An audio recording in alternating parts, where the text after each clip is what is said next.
How's ma'am? Ma'am is okay. She's in Hyderabad. Okay, she is in Hyderabad. She's not accompanying you here. So let me message on the group so that the participants can join in. Yeah, yeah, no Then we problem. can start. Yes, sir. Mahavir sir को co-host बना दीजिए. Ma'am बना दिया है। Okay, thank you. और recording अभी बंद कर दीजिए. 10 बजे के करीब स्टार्ट करेंगे. And Sir has an extensive and distinguished CV reflecting decades of impactful work. So he has obtained his PhD from ISC Bangalore in 1976, demonstrating the beta subunit of luteinizing hormone can bind ovarian receptor. Fetched him the Professor K.V. Giri Memorial Gold Medal. He joined University of Delhi in 1983 as a reader, and he became a professor in endocrinology in 1988. He was chairman of the department. Also, his lab was the first to report that LH and PRL were sulfated, that was contributed to the micro heterogeneity, and later discovered the presence of tyrosine O sulfate in sheep and buffalo PRL. Sir has guided 27 PhD, 26 MPhils, and around 149 publication in international journals. He was awardee Jawaharlal Nehru Chair, University of Hyderabad, J.C. Bose National Fellowship, DST, awardee Professor L.S. Ramaswamy Memorial Lecture, University of Rajasthan, Jaipur, Professor N.R. Mugdal Lecture, Indian Society for the Study of Reproductive Fertility, ISSFRF, in 2013, Professor K.V. Giri Memorial Gold Medal for the best thesis. He elected fellow Indian National Science Academy, Delhi. Professor Muralidhar was the chair of UGC for the Curriculum Development Committee, and he was the member of NCRT also for the textbooks. He was elected fellow of INSA IASC, member of SERB SERB for a team. And now today, sir will take a session on ethics in science and ethics in science and ethics of science. Sir, we welcome you. Thank you. Was that Dr. Jyoti? Yes, sir. Thank you very much. Good morning to everybody. Today, I would like to speak on a subject which has become a great concern to everybody, not just in India, but all over the world. The kind of unethical practices that people are noticing. Let me say a few things about it. And before that, let me see whether I can share the slides with you.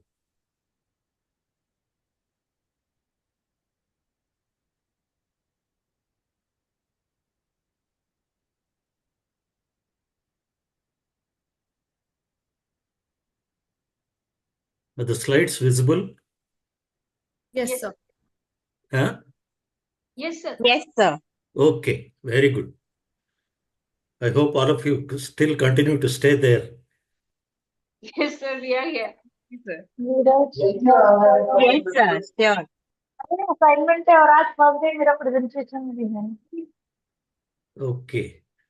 So as I said, today we will share some of my thoughts on this very subject of great interest and concern, more than interest, the ethics of science and ethics in science. I will try to explain all these things. For that, why are we discussing this ethics? First of all, this is a concern for all the scientists, and they are belonging to a larger community of what we call seekers in philosophy. That means those who want to know the truth. Scientists belong to that community of people who are supposed to seek truth. And they do research in that to get at the bottom of this truth. And therefore, we should understand these terms. What exactly is truth? What is research? What is science? All these things in the first few minutes, let us understand. We begin by saying, what exactly is research? As all of us know that all living organisms are curious. Curious means they try to probe the environment, and there is a continuous dialogue between environment and the organism. People put it in a sentence like that we are sensitive. We recognize the environmental signals and we respond to this. This is a basic characteristic of all living organisms. Now, scientists, as I said, is a small community among the people who seek truth through understanding of nature. How do you understand nature? You will have to first start with description. That is, when I say nature, I'm referring to material world around us, including living organisms. So you start with description. And then you get doubts, you get questions, you notice problems, and you raise these problems, ask these important questions, and try to get answers for them. And that you can do by doing research. And earlier days, for about 1700 years, this research was purely description. I'm talking of biology. Whereas later, it became experimental. More details we'll see later. And therefore, what we are saying is doing research means getting answers for an important question or a problem that the person has raised. And to do that, there is a method described, and that we call as scientific method. The details we'll see later. And so this process of getting answer to questions raised is called research. When you want to do research, you will have to have two things: one, aim, and objective. Aim is a broad question that you wish to get answer, which leads to understanding of either the domain knowledge or a particular problem. And objectives are, how do you make these aims tangible in terms of, tenable in terms of experiments. And these are listed as objectives. First, you have to have a question. What questions can we ask? We ask what, why, who, where, all this kind of questions we ask. When it comes to biology, we are not supposed to ask why. I will explain this philosophically later. But we ask all other things: what, where, how, all these things we ask, even in biology. So these tangible conversion of these questions and aims becomes objectives of research. And we mentioned here that this research cannot be done haphazardly. It has to be done systematically through what is called as scientific method or research method. We will go into detail later. Now, these scientific methods are procedures which are written down by people, and everybody should follow those procedures. And what we notice in this is there is one common thing in all these experiments, and that is measurement. In all experimental science, whether it is physics, whether it is chemistry, whether it is biology or earth science, atmospheric science, all the natural sciences, measurement is the only experiment we do in answering any question in any area, in any domain knowledge. And therefore, if our broader aim is to seek truth, this measurement has to be following certain, not just procedures, but certain criteria so that you can rely on the data. And these are called criteria of reliability. When you do something, when you measure something, somebody else who reads your results should be able to reproduce. Therefore, they can rely on what you are reporting. And the whole science is dependent on the strong foundation that everybody is producing reliable results. And that's where the problems come. We will go into detail later. And by what criteria you say that my experimental results can be believed? People have set 4 criteria for this: precision, accuracy, sensitivity, specificity. For want of time, of course, I won't go into detail. This will require a classroom lecture. Precision is when you make replicate measurements, how imprecise you are. It is given in terms of mean and standard deviation, sometimes standard error of the mean. Accuracy means when you report result, how proximate this result is to the truth.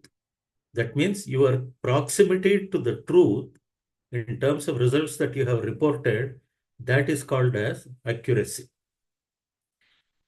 And what we measure actually is inaccuracy, because we cannot measure precision, we cannot measure accuracy, we can measure imprecision, which is given by standard deviation. We can measure by recovery experiments, we can measure inaccuracy. Your percentage recovery should be 100 or close to 100. And the third criteria is sensitivity. This word has the same meaning as in common language. Some people are very sensitive, others are not very sensitive. What does that mean? For a small insult, the response is enormous, alarming, and that is called sensitivity. If you translate this language for science, for scientific experiments, it means what is the lowest detection limit with confidence. That is called sensitivity of a technique or a method. This is very important because in many areas of नहीं खा रही है लड़की क्या कर रही है लड़की there is some disturbance. Ask people to switch off their microphone. Hello? Yes, sir. Yes, sir. Yeah, okay. Now, sensitivity, as I said, essentially refers to lowest detection limit. And again, the more sensitive your technique is, you get into trouble because it may report false results. Again, people understand this. I have to give a full lecture on these things. And the last criteria, which is more important for biology, if not for physics and chemistry, is this word specificity. That means whatever you want to measure, are you measuring the same thing or something else? That means the method has to be highly specific. For example, a very crude example is, if you please close your microphones. Somebody talking across.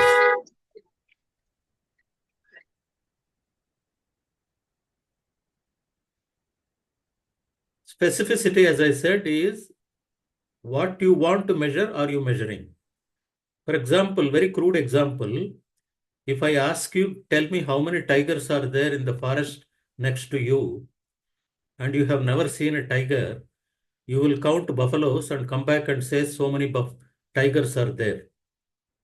Because you do not know the difference between a buffalo and a tiger.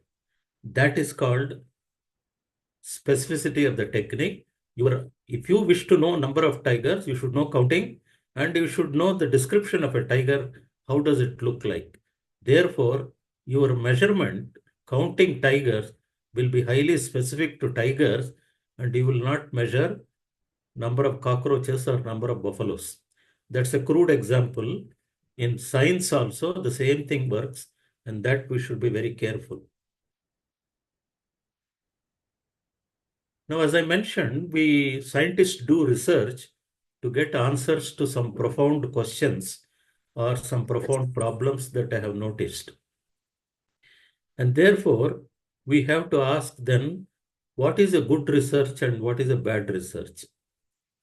Good research is where the results follow these criteria of reliability, and therefore somebody else who reproduces your protocol also gets the same results as you got. That is called good research. If your results are not reproducible, others are not able to replicate your experimental results, even though you have given the procedure, it shows that it is not a good research. Later, we will discuss what is great research much later. Right now, we will understand only good research and bad research. Now, researchers face a lot of problems. We will take up these later. How do we select a research problem? The only criteria for selecting a research problem is your interest in that area and your commitment to contribute to that area. And therefore, you choose a original problem, a original question.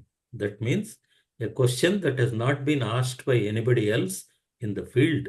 That is called an original question. Same thing, problem, it may be a mathematical problem, it can be a biological situation problem like in ecology, but this problem should be original in the sense you must be the first one who have noticed this problem, and therefore you have chosen it for investigation. That is how we select a research problem. But if you are not interested in originality, you want to churn out some papers, some results, and get career benefits, then you will not be interested in doing original work, and therefore your work will be of no use, of no importance, and therefore will not be a great work. Therefore, all your time you should spend in selecting a correct research problem, original research problem, then your career as well as your contribution will be there for eternity. And that's how we define a research problem. How do we remain motivated in this research?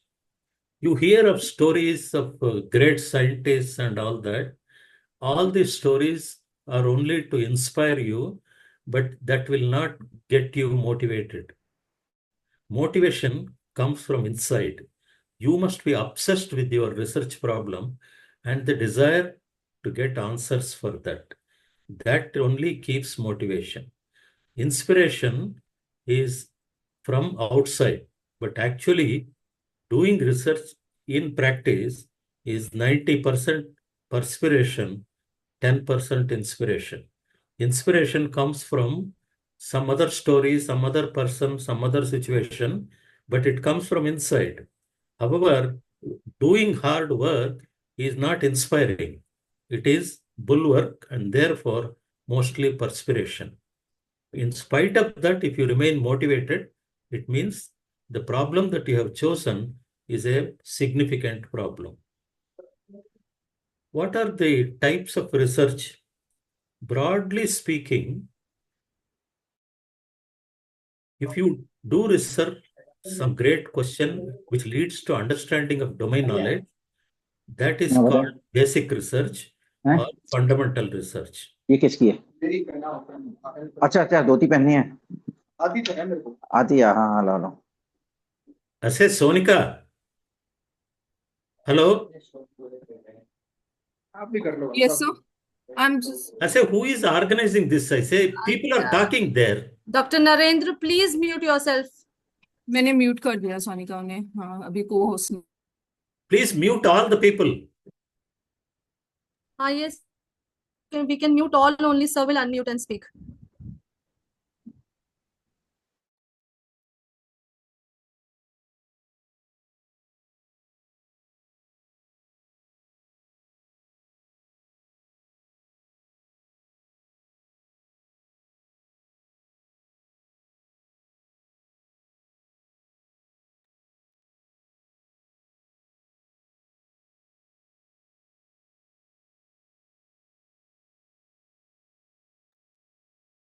Am I audible? Yes. Yes. Yes, sir.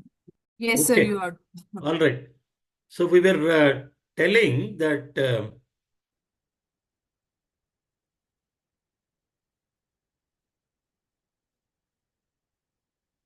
all this disturbance will actually, okay.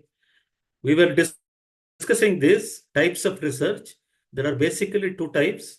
One which is called fundamental research or basic research. What is the end result of this? Understanding of domain knowledge. The second type is what is called applied research, translational research, which is now the policy of the current government. And that means you are interested in not in solving some problem, but developing a marketable product or directly applying some results of somebody else's research to solve a small suffering of a patient or to diagnose some disease, some such thing where it is called applied research, or it is also called translation research if you are developing that application. And then we have to understand what is the significance of research. It is self-explanatory.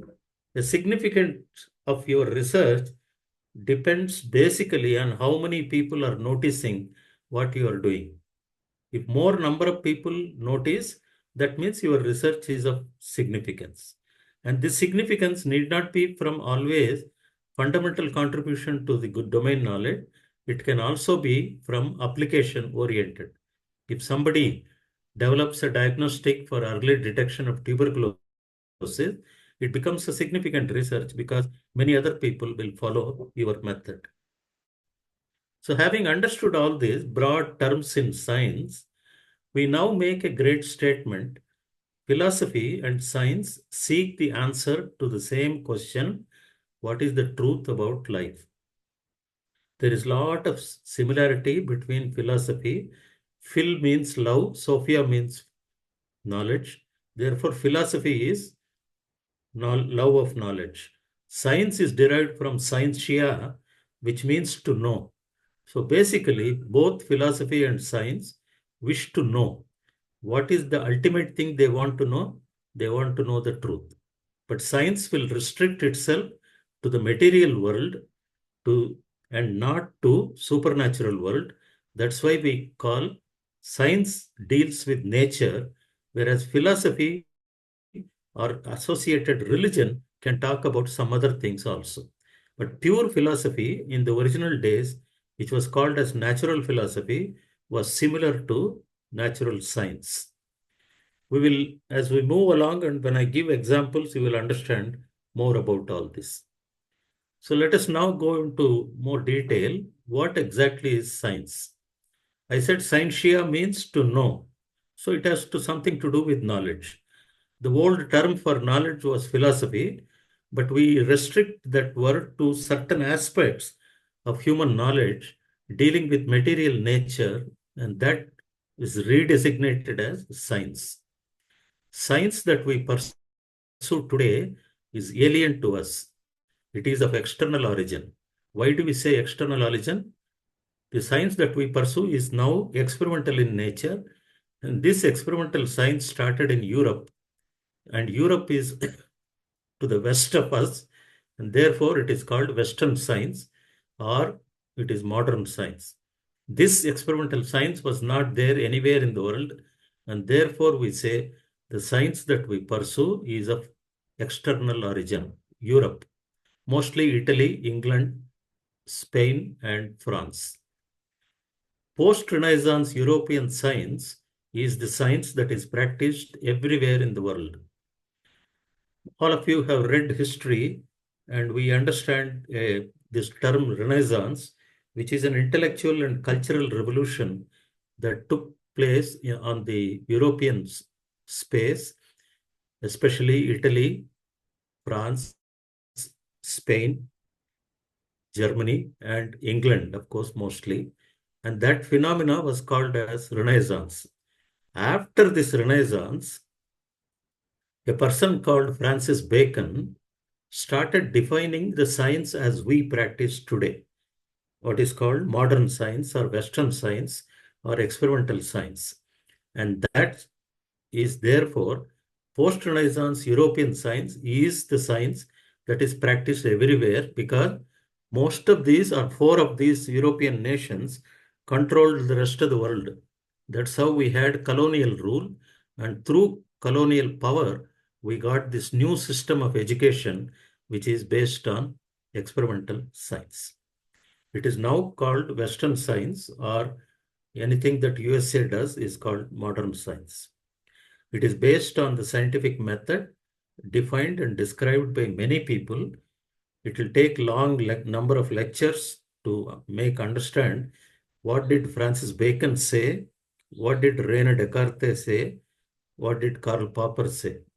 If time permits, we will discuss this later, especially Karl Popper. We'll only tell one or two sentences about each, and then we will understand whatever we can. Now, scientific spirit, which means what? The basic desire to understand and exploit natural phenomena, existed in all cultures and civilizations. All over the world, even before colonial rule, India, China, Southeast Asia, many countries, Aboriginal people also, they had scientific spirit.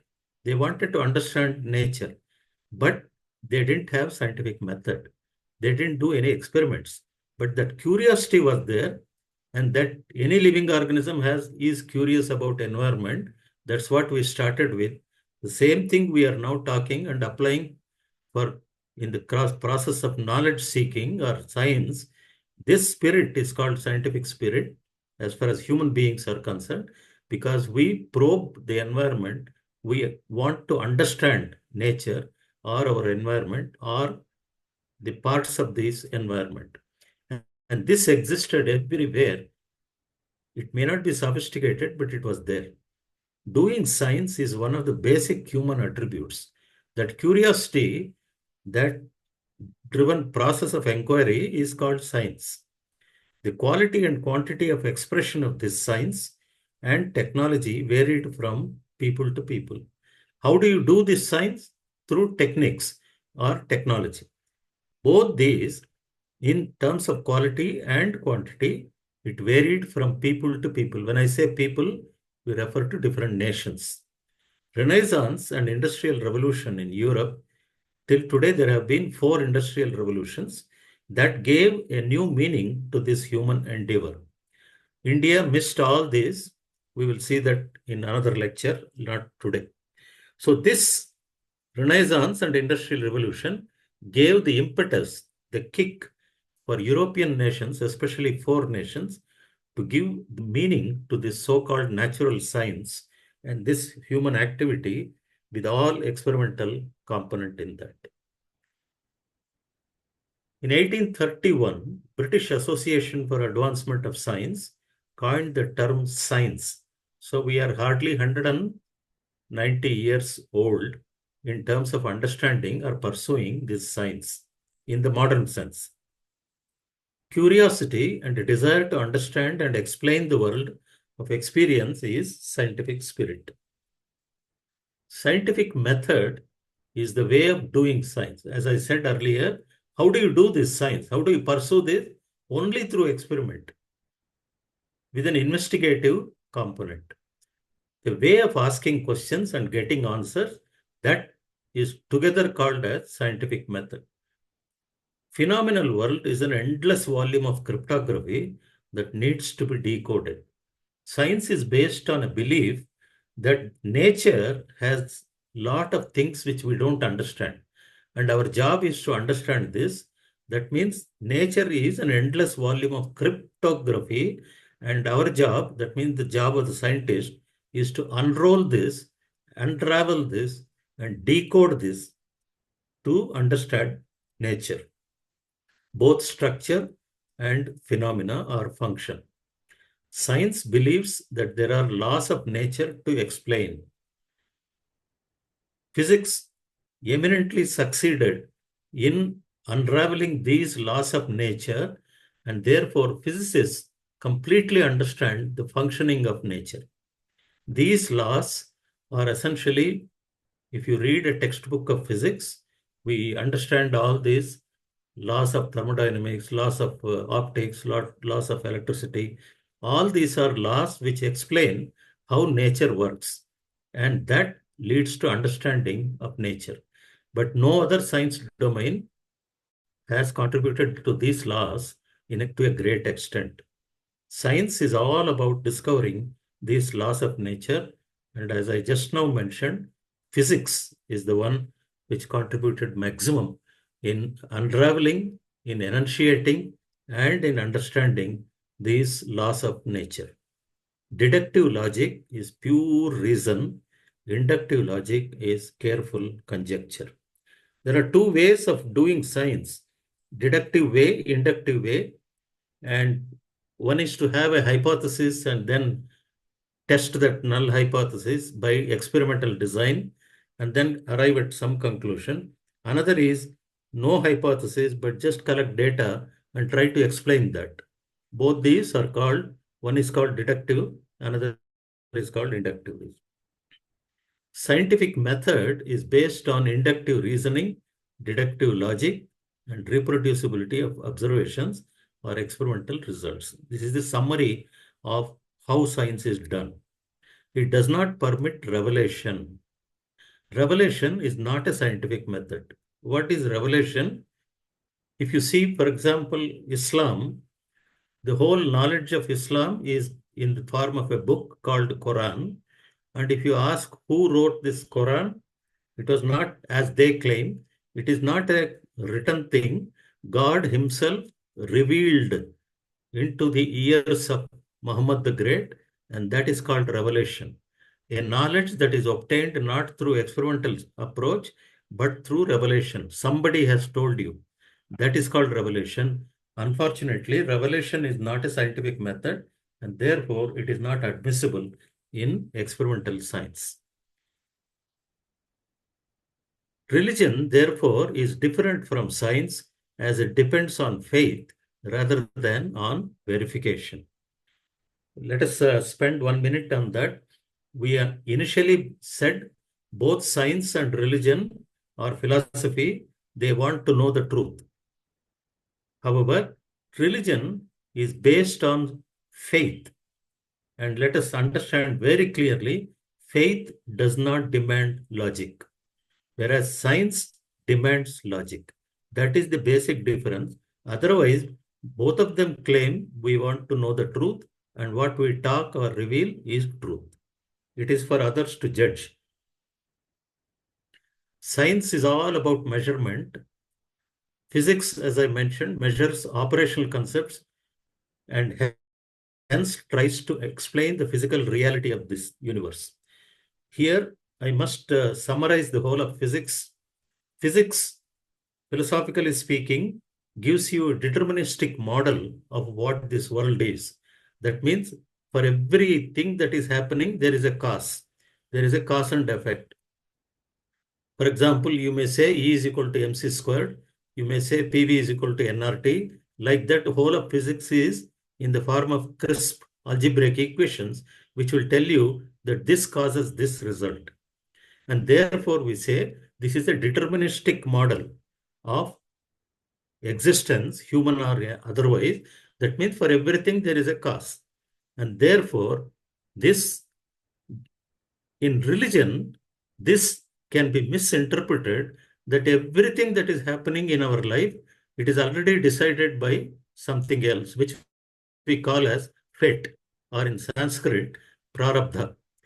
Now that is one of the philosophies that physics teaches us, not the human problem, but the science or the knowledge per se. And that is exactly opposed by biology, and we will see that later. Chemistry, the other pillar of natural science, relates structure to function. Even chemistry had initially one philosophy that this nature consists of a lot of objects. There is a diversity of objects, that this diversity of objects are made up of diversity of substances. But if you go back, there is one universal substance which transforms and appears to our eyes as different substances and different objects. That means the truth is only one substance. And therefore, chemistry people for a long time searched for this universal substance. They failed, and the closest they could come was 72 substances. I don't know how many of you remember Mendeleev, who gave us periodic table. And if you read his book, the sentence he writes is, "Today I discovered 72 truths," he said. Now, truth here means element. And therefore, chemistry people utterly failed in discovering that universal substance, but then understood that there are 72 elements, and now the list is 140 and all. And all that they do is, what is the relation of structure to function? That is the main philosophy of chemistry. Biology, the third pillar of natural science, did not measure anything for more than 1000 years.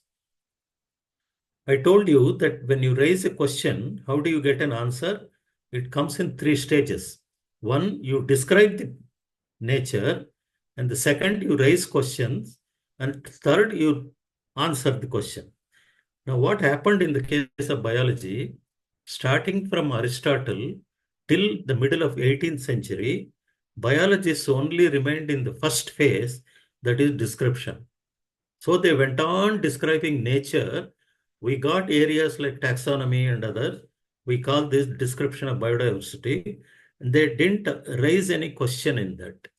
It is only after admonition by René Descartes, whom I mentioned in the previous slide. He was a French mathematician and the first philosopher of science. And he said, as long as you are only observing and describing, you will not get the truth. You must do experiment. You must investigate. On that advice, biologists also started doing experiment, but we are hardly 300 years old in terms of experimental science, in terms of experimental biology. And that's why we jokingly say that biologists never measured anything for almost 1800 years, if you consider Aristotle as the first scientist. Of course, they were counting and naming and drawing. And a person called Carolus Linnaeus, who gave us the binomial nomenclature, as the only job of biology was counting organisms and naming them. What is the name of this? What is the name of that? This person, Carolus Linnaeus, made this job miserable by using Latin instead of English. I'm not joking here. When science, as we know, started, scientists could have used Latin because Latin and Greek are the language of church, language of God. But they didn't do that because the English farmers, they speak English. And therefore, science started in English, and that is a good thing. Whereas in Eastern countries like India, we do everything in Sanskrit because Sanskrit is a language of God. And therefore, nobody understands anything. That's how we miss the bus. Now, therefore, this naming also, which is a first phase of knowing what is this animal, what is that tree, what is that plant, this Carolus Linnaeus made it difficult by using Latin for this. All of you know the binomial nomenclature. I will not deal with that. But that's how the rest of the time people started only by hearting. And that's how there is this popular belief that biology is only by hearting. There is no understanding, which is wrong, completely wrong. Biology is the best subject among the natural sciences. I can derive all the physics, all the chemistry from biology. You should also do that. Science should be practiced and not simply taught. Empirical experience should precede theoretical construction. Let the student construct his or her own worldview. It cannot be imposed. Science, therefore, cannot be simply taught like a poem. It has to be experienced. Therefore, practicals are more important than theory. Scientific knowledge is only one of the many attributes of the human mind. Human mind has many faculties. Doing science is only one of them. So let us not belittle humanities and social sciences and all that. Every knowledge is important. Truth will come only when all human experience is synthesized and correlated. This will never happen. Therefore, we will never know the truth. Let us spend 1 minute on this subject called mathematics. Mathematical thought is as ancient as any civilization. No truth has survived the test of time as mathematical truth, because mathematics is expressed in precise algebraic equations and nobody has found wrong in that. However, mathematics is not part of faculty of science in any university. The reason is mathematics can exist in abstract world without relation to nature. And that's why people don't teach mathematics in science faculty. Maths is linked to the logical functioning of human brain. This is true for any science. We do not understand the mental process. Even neuroscience has not told us what is thinking, what is mechanism of thinking. And therefore, there are many people who believe that scientific truths or scientific knowledge cannot be relied upon because we do not know the mechanism of brain, how it functions when it does thinking process.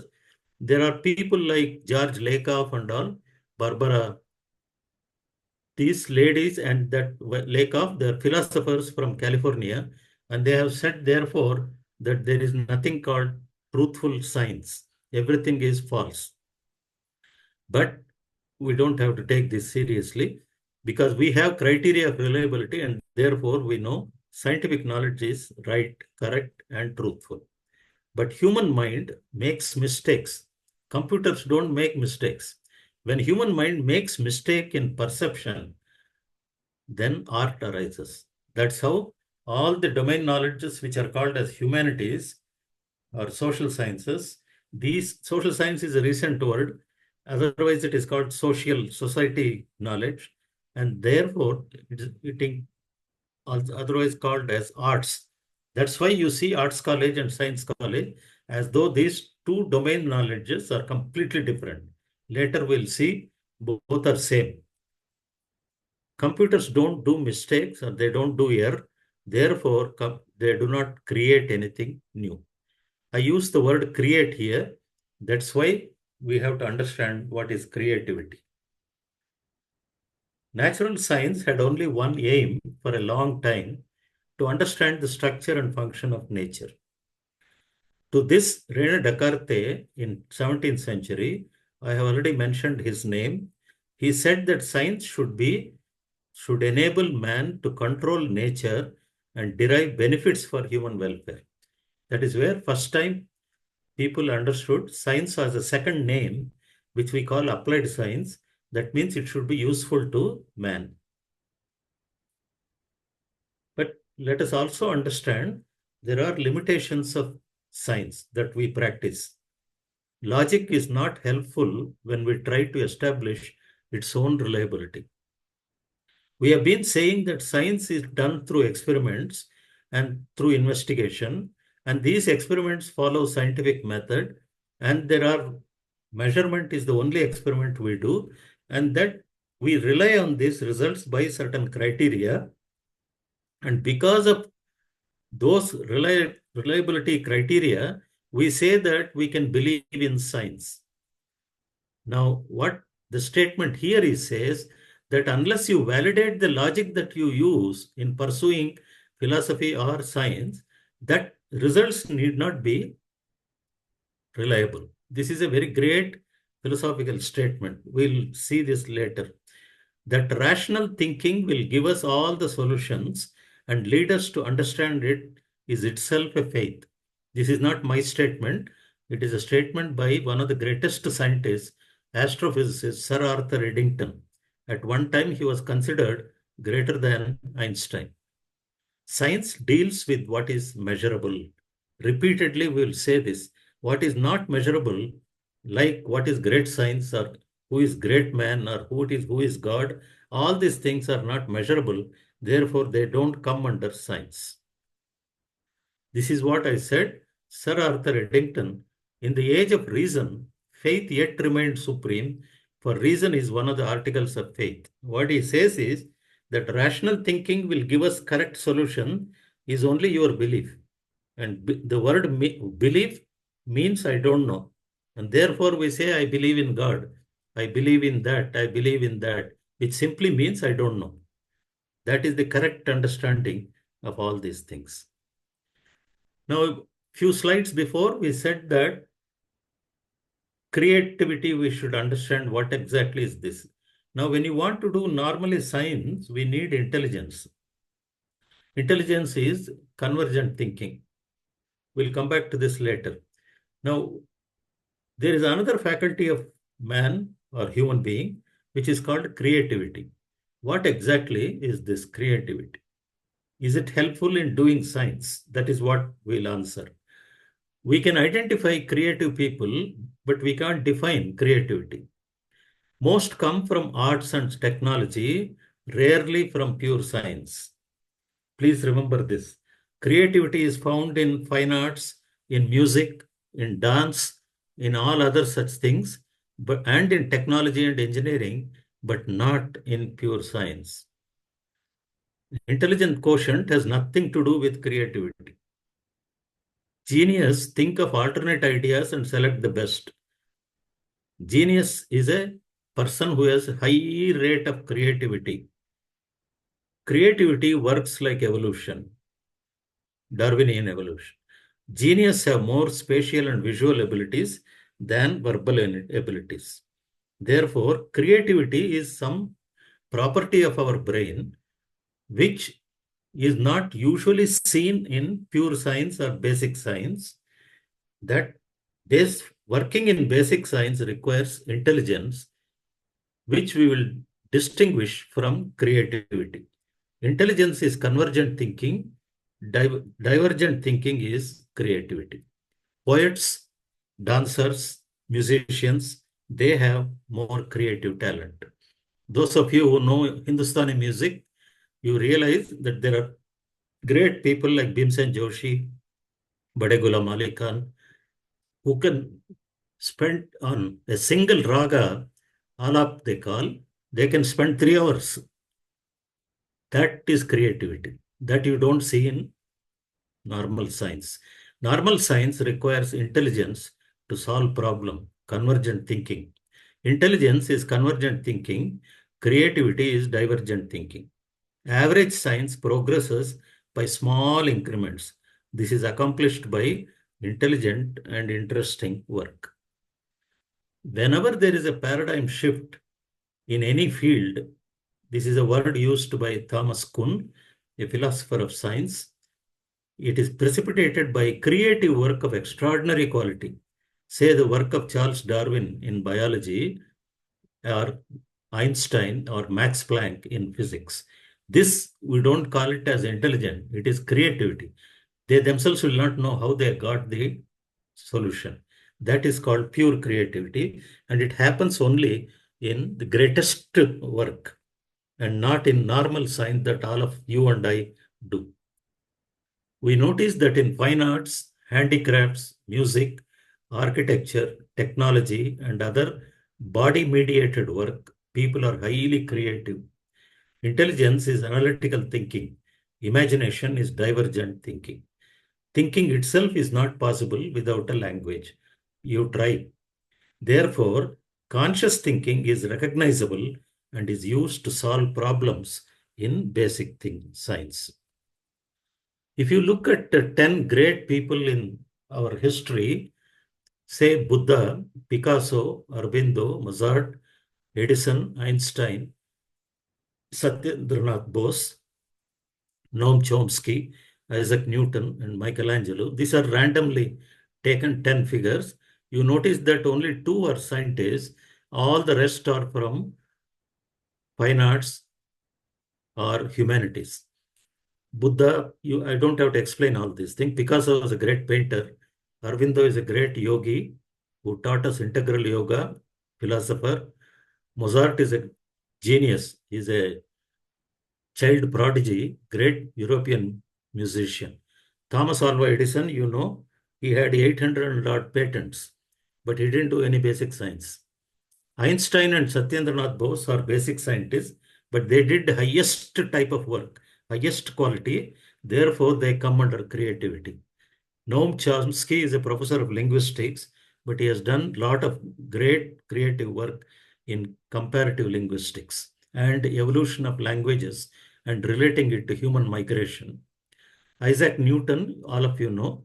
Michelangelo is the great painter. He is also a Renaissance artist. He was a sculptor. If ever you have a chance to go to Rome in Italy and look at the Vatican Church, look at the roof, you will see these paintings by Michelangelo, some of the greatest paintings in the whole world. This is all creative work. It has nothing to do with science. It has nothing to do with intelligence. Humanities and technology fields have creative genius. Okay? Normal science does not. Now we come to, why are we talking all this under ethics? Because we have to understand what is science and how do we do science, and now see the problems in doing that, and that we now come to unethical practices. For that, we will have to understand these three words, which are all found in human life. One is called moral, another is called law, another is called ethics. Morals means it's something to do with an individual behavior. Each one of us have some conscience, and that conscience tells us, do this, don't do that, and all. If you follow that, you say, this is my moral. Therefore, it is an individual decision to do a particular action. For what is moral for somebody may not be moral for another person. On the other hand, we have something called laws, LAWS. These laws are basically made by government, legislature we call it. And there is an agency to follow that, implement that. This is called police department. And public is supposed to follow these laws. But what is good about laws is that you can, if the police is harassing you, you can challenge the law. You can challenge his action by what is called a judicial intervention. You can apply, you can file a case in the court. And therefore, law is not moral. Law is essentially enacted by government through police department. But the good thing about it, if they do wrong, you can go to court and ask for dharma or justice.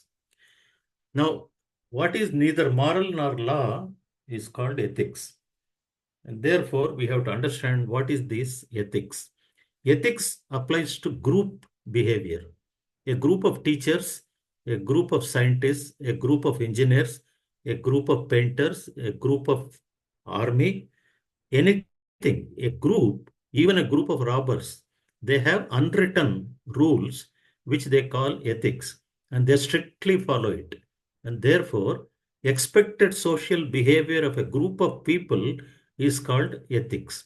It is not moral, it is not an individual decision, it is not law, it is not enacted by government, there is no police, but it's a group behavior, and that is called ethics. And therefore, this is also called as professional ethics, because scientists are supposed to have some professional ethics while doing research, and that is the lecture topic, and we'll see the detail later. Sometimes there is a conflict between two of these. One example we can give is in Saudi Arabia, if you steal something, your hand is cut. Now, to an Indian, it looks like you are aghast. For a small crime, why you cut a hand? Is it ethical? That's what we say. But that is law there. So it has nothing to do with moral or anything. So sometimes the law becomes immoral for some other society, but that is a law, therefore you have to follow the law. And there is a conflict between law and ethics, between ethics and morals, between morals and law in many situations. We'll take another example in reproductive biology. Some of you must have read about assisted reproductive technologies, test tube babies, and there is a phenomena there of using another mother to hold the baby, which we call it as surrogacy. And there are a lot of legal problems in that. I will not go into detail, There was a famous film actress from Tamil Nadu who had children using this, but it became highly illegal because there are laws enacted by ICMR and the Health Ministry, which has enacted in the Parliament. When choosing a surrogate mother, you will have to follow that. Lot of legal problems arise, and this lady did not follow anything. So this is the conflict between law and ethic because she thought this is ethical, but it may be illegal. Now, how do we recognize an unethical practice?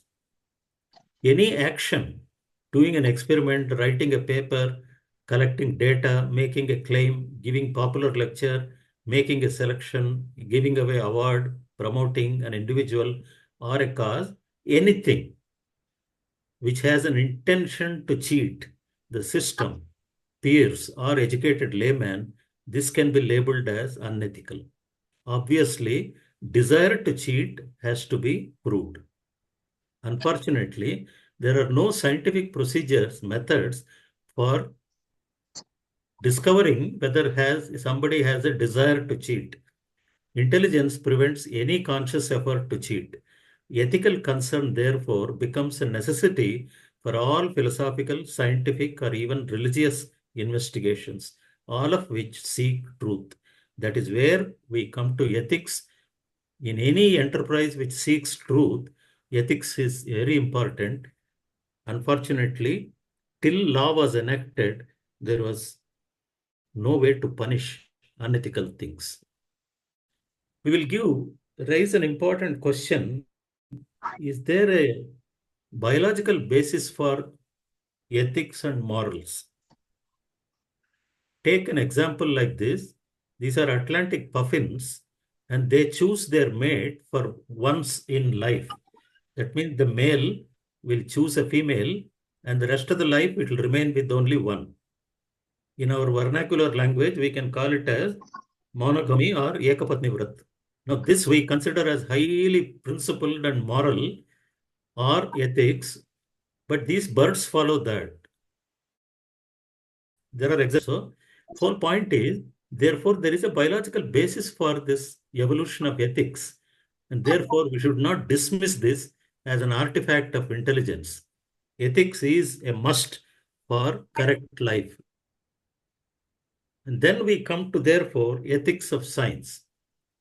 Science is a huge enterprise and highly institutionalized.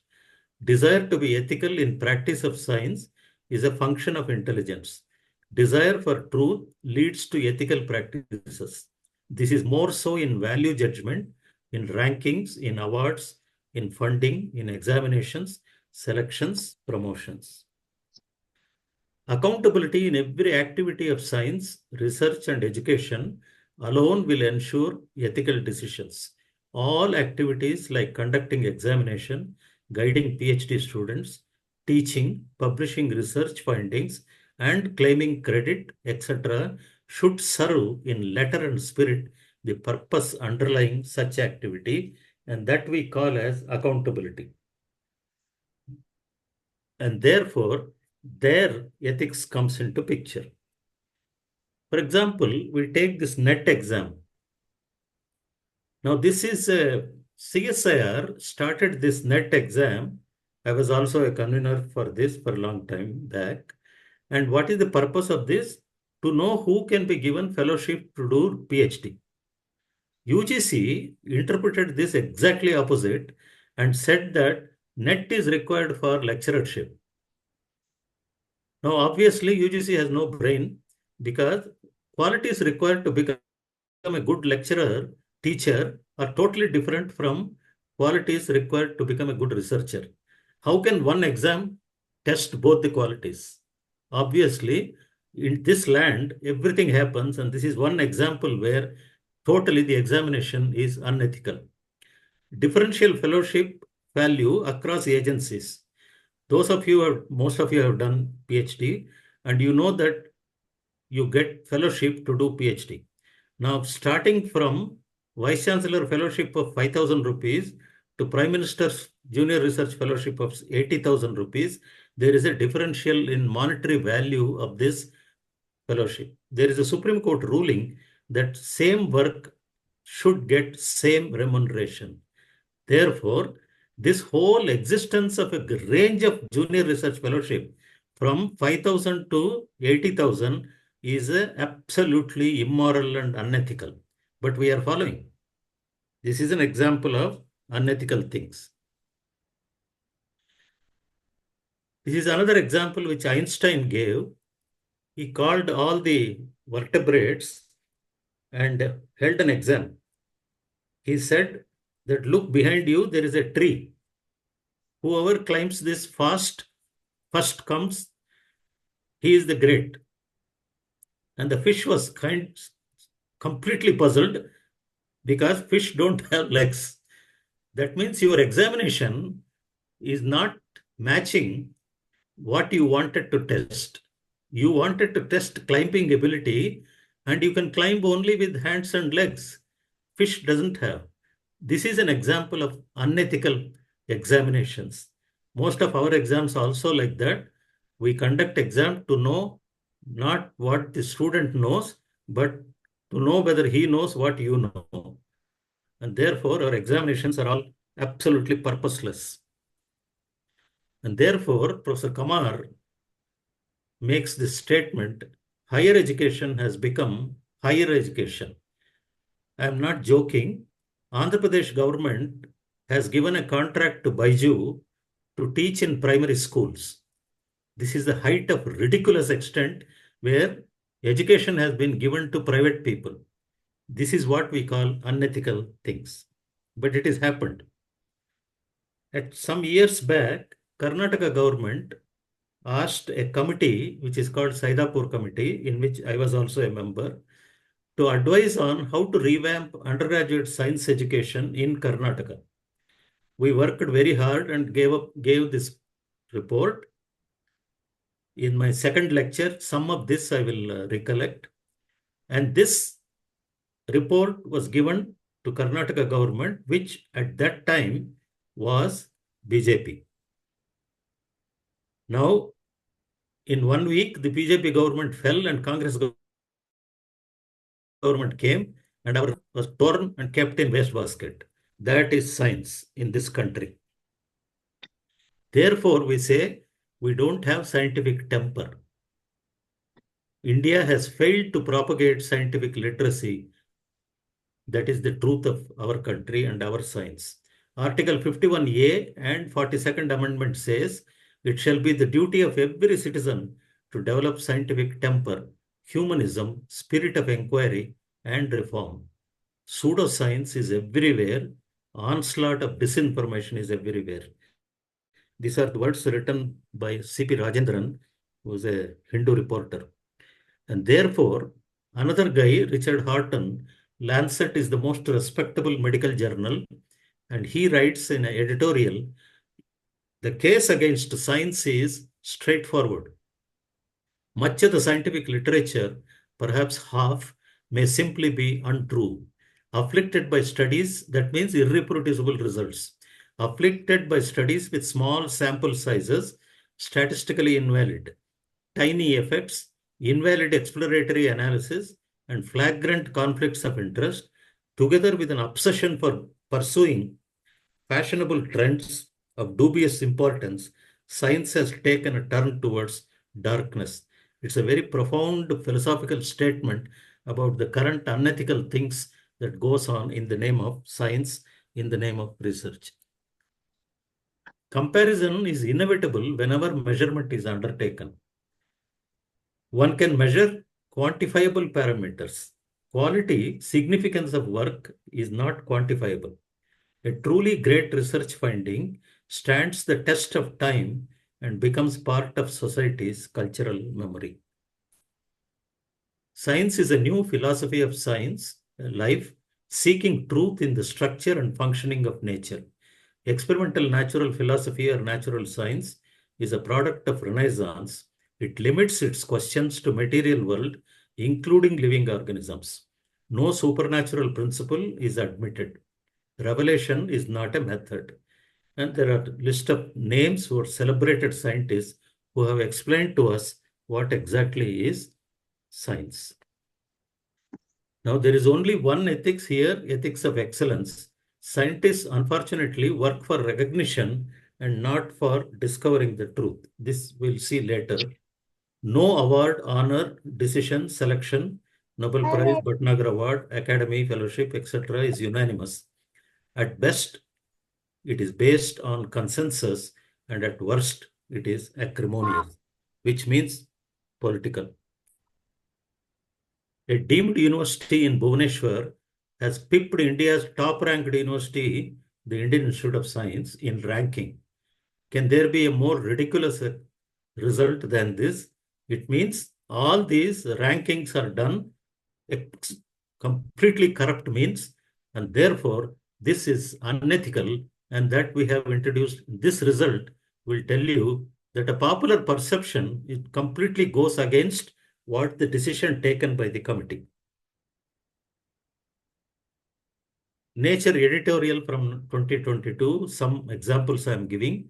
Studies linking diet with health must get a whole lot better because they are all invalid results. A research rating system has identified gaps in studies that assess the connection between diet and various health risks. How to do scientific research properly so that the results are reliable is the message of this editorial. Conflict of interest in committees, I don't have to say much in this.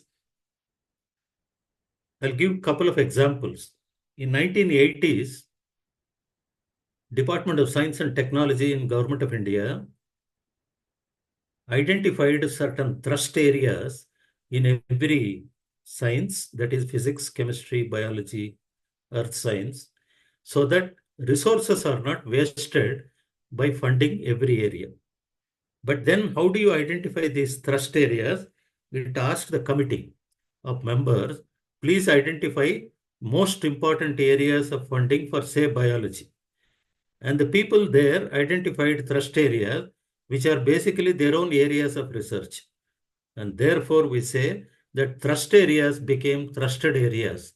That's how scientific policies, blindly done by committees, are imposed on a whole nation of scientists, which runs into millions. Remember, India is the third largest technical manpower in the whole world.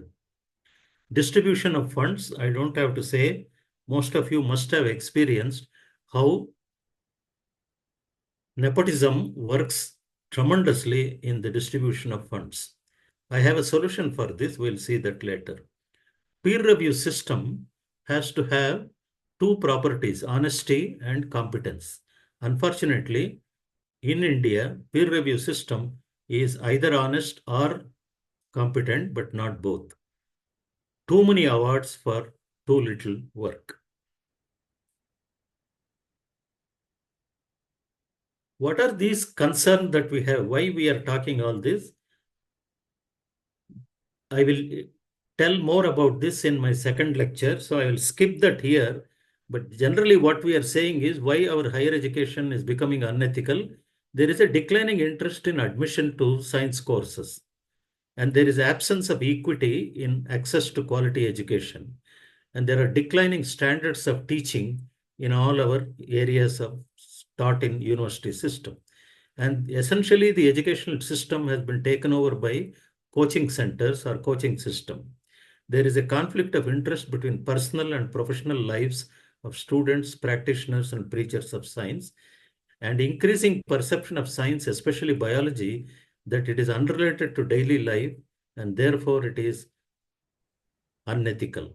That is what here is a classic example. Rishi Sunak was a former Prime Minister of England. He does puja in morning to a cow and then goes and tells in the parliament, I will give more political help to beef export in public. That is the contradiction, unethical. A British political philosopher says there is no conflict between private belief and public official duty. That is a semantic jugglery. There is no truth in this. Unmanageable learning burden for students and teachers. The dichotomy in the level of joy between doing science and probing science, and that is where it leads to unethical things. Pursuing science without scientific method, confused thinking and wrong perception of science especially biology, as an unethical activity. Poor infrastructure, I don't have to tell. A administration system which is non-supportive, a library which is very poor, a laboratory, I don't have to say more. And therefore, all these are contributing to poor quality of science, which means unethically conducted science. And uninspiring and incompetent faculty, on the other hand, they also are contributing to continuation of these unethical practices.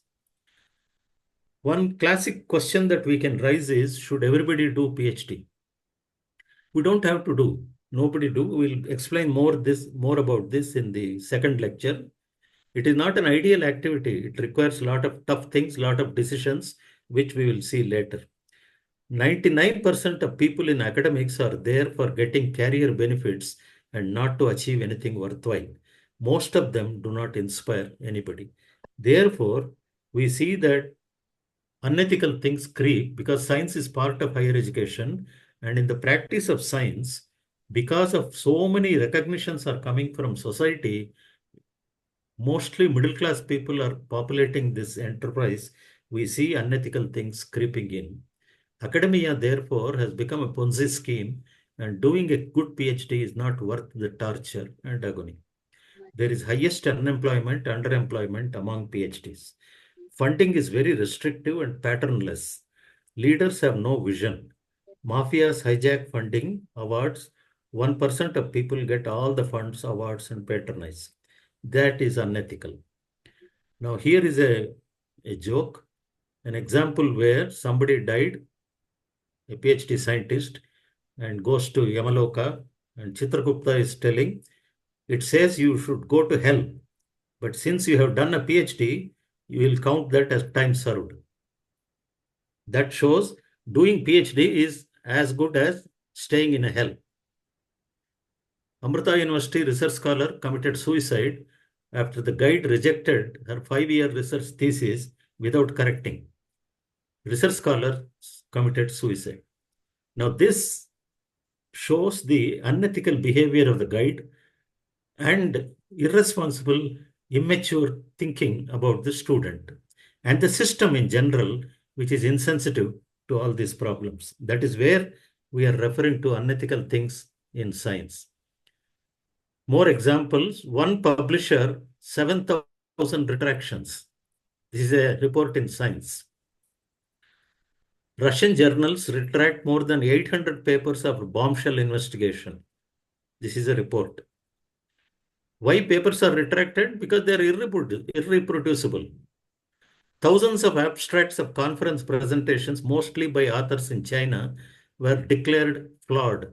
That means they are irreproducible. 40% of retractions in the Retraction Watch database have a single curious origin.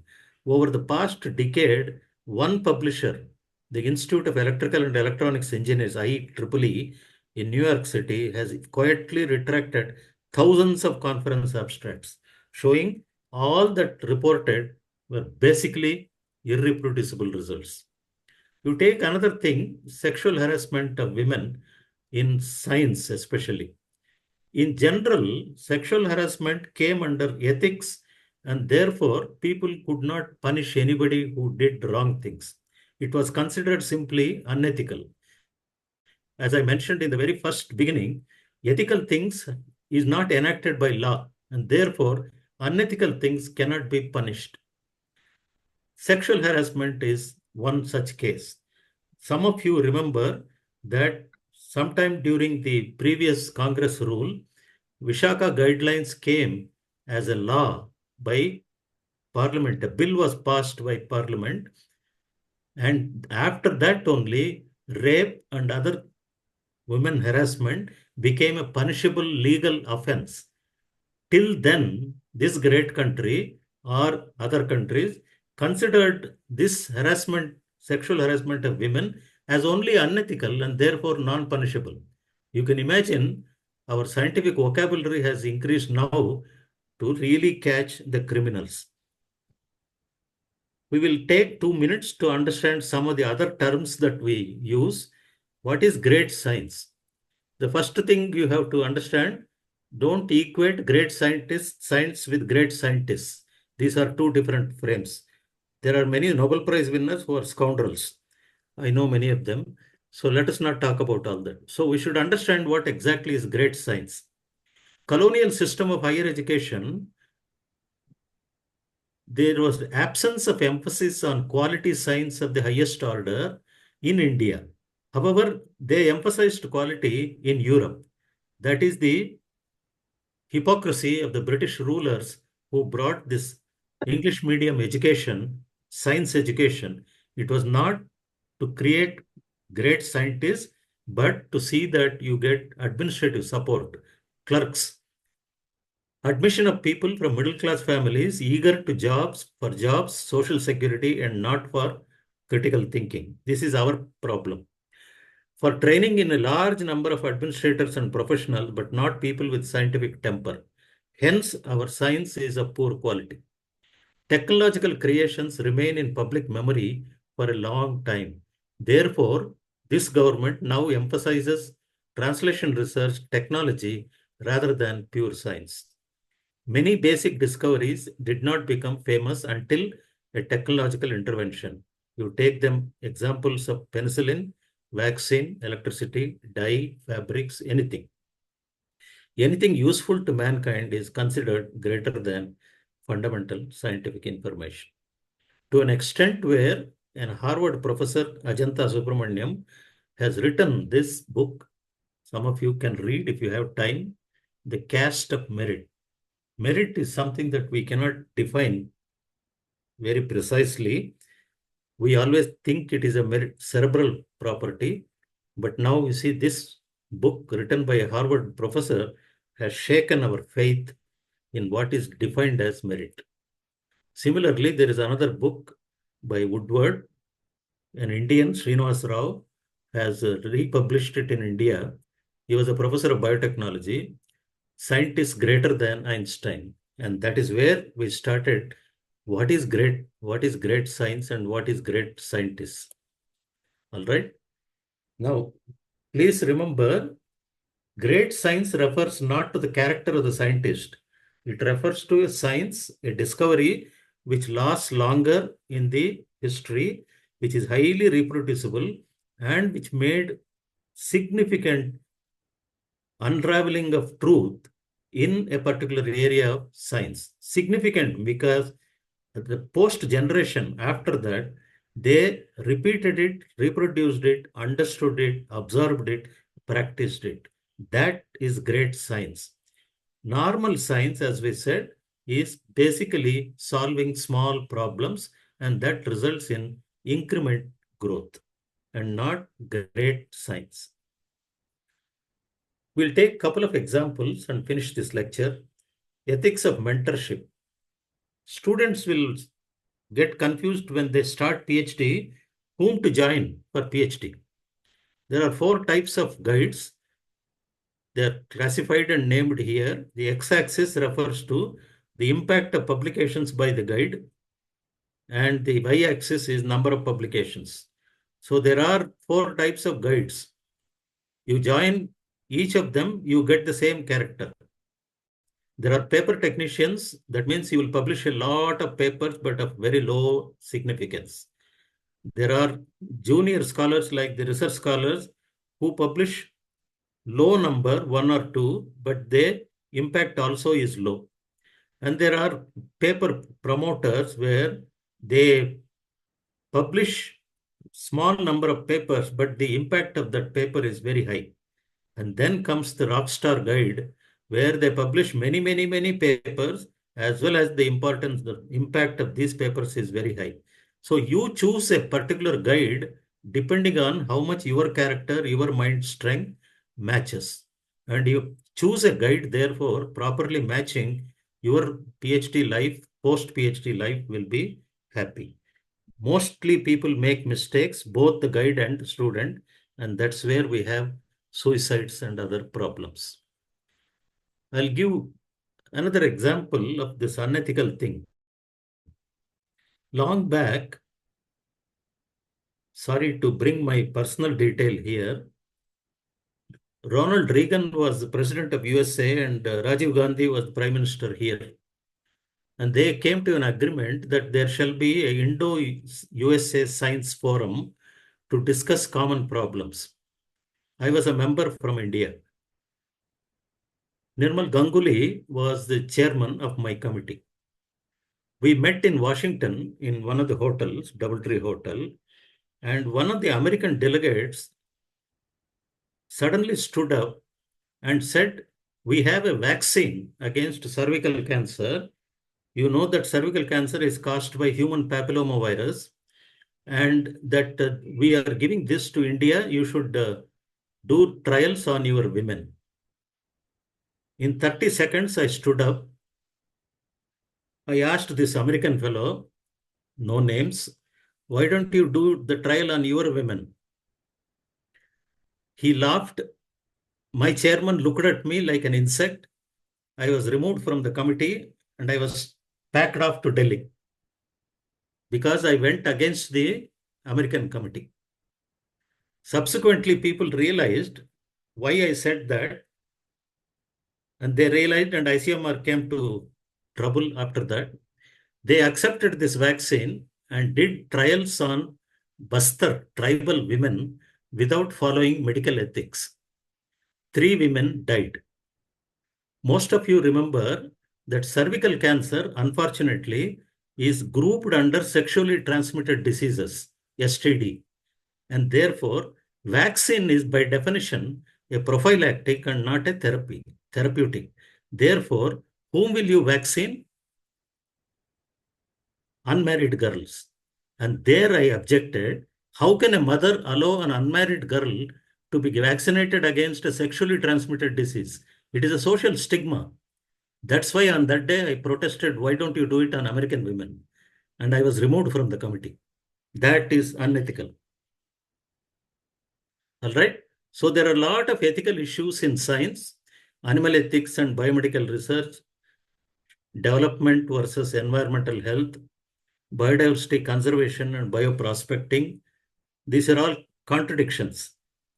Career, craze for social recognition and doing truthful science, plagiarism of data, results and ideas, nurturing academics and building careers, publish, patent and perish. In long time back, we were told by the government that you should publish, otherwise you will perish. Subsequently, a gentleman called Mashelkar came as a CSR Director General, and he gave another mantra that Indians should patent first, forget about publication. If you don't patent, you will perish. And today, we are publishing, we are taking patents and still perishing. That is the new policy that we have. Teaching evolution as a serious scientific subject, especially in biology classes, versus creation of life as a popular idea. Now, this is not at all done. I'm shocked to reveal that almost 9 out of 10 biology departments in this country don't have a paper on Darwinian evolution. That is the state of affairs. When I became a Jawaharlal Nehru chair in Hyderabad Central University, I noticed the syllabus didn't have a course on evolution. And I told the Vice-Chancellor, then he said, "You teach." And therefore, a person like me taught a course on evolution and told them, this is the lingua franca for biology. You cannot say I won't teach evolution. This is an unethical practice in biology departments. All right. Therefore, we say both guide and student should be seekers for truth. Necessary financial support should be provided. This means fellowship, hostel facility, recreation facility. These are all ethical activities. There's nothing wrong in demanding all these things. Secure job, salary to the guide and all that. There are a number of research dilemmas we go through. Shall I do basic work or applied work? All these dilemmas, individual scientists have to take a decision. Research funding, one should be careful. One should never fund individuals. One should fund institutions. All right. Publication is good, but you should publish ethical results. Hiding behind paywalls, publishers, I have already reported this as a statement by the British fellow.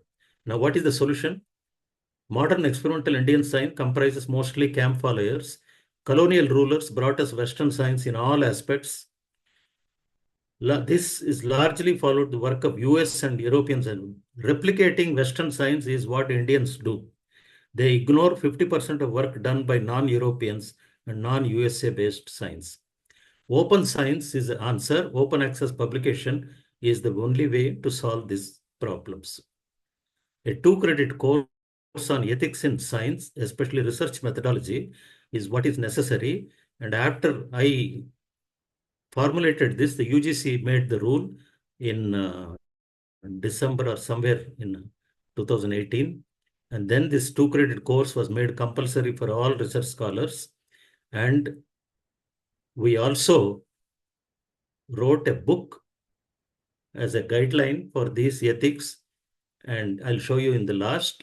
And then from that day, in the last 4 or 5 years, many universities, humanities, social sciences, natural scientists, they introduced this 2-credit course on research methodology.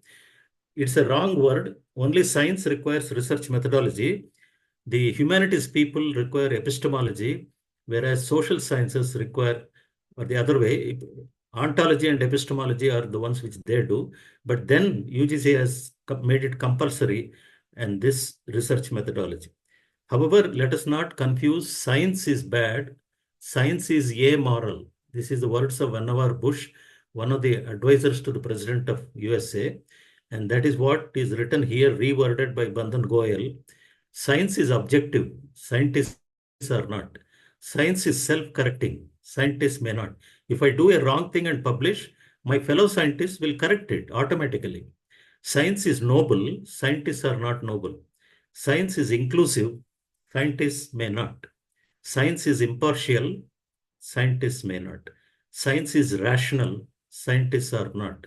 Science is a study, scientists are human beings. They make mistakes, they have all the deficiencies.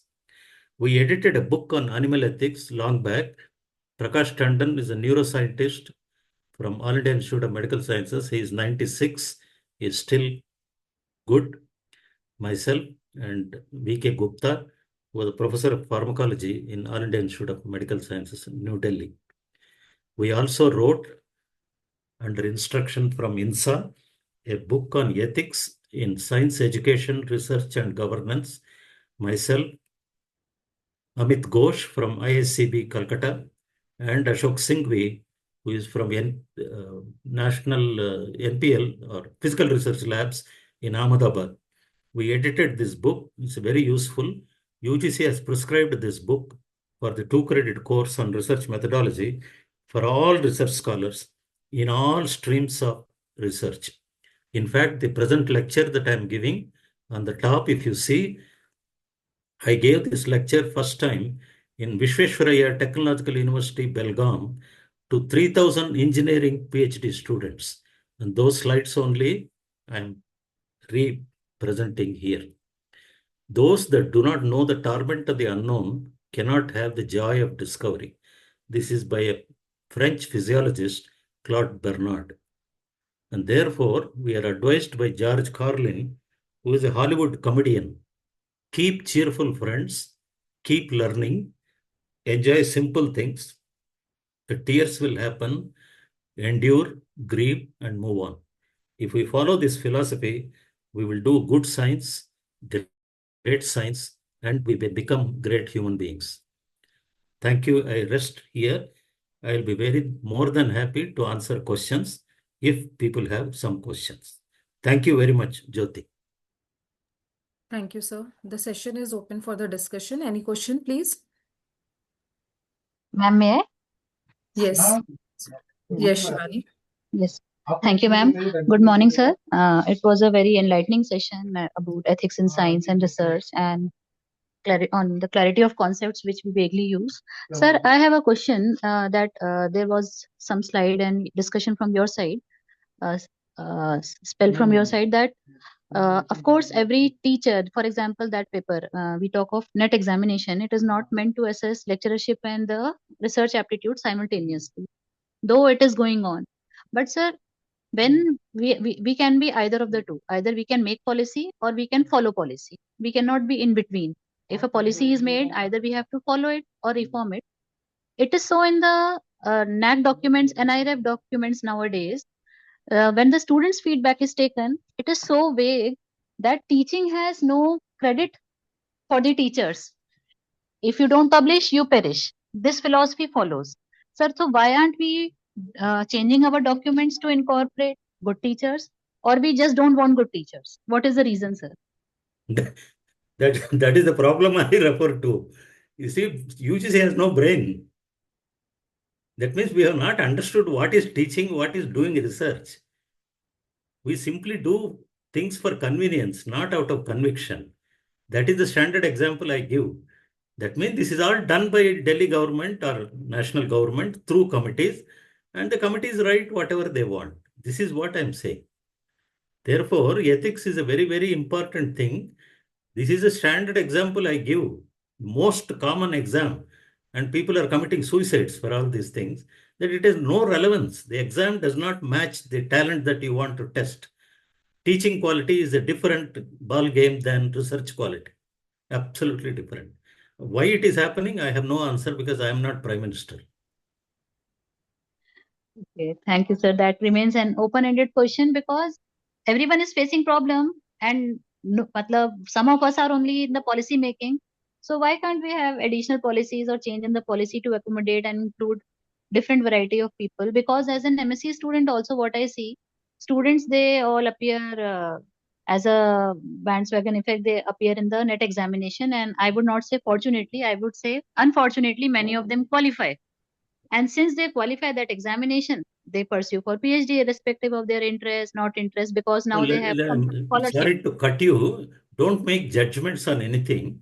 It has nothing to do with people. Yes, sir. We live an unscientific life, both scientists and the common man. Yes. And that is why all these problems are coming. Don't judge students. Don't judge anything. Just leave it. These are all unfortunate things that they are happening. That's all. We don't know whom to be blamed, whom to be punished, and all this. This is not correct. Attitude is wrong. Okay. Okay, sir. Any other question, please?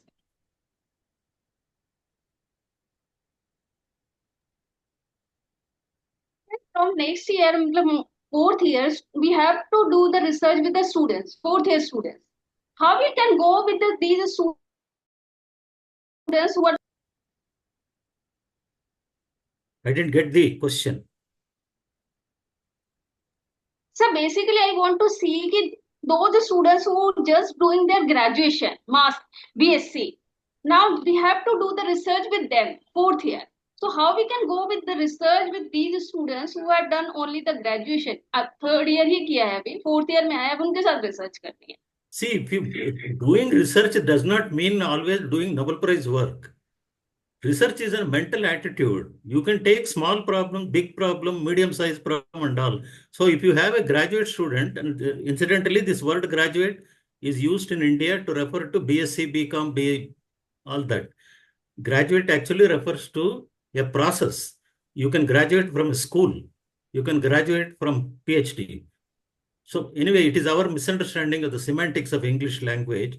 Whatever it is, if you take an undergraduate student, BSc student, and ask to guide something, you take an appropriate research problem. Don't ask him to solve the biggest research problems in the frontier. Therefore, but they have to publish within 1 year also, no? Then hold on. Nobody has asked you to publish anything. Even publications are different varieties. If you say you have to publish only in Nature, then yes, it is a wrong attitude. They are only saying publish because once you publish, you have to write a paper. That will give you practice about technical English. For that reason, they are saying that. But what we have misunderstood is in practice, how can I do work with graduate students or undergraduate students? Which is a wrong attitude because nobody is asking that you solve world-beating problems using BSc students. No. At every level, you can tackle problems. I'll give you an example. There is a famous protein chemist long back, 19th century, Felix Horowitz. And he had a nephew who was hardly 19 years. Perutz is his name. And this Felix Horowitz was showing his nephew a crystal under the microscope. under anaerobic conditions. And then he said, like that, he blew air and the crystal broke. And the nephew said, how can a crystal break when you just give a puff of air? Explain to me, uncle, he said. Felix Harvard at that time was the biggest protein chemist in the world. He wrote a book, I have the book. But he said, I don't know the answer, but you go to England and work with fellow whom later will tell you all that, and father and son, and then you will get the answer. So he went to England and worked with a guy called Lawrence Bragg. His father was William Bragg, and Bragg got Nobel Prize decades earlier for solving the structure of sodium chloride, which is a two-atom molecule. And then this fellow goes to Perutz goes to this Bragg and said, sir, I want to know how this deoxyhemoglobin breaks crystal. So he said, why don't you do the structure of hemoglobin as a PhD problem? It took 19 years for the PhD. Not for PhD. He finished PhD in 3-4 years, but solved the problem in 19 years and got a Nobel Prize. Now, this is called foolish. You give a Nobel Prize problem to a PhD student, but luckily the rule said you don't have to finish the work. You do 3 years work, you can get your PhD. We also have to be like that. You give an appropriate problem and say you work. Whatever comes, you write. You get the degree. Solving the problem, depending on how big the problem is, it will take years. So getting a Nobel Prize is not a 3-hour work or a 3-year work. That is the meaning of that. Okay? Ji, thank you so much. Any other question?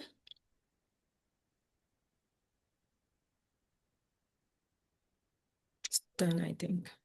So on the behalf of organizing committee, I, Dr. Jyoti Singh, would like to extend our sincerest gratitude for an outstanding presentation, sir. Thank you, sir, for your time, efforts, and explaining the basic science terms in the science like moral laws, ethics, and thank you for being a part of this event, sir. Thank you. Thank you very much. Can I go off? Yes, sir. Thank you so much, sir. Thank you, Amma. Thank you, Thank you. sir.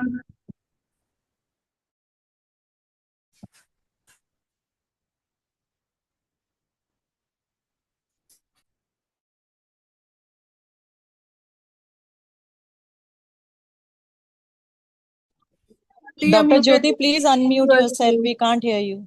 Okay, so I'm saying for the next session, Professor Bakshi will be there. So please don't switch off your camera. Camera को on करना है, and we would like to take photographs also middle of the session. So all of you are requested to switch on your camera. ठीक है? And session will start sharp at 11:45. Jyoti sir has already joined, so maybe we can inform sir that we will start at 11:45. I can see sir in the meeting. Sir is there.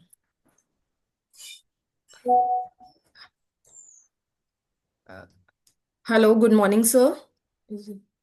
I can't see, sir. He's in the participants list, so he must be there.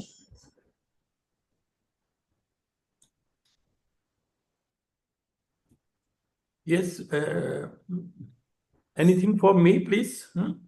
Sir, we will start the session within 5 minutes, 11:45. Okay, no problem. I will be Okay. back at 11:45. Okay, sir. Thank you so much, sir.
Good morning, sir.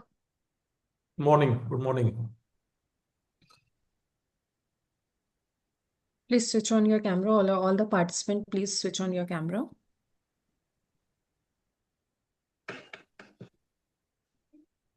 Yeah, good morning, everyone. Good morning, Professor Bakshi, sir.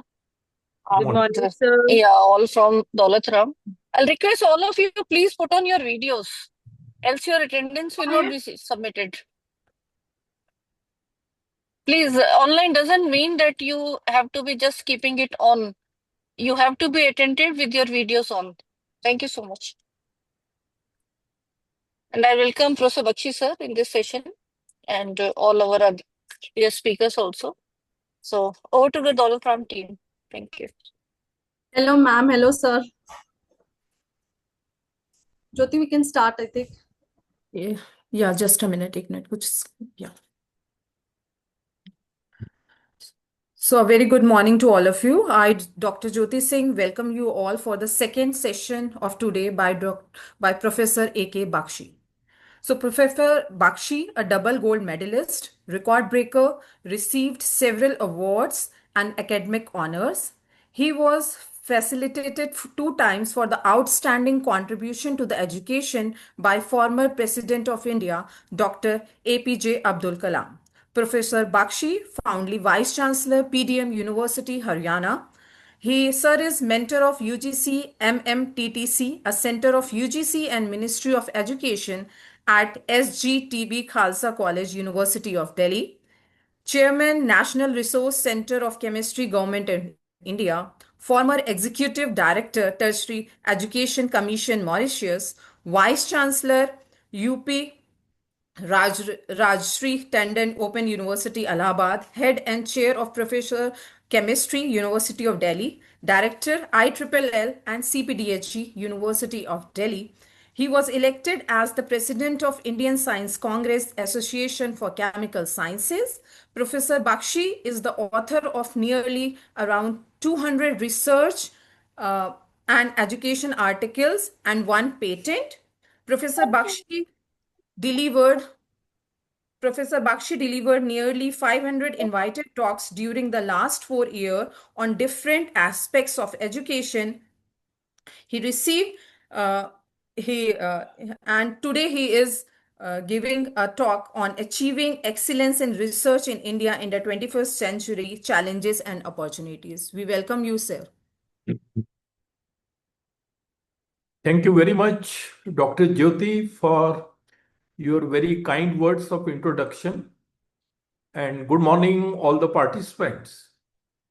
It's indeed a great pleasure and a privilege to have this opportunity to address at this refresher course.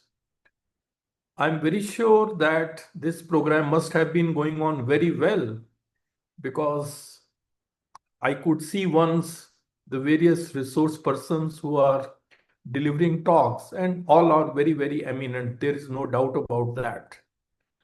So when I was approached for this talk, there were quite a few options open to me. But then ultimately I decided I shall speak on achieving excellence in research in India in the 21st century, challenges and opportunities. Because if I look down upon my own career and with so many co-workers working with me, and my experience of working not only in India, abroad, the top researchers of the world, what I think where we lack, that I wanted to share. So that's basically the purpose behind this talk. So before I start my talk, let me share my screen.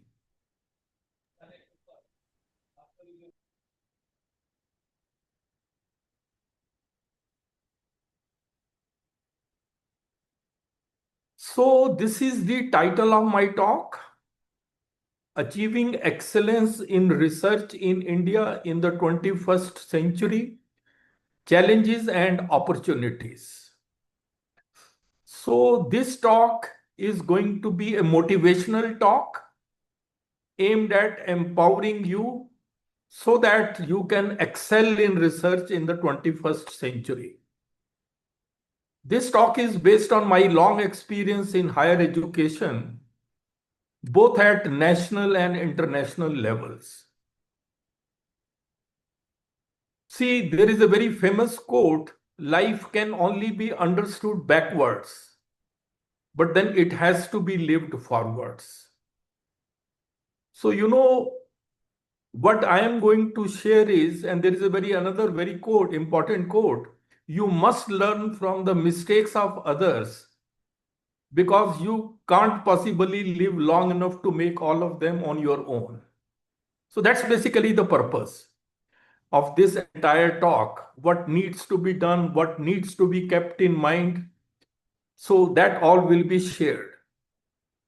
And when I talk about excellence in research, please remember excellence is never an accident.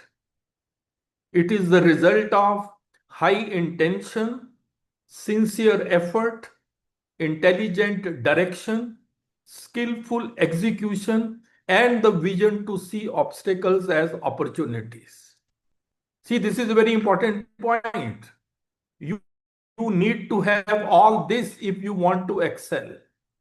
It has never happened that one has excelled just by chance. No, that can never happen. So all these things you need in order to excel. And this talk will focus on two aspects of research. One, I thought I will speak on how you can still become a better researcher, self-improvement. Because most of you are very young, so still there is a lot of scope. And second is how to produce better researchers for future. That means you have the responsibility of guiding and inspiring your students. So that is also very important, empowerment of the students. And how good is your mentoring ability, all will come under this. So that is how I have planned this talk. It will cover both these aspects. And one thing you must remember, that the thinking behind this talk is, if you really want to achieve true excellence in research, we must treat the root causes, not just the symptoms. Most of the time, we have been focusing more on symptoms. Ultimately, we forget what is the fundamental root cause, why we are not able to excel in research. So that I will try to highlight based on my own personal experience. So that is basically the thinking behind this talk.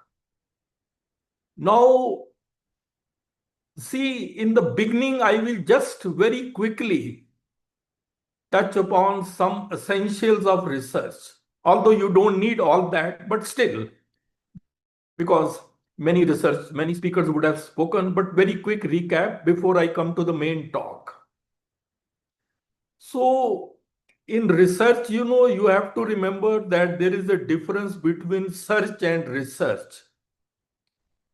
Search is to look for something, while research is to look into it. So you go into the depth of something. Research is normally done by experts, while the search is made by almost everybody. So research actually can be defined as the art of scientific investigation. In common parlance, as I have written, research is searching for knowledge. But when I say art of scientific investigation, what is the meaning of art here? Art means research requires creativity, intuition, and skill. This is very important. That is the meaning of art of scientific investigation. You need to be creative, intuitive, and having skills. It's not purely formulaic.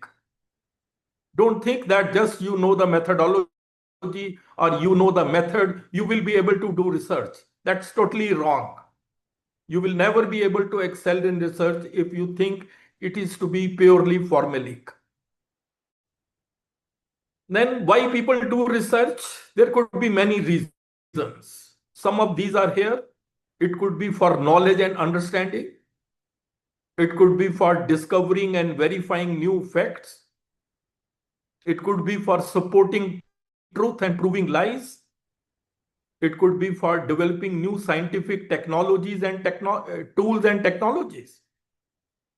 See, all the technologies are basically, what is a technology? Technology is the application of scientific knowledge to practical use in human life. So that is also sometimes the motive behind doing research. And then it could be even for aiding business success. And besides this, there could be many other reasons why people do research. See, I would put it that a researcher is like a detective. Because research is the process of finding out new things and understanding more about a topic by asking questions, collecting information, and analyzing it. So it's like being a detective trying to discover facts and solving mysteries about how things work, why they happen, and how to make them better. All comes under research. So you can see a questioning mind is very important if you want to excel in research. Curious and questioning mind, that is crucial for excellence in research. And then research methodology we all talk about. It is said to be the backbone of quality research. Research methodology, broadly speaking, refers to the systematic approach used to conduct research. And this methodology varies across disciplines because each field has unique goals, questions, and ways of understanding the world. So just you cannot have a single methodology which is applicable across discipline. That will never happen. But it is certainly the backbone of quality research. Then one more thing you have to keep it in mind is whenever you do research with an open mind. If you believe too much, you will never notice the flaws. And if you doubt too much, you will never get started. So the best way is to always do research with an open mind. Then just 1 minute on research ethics.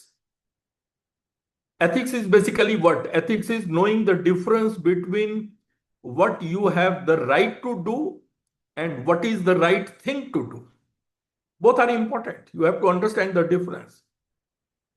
So when I talk about research ethics, it refers to the guidelines or moral principles for the responsible conduct of the research.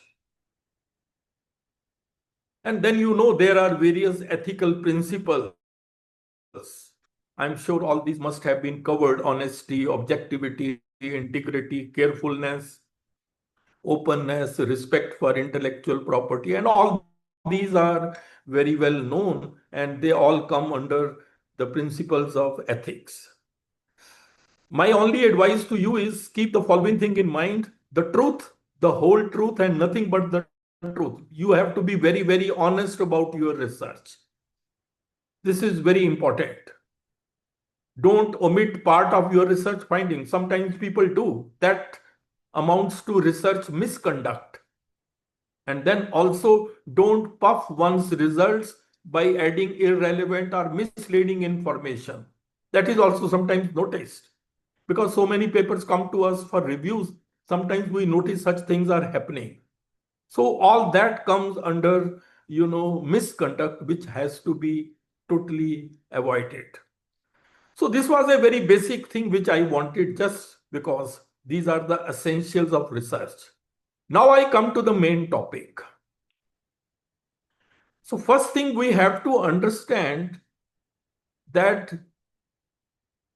there is increasing importance of research in the 21st century. In the modern era, research is becoming very, very important. Let's try to understand. See, 21st century world is a world which is changing very, very fast. We are living in a knowledge-driven world. And please remember, countries grow through innovation and creativity, not just information. Countries never grow with just information. So knowledge is very important.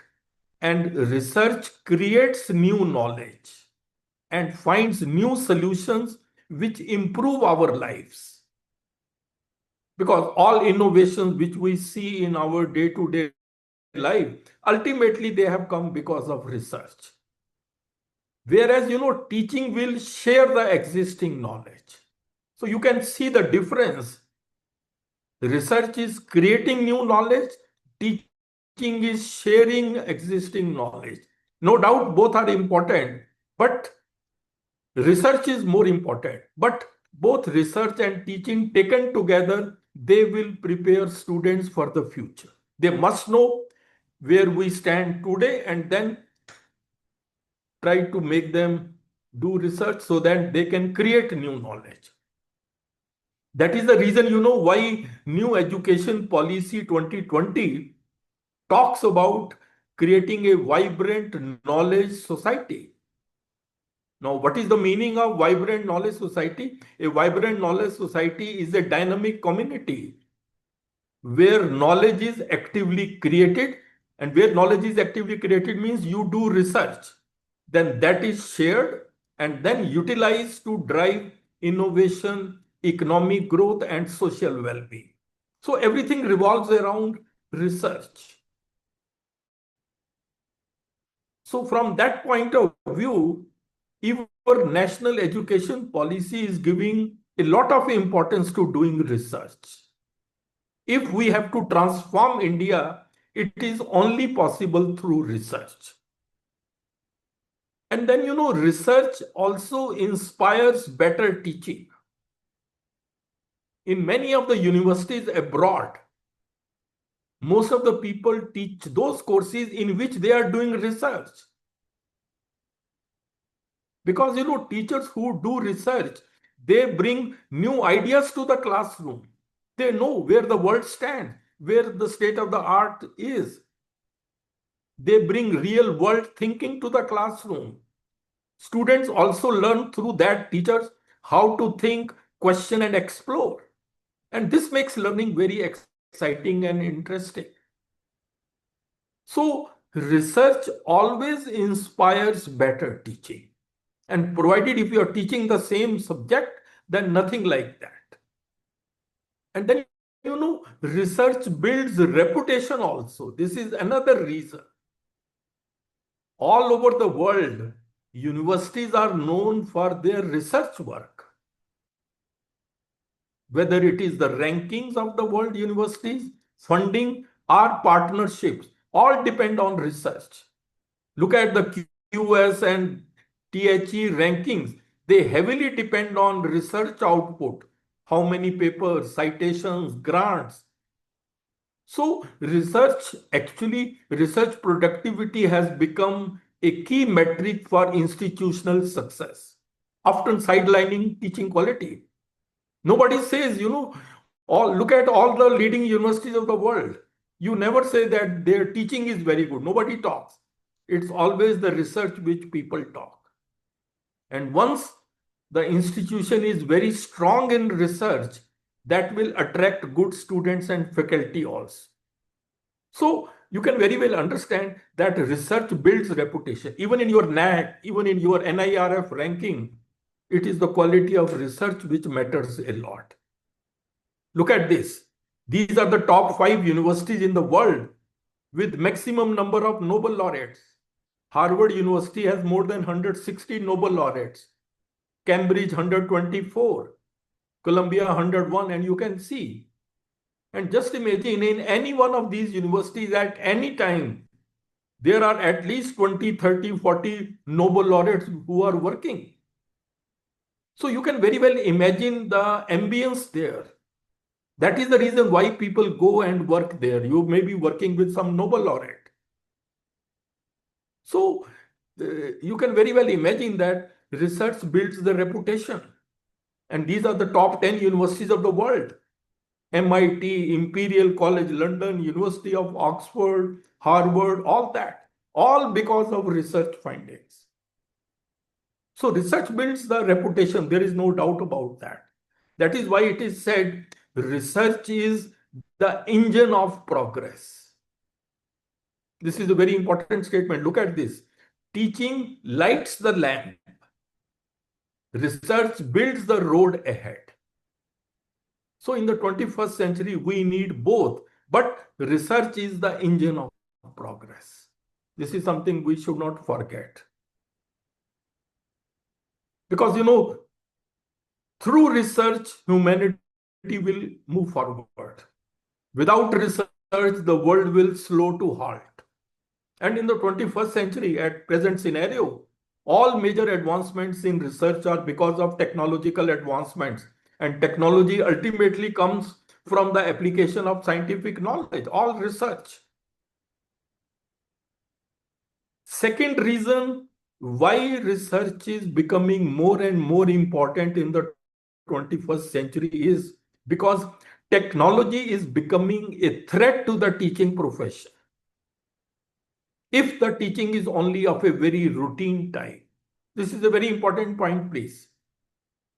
See, there was a time when teacher was considered to be the only source of knowledge, but times have changed.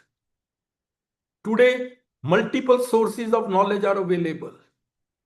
Lot of good content is available online. Tell me what you teach in the classroom, which student cannot get online, and perhaps sometimes a better content. And these are some of the multiple sources of knowledge which are available. Books are available not only in the print form, but also digital format, e-books. Internet offers you so much information. Websites, blogs, YouTube channels. Social media is another source. Podcasts, online courses and MOOCs. They have totally revolutionized the way education is imparted. You know that there are nearly 4,000 MOOCs on SWAYAM platform. Then academic journals, documentaries, and educational TV. And then most of the workshops, seminars, and conferences are done in virtual mode. So many sources of knowledge, and they have totally changed the way education is imparted. See, it is now said self-learning is becoming the new norm in the 21st century. You don't need a teacher after a particular age. You can learn on your own because of all these sources of knowledge. And then technology is even becoming a threat to the teaching profession. Why? Look at this. All those jobs which are of repetitive or predictable nature, which require no critical thinking, which require no critical analysis, and which require no research base or no specialization, all these jobs are going to be in danger, either because of artificial intelligence, automation, or robotics. Look at the picture. Humans are working along with robots. So a technology, if your teaching is just a routine type, then it is a threat. Now robot teachers are also coming. And Elon Musk has already stated very soon artificial intelligence systems will become smarter than the smartest human on the earth, maybe by this or next year. So you can now very well visualize how important it is going to be for all of you to do good quality research. And this, Bill Gates only, I think about a month back, he made this statement. Within next 10 years, artificial intelligence will replace many doctors and teachers. Humans won't be needed for most of the things. So you can see and think how world is changing. This was my article. It was on demand. They asked me to write this article that how artificial intelligence is going to transform education. This was the cover story of this famous CSIR magazine, Science Reporter.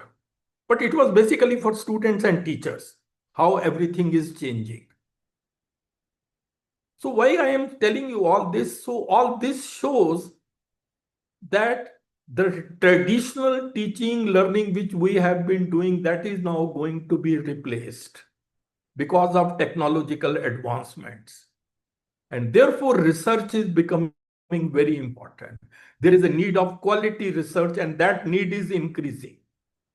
Quality research will help you in acquiring new knowledge, enhancing your creative thinking, analytical and problem-solving skills, all that. And please remember, research and development are inseparable. Without research, you cannot have development. Therefore, you can very well understand we need to excel in research. And this need is growing day by day.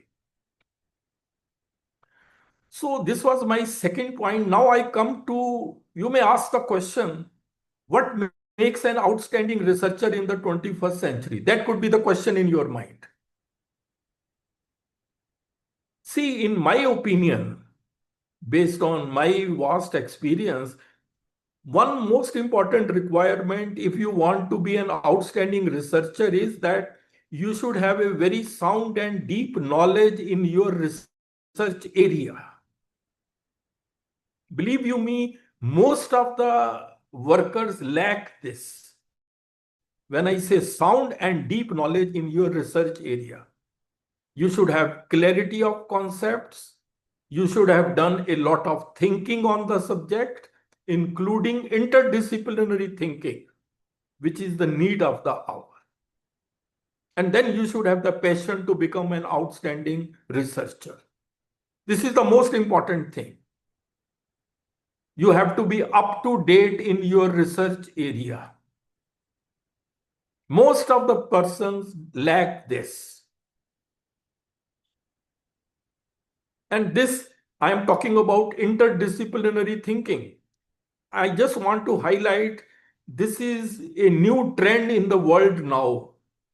We have to focus on interdisciplinary thinking or interdisciplinary research. Please remember, interdisciplinarity is the need of the hour. Therefore, my message to all of you is neither teach nor learn subjects in isolation. Don't do that. See, science itself is a systematic study of reality. For the sake of convenience, we have divided this reality into various parts: physics, chemistry, botany, zoology, like that. This compartmentalization is man-made. And what happens? Then we start also teaching subjects in isolation, as if physics has nothing to do with chemistry or it has nothing to do with zoology, nothing like that. This is all man-made. And please remember, no real world problem can be solved with the knowledge of just one discipline. Any world problem you may take. That is why, under new education policy, people talk about multidisciplinary education.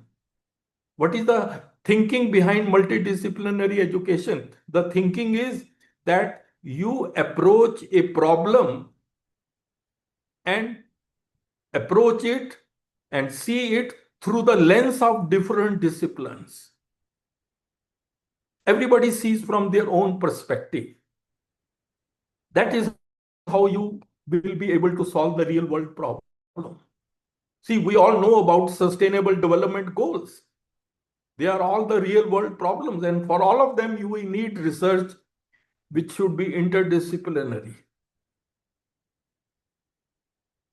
And this is another point which I am making. Innovation in today's world is no longer confined to single disciplines. It thrives at the intersection of diverse fields. All innovations, look at, during the last 5 years, look at all the major innovations. They have come because of the intersection of diverse disciplines. Because, when two or more fields will come together, new solutions emerge which were once unimaginable. And that is what we have to also keep it in mind. I just give you one, look at this. Smart watches we all do use. You know what disciplines are involved behind smart watches? Electronics, healthcare, software engineering and designing part. Google Maps, we all use in our cars. Subjects involved are geography, satellite technology, computer science, behavioral science. Self-driving cars, driverless cars, which are becoming very popular now. You need mechanical engineering, AI, and ethics and law. Facial recognition technology, very common. You go to the airport through your recognition, Digi Yatra, that is becoming very popular. Here you need computer vision, data science, ethics like that. Even our Uber and Ola. See, the people, the young people who developed that was also the intersection of these disciplines: software engineering, economics, urban planning, and legal regulation.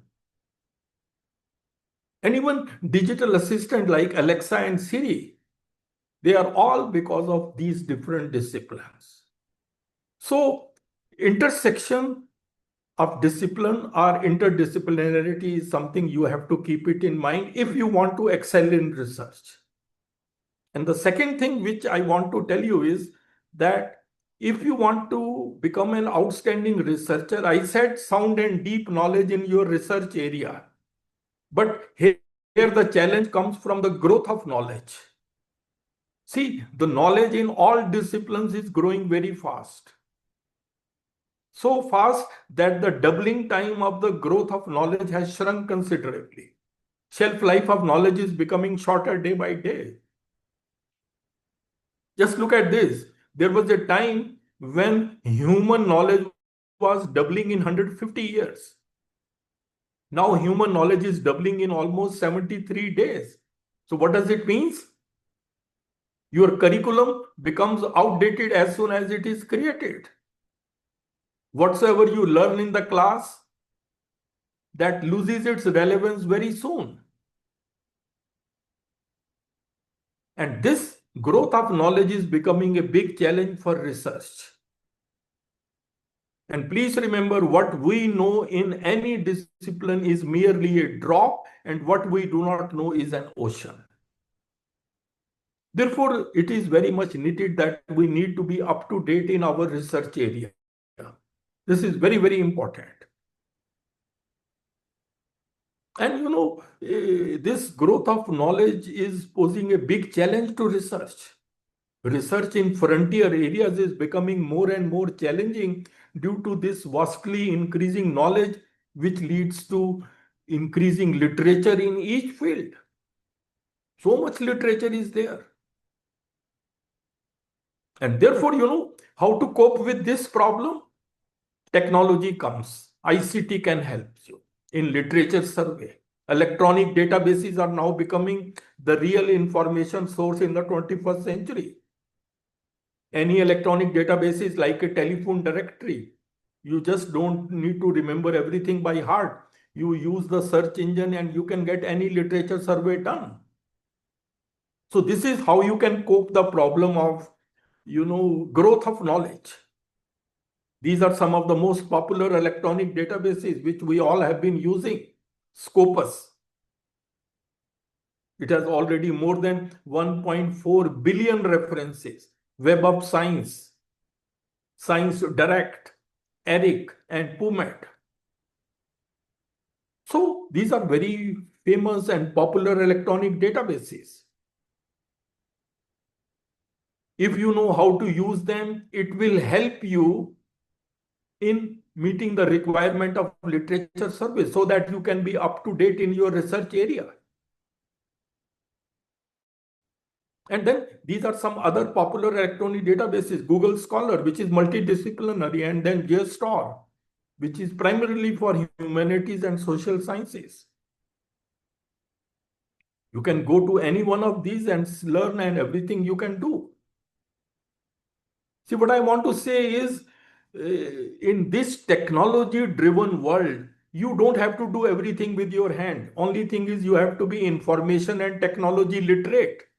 Information literate means, by information literacy, I mean that you should know that whenever you need any information, what are the possible sources, how to search them, how to find them, how to use them. That is the meaning of information literacy. And technology literacy means you should know how to use various ICT tools. So many ICT tools are available now. See, they have made our tasks very easy. Only thing is we should be aware of them and then we should be using that. For example, ICT through its various tools has totally changed the way research is conducted now. Whether it is identifying the appropriate information sources, our literature survey, our data collection, our data analysis, our referencing, our report preparation, or even plagiarism check. For all of them, ICT tools are available. These are some tools. Look at these. These are all very popular. You can just go into any of these tools and it will be a big help to you. So you can see whenever challenges come, some opportunity comes in the form of ICT tools and all that. So that was my first. Second thing, if you want to excel in research, you need to be an out-of-box thinker. First thing which I told was you have to be having a sound and deep knowledge in your research area. But second is you need to be an out-of-box thinker. You should have an analytical mind. You should be innovative and creative. And then 4 C's. By 4 C's, I means curiosity, creativity, courage, and commitment. These are the hallmarks for an outstanding researcher. Curiosity and creativity are very important. And you know, the components of creativity are these. How can you become creative only if you have these 3 things? Expertise. Expertise means vast knowledge. So that is the first requirement. If you are, suppose, in any field in which you are working, if you are up to date, you have a vast knowledge what all work is going on. Then you have a creative thinking skill. Creative thinking skill means the thinking you do when you generate new ideas. You try to find out where there are some gaps, what new work can be done. And then you have the motivation also. So these are the 3 components of creativity. And creativity comes through curiosity. Curiosity is the mother of creativity. Albert Einstein once said, I have no special talent, I am only passionately curious. So we need to encourage curiosity amongst our students also. And you should also be curious. If you are curious, you have a questioning mind, you will try to become creative, you have a vast knowledge, then you will be able to work. See, these are the fundamental things. Facts don't cease to exist just because we ignore them. Curiosity, I believe, is the single most important quality for excellence in research. It motivates researchers to ask insightful questions, explore new ideas, and challenge existing knowledge. These are very important. Curiosity will drive the pursuit of deeper understanding. Why this happened? Why this? All those questions should come to your mind. All of which are very, very essential for producing high quality research. See, if you look at the world researchers, top researchers, it's their curiosity which led them to that work. Look at our Indian C.V. Raman. He got Nobel Prize in 1930. And his one paper where he talks about the new radiation, that is the title of the paper. It's all curiosity. He came out with the Raman effect and all that. Just one paper. So, you know, all this is required if you want to excel in research. My experience shows we lack in these things. And this creativity is the most important skill for research because it will help you finding the gaps in knowledge. And that will lead to your research problem. What is creativity? Creativity is basically connecting the previously unconnected dots. But you should be aware of what are the unconnected dots so that you can connect them. And that is where the research problem will come. Because in any quality research, the starting point is the research problem. And that comes through this route. And once you have the research problem, then the rest of the steps will follow in research. Whether it is the literature survey, hypothesis, design, research, data collection, all that is automatically will happen. Most important thing and the most difficult thing in the world is research problem. And that comes through creativity. Creativity comes through curiosity.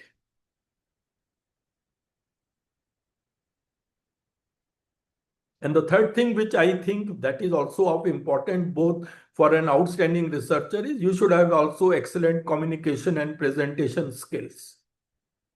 These are otherwise also very important in the teaching profession because no one will really take the pains to listen to your ideas until and unless your communication is effective and impressive. You have to be top class. And if you are very good in communication and presentation, even your effective communication and presentation skills can be a big asset in academic research writing. Tomorrow you write a paper, manuscript, etc. So these skills will help you a lot. Because these are some of the features of academic research writing. Whenever you write a paper, it has to be structured, it has to be duly evidenced, it has to be critical, it has to be precise, balanced, objective, and formal as per the guidelines of the journal where you want to publish. But your communication writing skills will be a big asset, and this is no doubt a very positive point. So this is 3 things I told you which are must for an outstanding researcher. Sound and deep knowledge in your research area, out-of-box thinking, innovative and creative and analytical mind, and then communication and presentation skills. So now let's look at the current research scenario in India, because we are talking in the context of India. See, if you look at India's education system, India has the 3rd largest system of education in the world, next to USA and China. Even as per this data, we have more than 1,000 universities, nearly 45,000 colleges, so many standalone institutions. There are nearly 16 lakh teachers in higher education and more than 4 crore students. And these are some facts about research in India, which you should be knowing.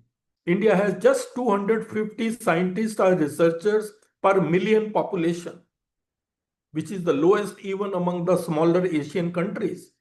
So India has low research capacity in India. That is one thing you have to be aware of. Just 250 scientists or researchers per million population. Then India ranks 4th in the world for research, publications wise, 3rd and 4th, 3rd in scientific, 9th for highly cited papers, and 10th for patent filings. And one interesting fact is only 0.5% of higher education students are enrolled in PhD. And India ranks 39th in the Global Innovation Index. These are some of the facts which I just wanted to tell you where we stand. But now comes the interesting thing. There is a poor quality of research in India. Look at this. 99% of the higher educational institutions in India are not contributing to the country's high quality knowledge creation. 99%, just imagine. 99% of the universities and colleges are not contributing to the country's high quality knowledge. They are just doing routine research, promotion driven research.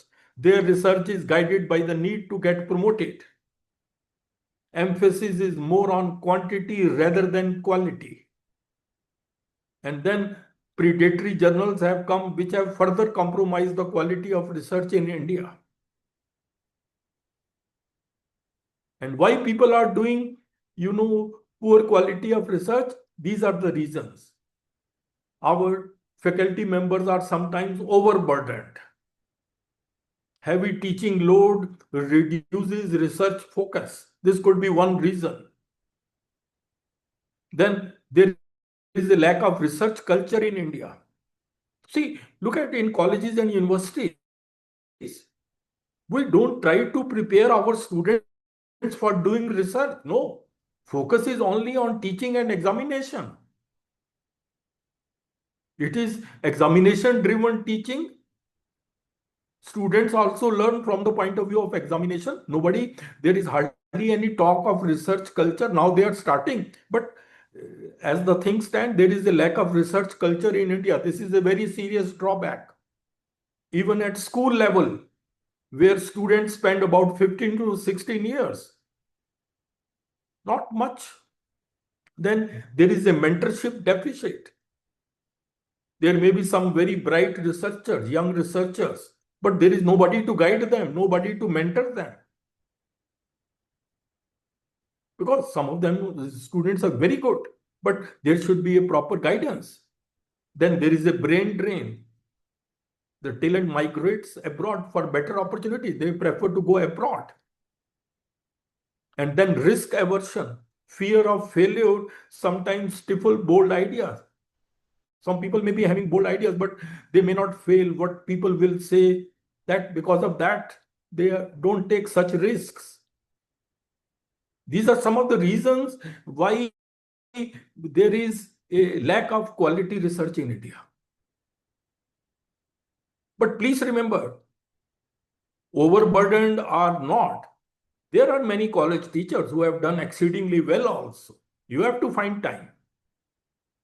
You have to manage your time. Some of the colleges and universities should have certain practices which encourage teachers to do research. For example, in many colleges, they keep Friday off for teaching. Entire day is devoted by the faculty for research.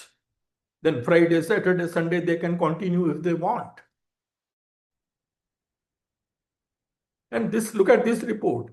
This was reported in Rajya Sabha. India's best science students are going for civil services, IAS and all that. See, IIT Bombay, IIT Kanpur, IIT Delhi, they are becoming the factories for civil services. Best brains, they go to civil services. They don't find research very attractive. And second thing, we are talking about current research scenario. There is a gender gap in science in India.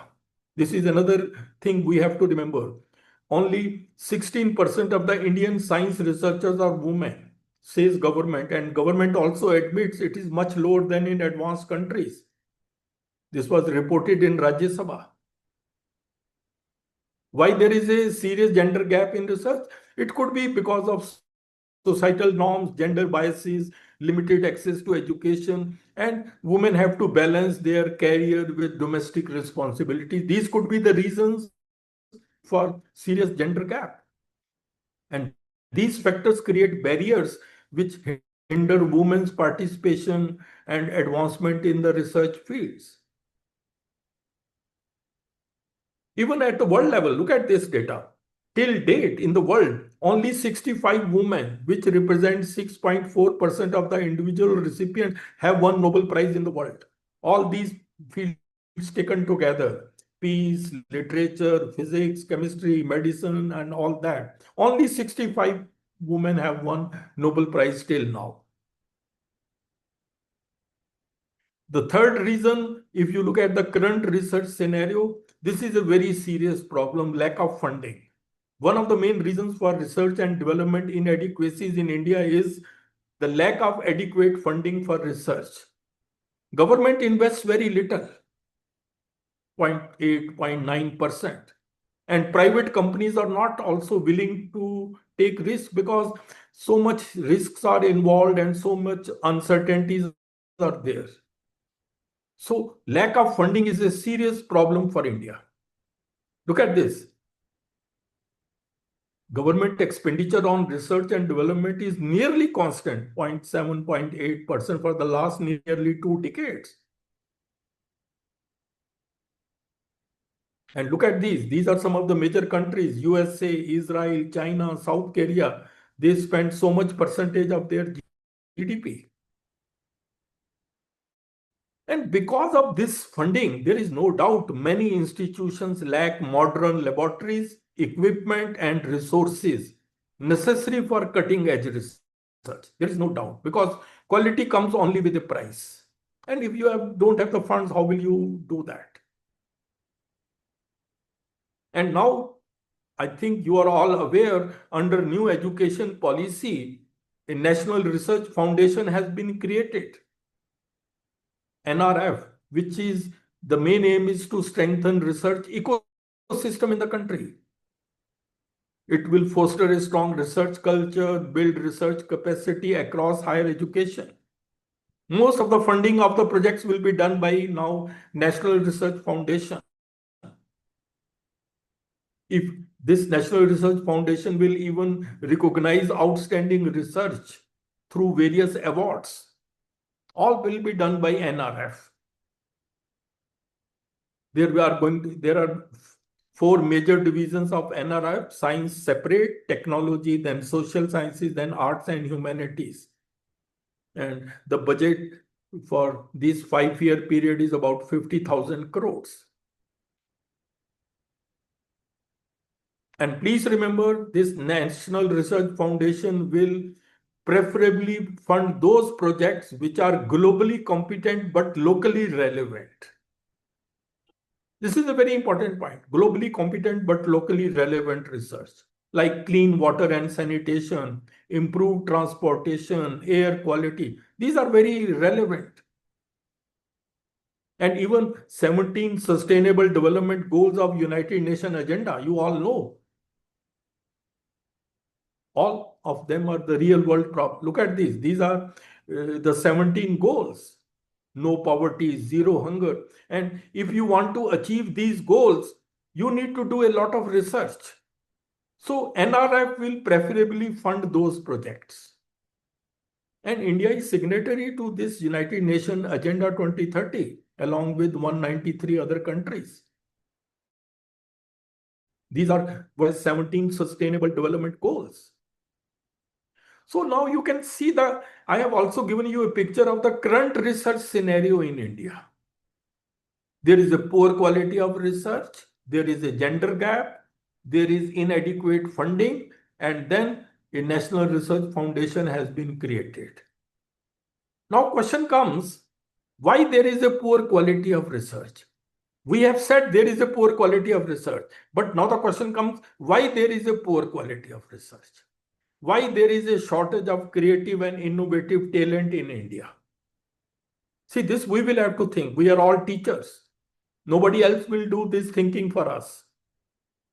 Peaks of excellence in research in India have been very few and far in between. Very few.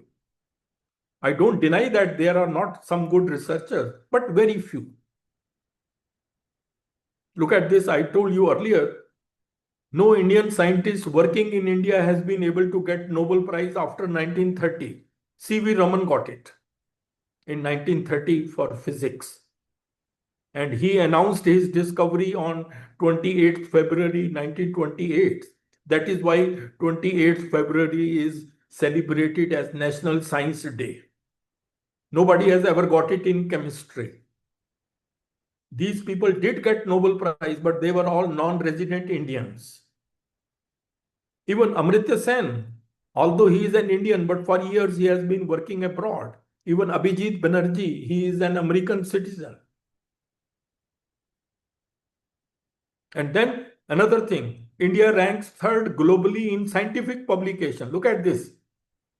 Number 3 after China and United States, publications wise. But there was a report in Times of India, where it says that only 10 out of the 4,000 most cited researchers in the world are from India. Out of 4,000, only 10 are from India, which comes to be 0.25%. citation wise and overall impact wise. Only 10. That also is an indicator of quality of research. And these are the 10 people, including Professor C.N.R. Rao. Then there is a book which has come by Jayant Narlikar. He passed away recently, The Scientific Edge. In this book, he says that the 5 achievements of Indian science and technology in the first half of the 20th century, that means during this period, were mainly because of these people, Ramanujan, Meghnad Saha, Bose, Raman, G.N. Ramachandran, mainly individual efforts. This was in the first half of the 20th century. But in the second half of the 20th century, major achievements were because of green revolution, space research, nuclear energy, superconductivity, etc. Government funded projects. See, earlier it was individual efforts. Now it is the government funded projects. That is why Jayant Narlikar asked the question, why is it that in the second part of the 20th century, we could not recreate the magic of the early part of the century created by Ramanujan, Raman and Bose? So, big question. See, now it is widely believed and agreed that we lack in quality research because of our education system. There is no doubt about that.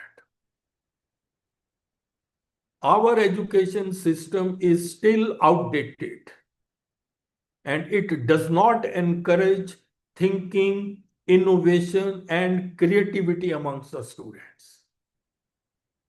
And please remember, without innovation and creativity, there can be no progress and we would be forever repeating the same patterns. See, whatsoever you teach in the class, that is ultimately the result of the innovation and creativity of some people. But if there is no innovation and creativity, we will be just repeating the same thing. That is why, it is said, education is like the soil where research grows. If the soil is old and not taken care of, we cannot expect to grow good crops. In the same way, if our education system is outdated, we can't expect great research to come out of it. This is the reality. Good research depends on modern and supportive education system, just like healthy plants need good soil to grow. This was my article which came in Times of India's The Creativity Crisis in the Indian Education System. This was in Education Times.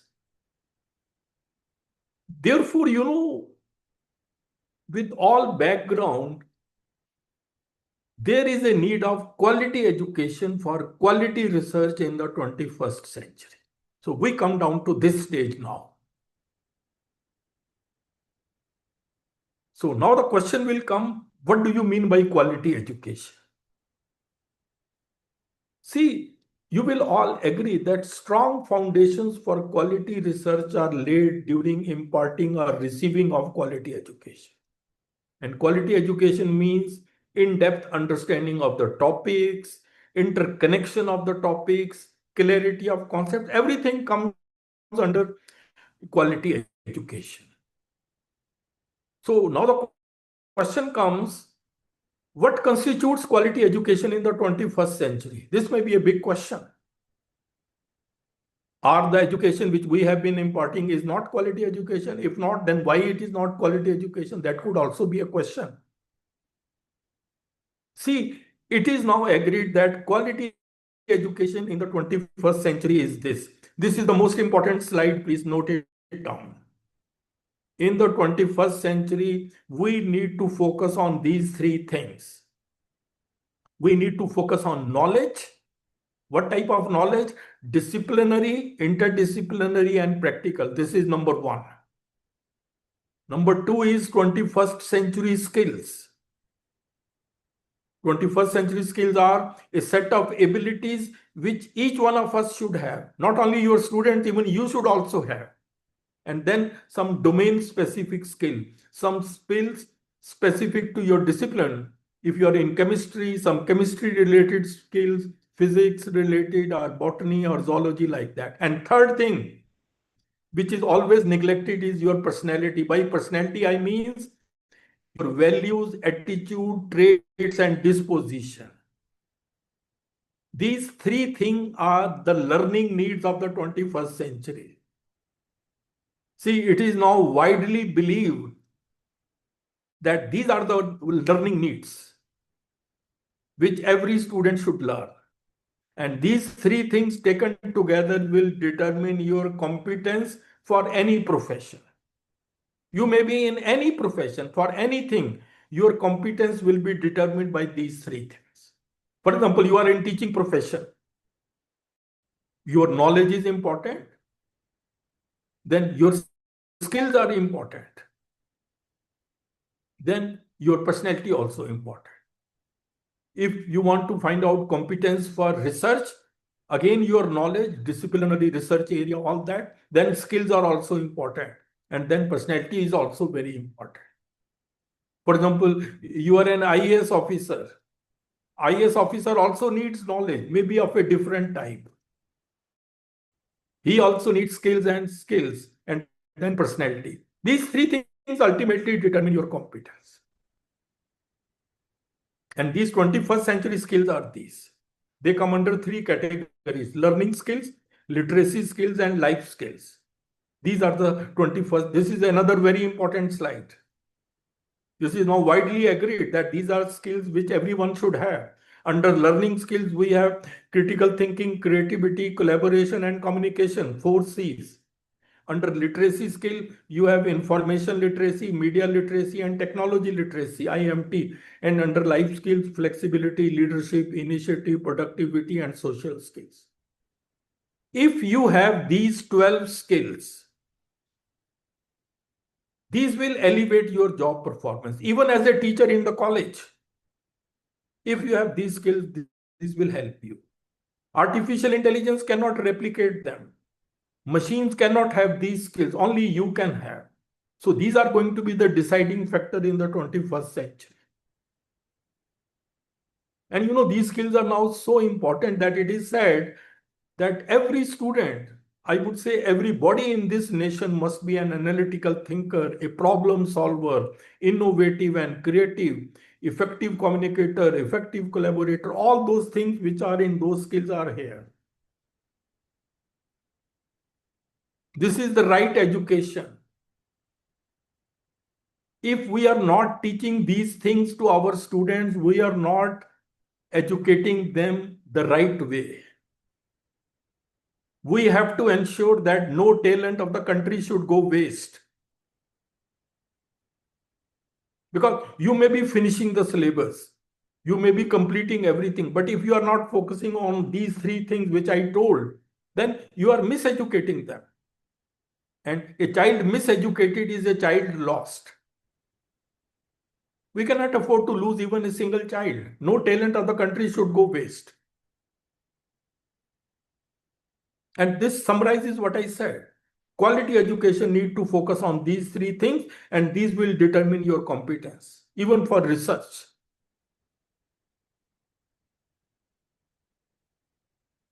So you need to acquire competence for excellence in research. Acquiring competence should be the goal of quality education. So the question is, how to implement what I said is the quality education in the 21st century, how to implement it. One may need a full talk on that, but I will just tell you, this is what I told you just now. Quality education is this, but now the question is how to implement it. You need various reforms. These are some of the reforms which I can summarize. This our education system needs immediately. We need to have new age curriculum, which is skill-based and industry-led curriculum. This is very important point I'm making, skill-based and industry-led curriculum. Then our pedagogy should change. We have been following traditional teacher-centric approach, talk and chalk method. That time has gone.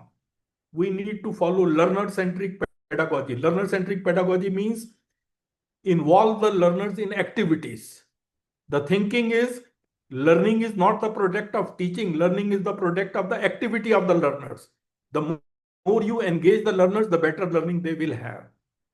That is the thinking behind outcome-based education, which everybody is talking these days. This is the new concept. All leading countries of the world are now focusing on outcome-based education. What is the thinking? See, we earlier, when we were teaching, our focus was on process which we followed in teaching. But now the focus is on the outcomes which the students have achieved. You may follow any method. You may follow flexible methods of teaching, flexible method of assessment, anything you may do. But ultimately, the students should acquire the outcomes. That will be the question. That is the thinking behind outcome-based education. We should not just produce graduates, we should produce capable graduates who can do something. See, degrees means what? Degrees means that you have studied these subjects. But now the question is being asked, okay, you might have studied those subjects, but based on that, what you can do? That is now the question. So this is a new shift. Assessment shift. It should become more scientific. Focus should be on higher order thinking skills. We need adequate teacher training. The roles of the teachers are totally changing now. They have to become ICT and artificial intelligence savvy. And therefore, we need to nurture innovation and creativity and research mindset in our young. These things, if you do, they will become, automatically thinking on those lines. See, these are the root cause. The root causes, I would say. Because till a person is 21, 22, you have been teaching by the old method and then you expect him to do quality research. How will they do? They will never be able to do. You may be university topper, no problem. You will not be able to do. Because you have not been trained. Assessment process also needs to be made more scientific. Both learning and assessment should focus on higher order thinking skills. Again, I am showing this slide. That is why people talk about competency-based assessment now. Because learning is of knowledge, skills, and personality. And therefore, assessment should also be of these three things. And these three things determine your competence. That is why we call it a competency-based assessment.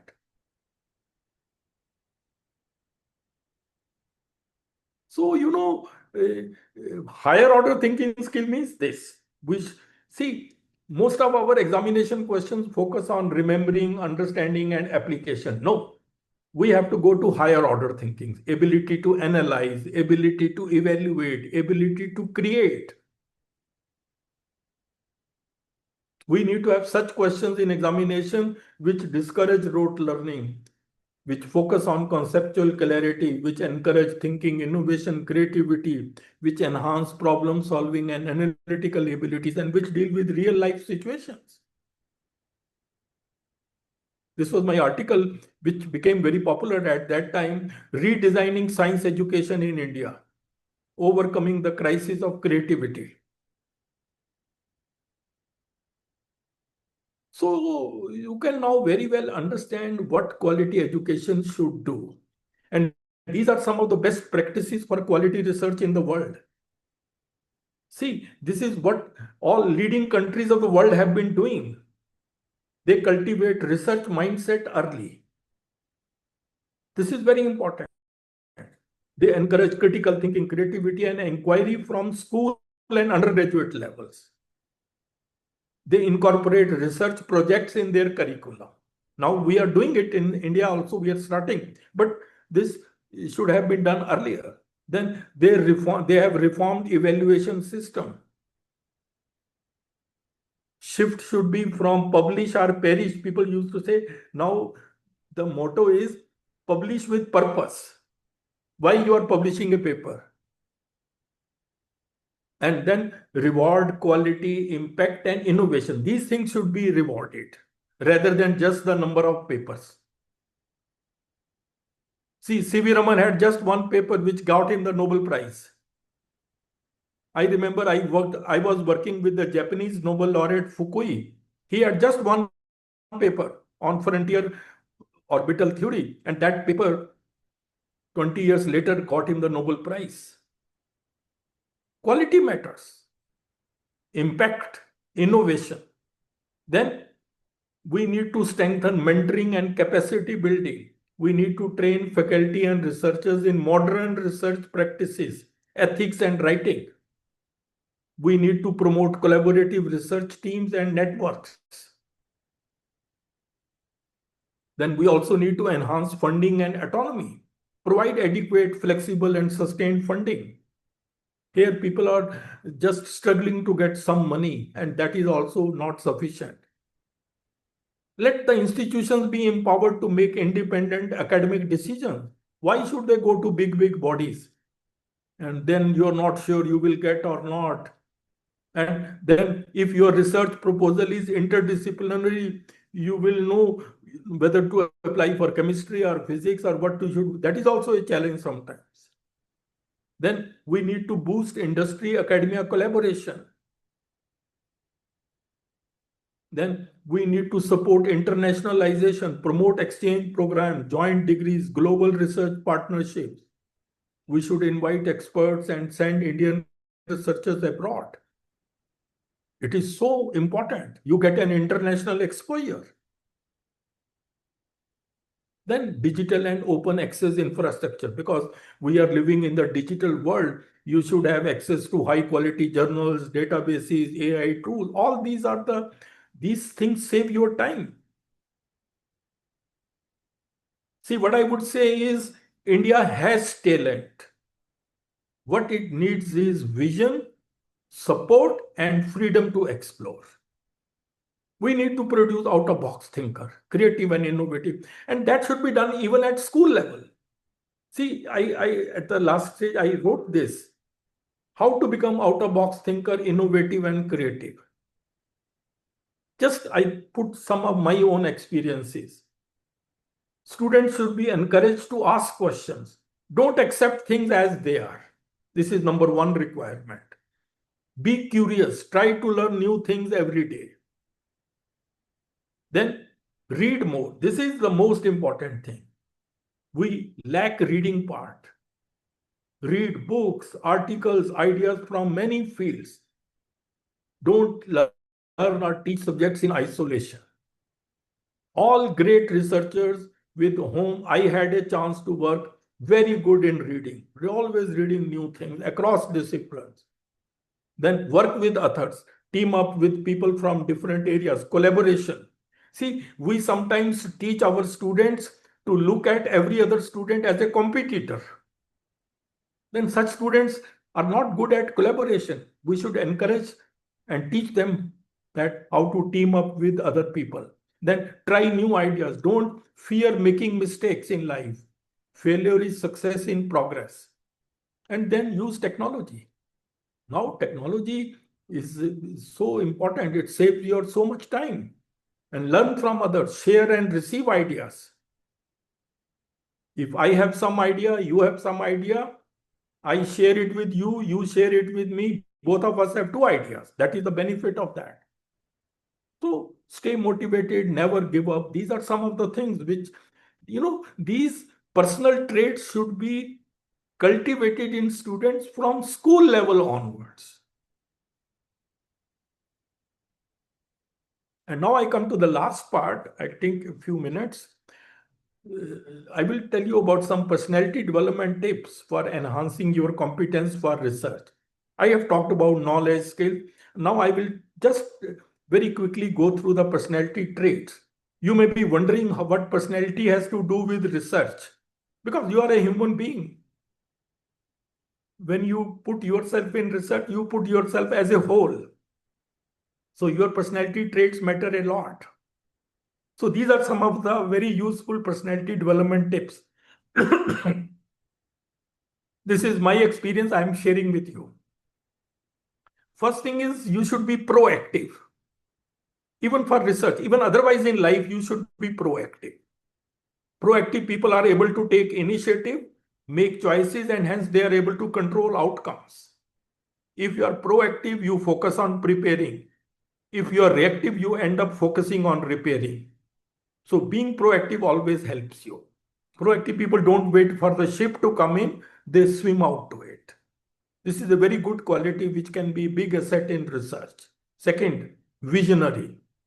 Clear goal and work towards long-term success. Direction is more important than speed.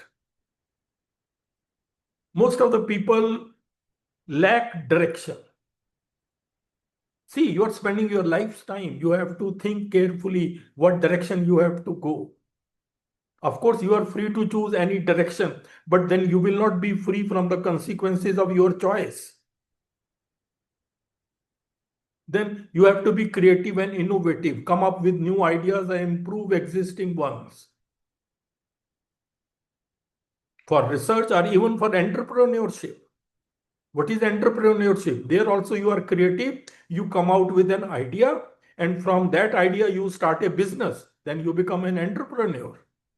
But creative and innovative pays you. Then you should be self-motivated, especially for research. You should work hard towards your goal without needing any external push. See, a Nobel Prize winner in chemistry recently got a Nobel Prize at the age of 97 years. Self-motivated, kept on working. We sometimes in India want immediate gains. That may not be possible. Perseverance, resilience, these are must. Because there are always some setbacks, failures. You should bounce back. Then excellence should be the key word. In today's world, to be good is no longer enough. No. Look at the quote. A penguin can never be a giraffe, so try to be the best penguin you can be. Excellence should be the key word. Then self-belief is very important. It gives you the power to face challenges of life. Look at the quote. A bird sitting on a tree is never afraid of the branch breaking because her trust is not in the branch but in her own wings. So this self-belief, self-confidence is very important for excellence in research. So many failures. It may not give you success, but it gives you power to face the challenges. Then self-discipline. This is another quality we should have. Self-discipline means mastery over your thoughts. If you can control what you think, you can always control what you do. So that is why it is said, you don't have the problem, you are the problem. Your mindset, your attitude is the problem. This you should control. And you should have a growth mindset. Growth mindset means that you can develop your abilities through effort and hard work. And then a risk taker is very important for excellence in research. Be prepared to lose battles if you want to win the war. Risk taker, no problem. If this does not work, I will keep on working like that. See, this is how all great workers in the world have achieved. They have not become great overnight. They have spent years and years doing research and they have reached to the top. If you read the biographies of some of the greatest scientists, you will come to know they all have been great risk takers. Then emotionally also intelligent, because sometimes you don't work alone, you work as a part of a team. So as a team, you have to work together. So you must be emotionally intelligent because you should have the ability to understand and manage emotions for effective communication and relationship. This will help you in collaboration and leadership. See, one approach which I learned in Germany, where I worked for many years, was that suppose I am new to the research. I want to start new research work. What will professor say? He will say, okay, you want to work in this field for 3 to 4 months. You read all that, look at the literature survey, think over everything, and then come out with the problem. After 3 to 4 months, he will be asked to come in a seminar where many other experts are there. He will tell what he has learned and what problem he wants to work. All others are expert. They will immediately tell whether this problem is worth pursuing or somebody has done it, or this is not going to be successful. That is how they learn and decide the problem. All best minds work together on a team, as a team. See, we lack such things. We tell our student not to tell about our research work to anybody else because they will copy it. That sort of mindset will not work. Then overcome the fear of failure. Because failure is just success in progress. Your attitude towards failure determines your altitude after failure. It's a question of mindset. And Bill Gates once said, if you are afraid of failure, you don't deserve to be successful. And then worry. Worry is a common problem in research. I have seen closely some of the people. Please remember, worry is a misuse of your imagination. Even in your personal life, this can be a big asset. Worry only about the things which are in your control. And what is in your control? Your attitude, your focus, your effort. That's all. What others will think, what will be the opinion of others, what will be the outcome of my efforts, that's not in your hand. You do your best. So this simple demarcation can help you. And then never become arrogant. This is another small advice to all of you.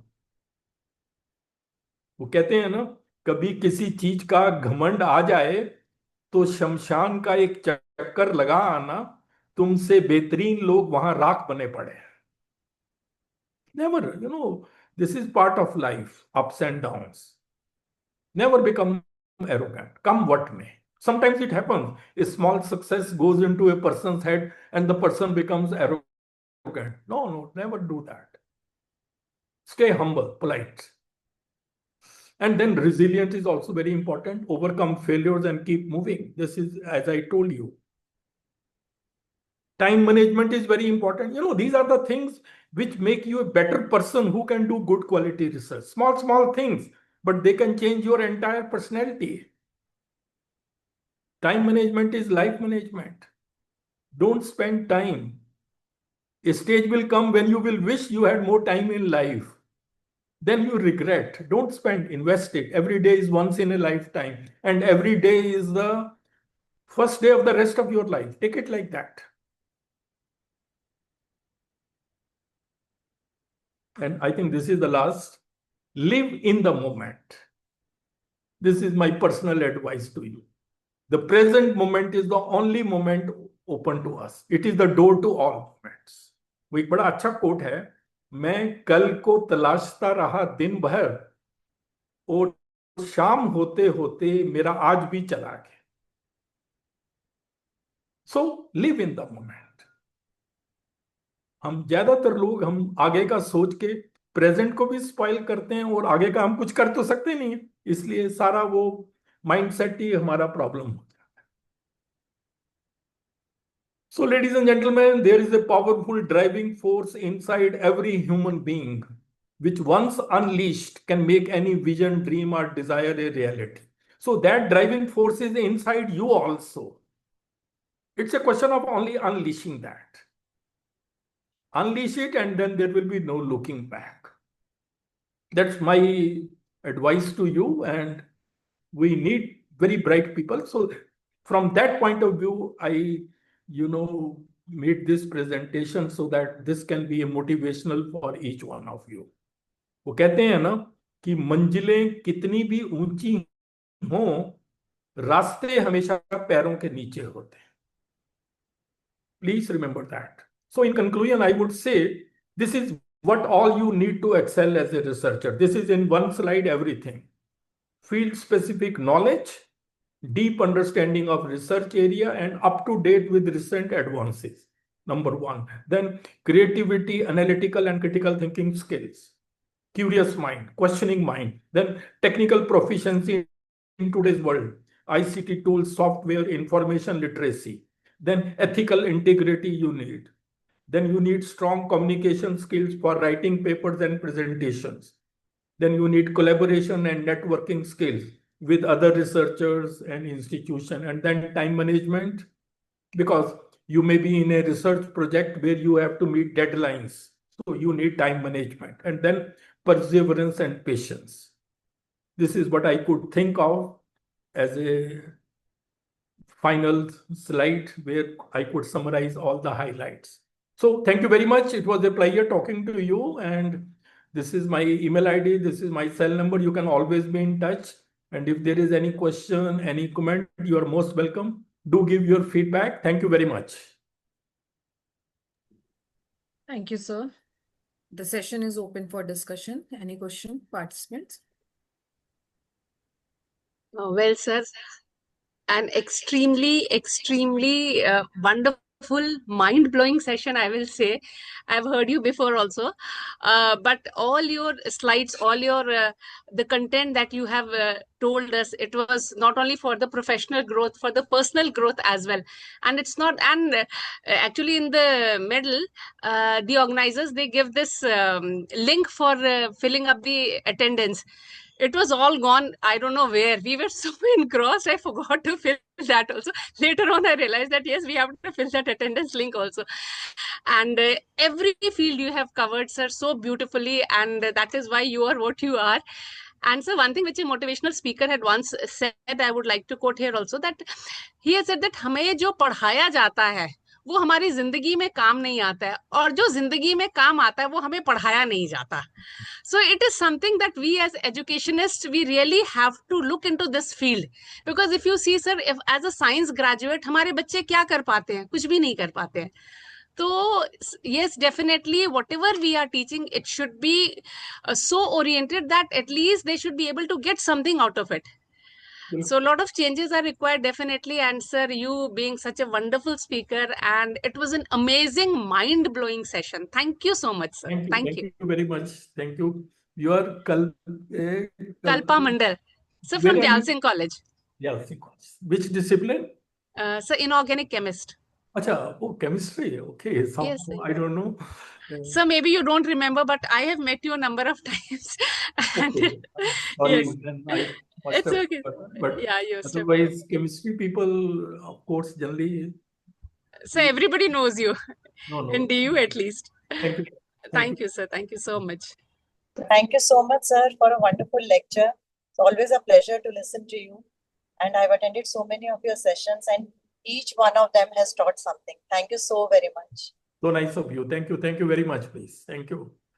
Sir, I would say a single line on your lecture. It was less about science, it was the art of scientific temperament.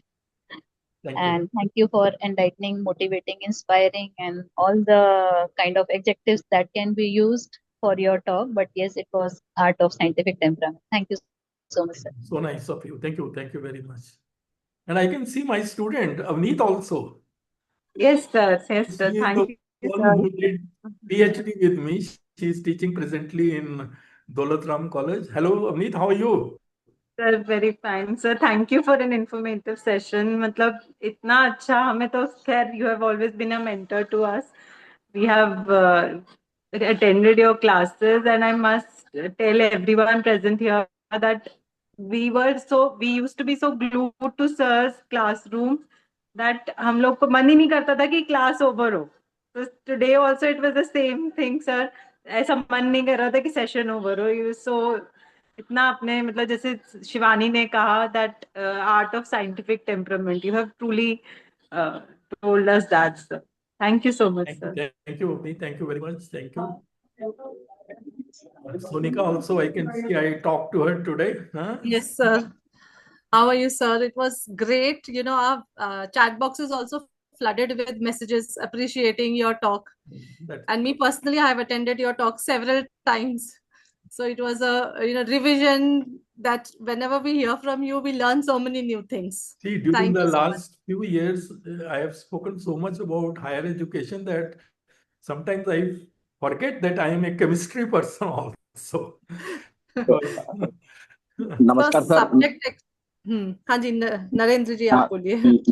नमस्कार sir, मैं Narendra biochemistry से दौलत college से। Sir मैंने पहली बार किसी science के professor को इतना मोटिवेशन के साथ बोलते हुए देखा। वो चिड़िया वाला आपका उदाहरण, विंग्स वाला और वो बैटल्स वाला और वो वॉर वाला, सर बड़ा अच्छा लगा। क्योंकि साइंस तो सब लोग पढ़ाते हैं और पढ़ते भी हैं, लेकिन आपने जो मोटिवेट किया ना sir, I appreciate it sir. Thank you Narendra, thank you very much, thank you. And sir, one word which I have never heard in never, मतलब मेरा knowledge कम हो सकता है, but the use of word civic, science में it lacks, but मेरे लिए बड़ा noticeable था ये word, क्योंकि I try to take care of that things in the class also. So it is good that along with our science we incorporate some civic sense also, because it is the foundation nowadays we need, and as such we are getting so many things कि हाँ we are less civilized, so we need to focus that also. और आपकी एक slide में वो word था, I really liked it कि एक scientific talk में this word has been used prominently. Thank you sir. और एक छोटी सी रिक्वेस्ट है आप सबको, आप सब टीचर्स हैं, आप सबको भी आगे स्टूडेंट्स को थोड़ा इसी लाइंस पे ही मोटिवेट करना, ये भी हमारी रिस्पॉन्सिबिलिटी है कि हम आपको एम्पावर करें और आप आगे जाके स्टूडेंट्स को एम्पावर करें, तभी थोड़ा सा एक चेंज आ पाएगा। तो पढ़ाने में भी सब तरीके से I think you can all. और एक प्रेजेंटेशन बनाने का भी आप देखा करिए, जैसे ये मैंने जो आज आपको प्रेजेंटेशन दी, इसमें करीब 200 स्लाइड्स थी। तो इसको बनाने में मुझे काफी टाइम लगा, बनाने में, मिक्सअप करने में, क्या डाला जाए क्या। देखिए कोई रेडीमेड तो है नहीं कि भैया बना बनाया, तो क्या चीज लिंक करनी है, किस से करनी है। फिर मैंने बल्कि आज सुबह सोनिका को फोन करके पूछा भी कि भाई इसमें सिर्फ साइंस के टीचर्स हैं कि कोई मिक्स्ड लॉट है। इसने बताया कि नहीं सर सारे साइंस के हैं। तो फिर मैंने थोड़ा सा वो ओरिएंटेशन भी डाला। तो ये भी चीज एक आपको इम्पॉर्टेंट है, क्योंकि आप सब भी कई जगह प्रेजेंटेशन करोगे, करते रहोगे, तो these things are very important. You should know your audience, you should come down to the level of the audience and then take them along. That is also the quality of a good teacher, because you should have the ability to come down to the level of your students. Because in the class, you are not to impress your students with your brilliance. That's not the purpose in the class. The purpose is what you tell them what they need to know by coming down to their level. So these are small things, but they can make a big change. So that is what I would advise. So thank you very much then. Anything else? And thanks so much for all the comments, which I could see little bit in the chat box. So that is what I was ensuring you in the morning, that even though due to certain technical issues, some people switch off their cameras, but they are there listening to every speaker. And as you see, they have listened to every word that you have said. So I'm so happy that the participants are also living up to, I vouched for you that you all are there, and you have proved that you are there and listening. No. We say that you should have your cameras on, yes. Because, online education has one limitation, that it is highly impersonal. Yes, we understand that, sir. Many of you must have heard me, but we have never met as such. Yes. So that way it is impersonal. And if you keep your videos also off, then it looks as if it is further making it more impersonal. The distance You are increases. speaking to the nameplates. All nameplates are written. You are speaking to them. It looks like that. So participants, at this moment, I would also like to remind you again that you have to keep your videos on throughout the session. क्योंकि आप अपने आप सोचिए कि आप lecture दे रहे हो और सामने ब्लैंक, हाँ वही नेम प्लेट्स हो तो अच्छा नहीं लगेगा। तो उस सेंस में मैंने कहा। बिल्कुल सर। हाँ जी सर, पहले भी जो हमारे स्पीकर्स थे उन्होंने भी इंसिस्ट किया था, आई अनाउंस्ड, बट ये हो जाता है कि फिर सब थोड़ी देर बाद स्लोली दे स्विच ऑफ। ठीक है, we can't announce in between the sessions, that is what is difficult. थोड़ा लाइवली रखता है। बिल्कुल हाँ जी सर। बड़ा वो लगता है कि आप नेम प्लेट्स को बोल रहे हो, कोई रिस्पॉन्स नहीं आ रहा, कुछ नहीं हो रहा, तो वो थोड़ा एक उसको अवॉइड करने के लिए हमने, तभी तो यूजीसी ने भी स्पेशली लिखा है कि जितने भी ये प्रोग्राम्स हों उसमें ये मैंडेटरी है कि you should keep your videos on, and we make it a point. And I think Vimal also told in the morning that we have. Yes, sir. Anyway, these are small things, but more player is. So I really enjoyed being with you, and all the best for your program. When is it ending? So it's ending on 7th. 27th. On the 7th of July. I'm very sure by We the end of invite you for the valedictory function too, sir. So if possible, please do join us. I'll speak to you about that. we will see. We will Yes, see. sir. Okay, sir. All the best, please. Thank you very much. Thank you, sir. Thank you. Thank you, sir. Thank you, sir.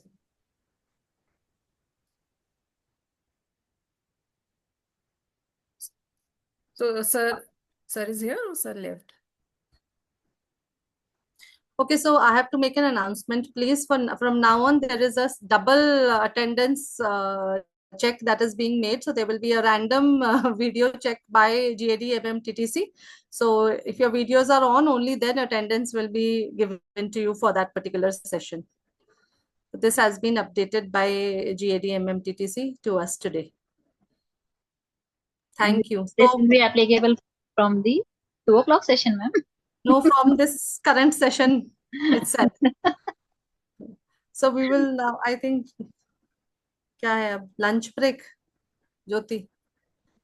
Ma'am एक second में ही phone का battery बिल्कुल खत्म हो जाता है when we switch on the video. That's the issue. We, you know, sometimes whatever is required, we need to do that, however we do it.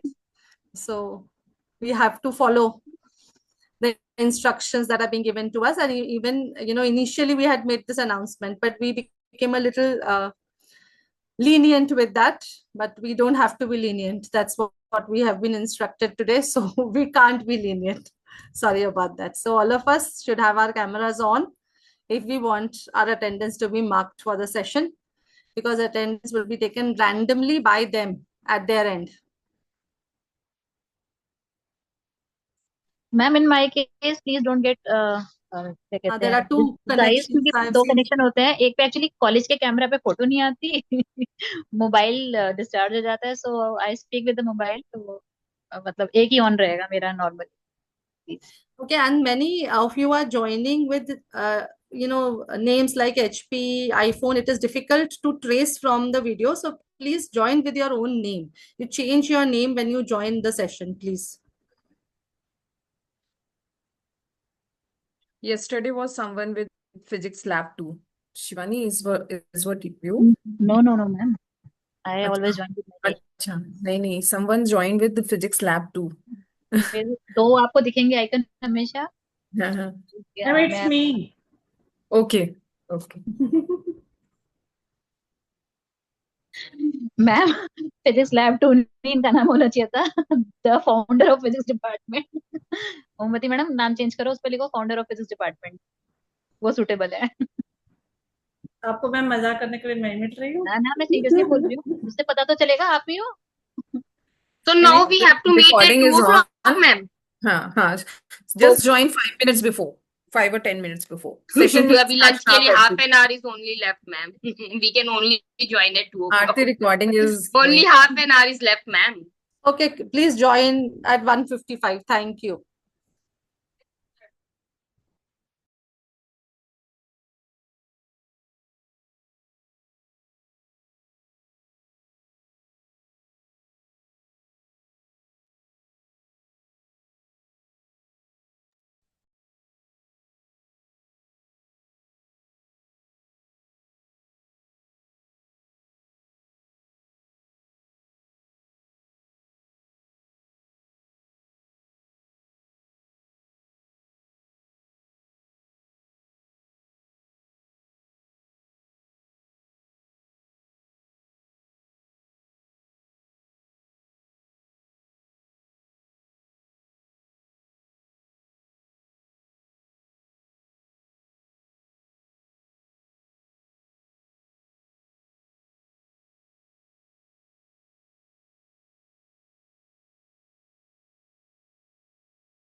you 3 are.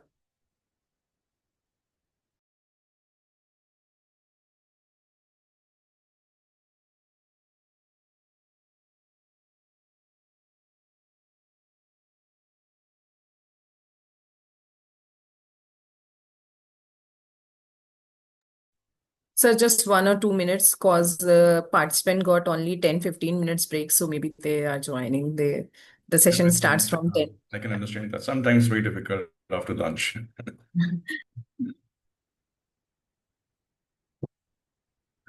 Okay, ma'am, please make me co-host also.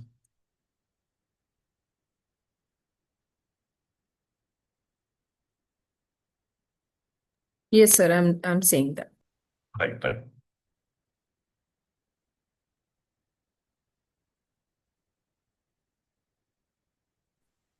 Good afternoon, sir.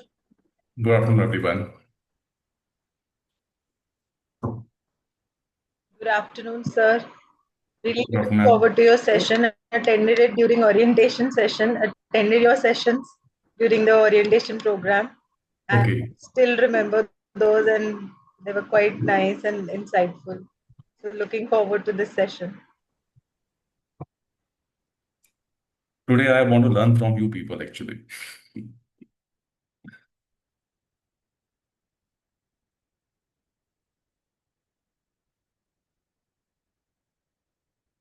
Wow.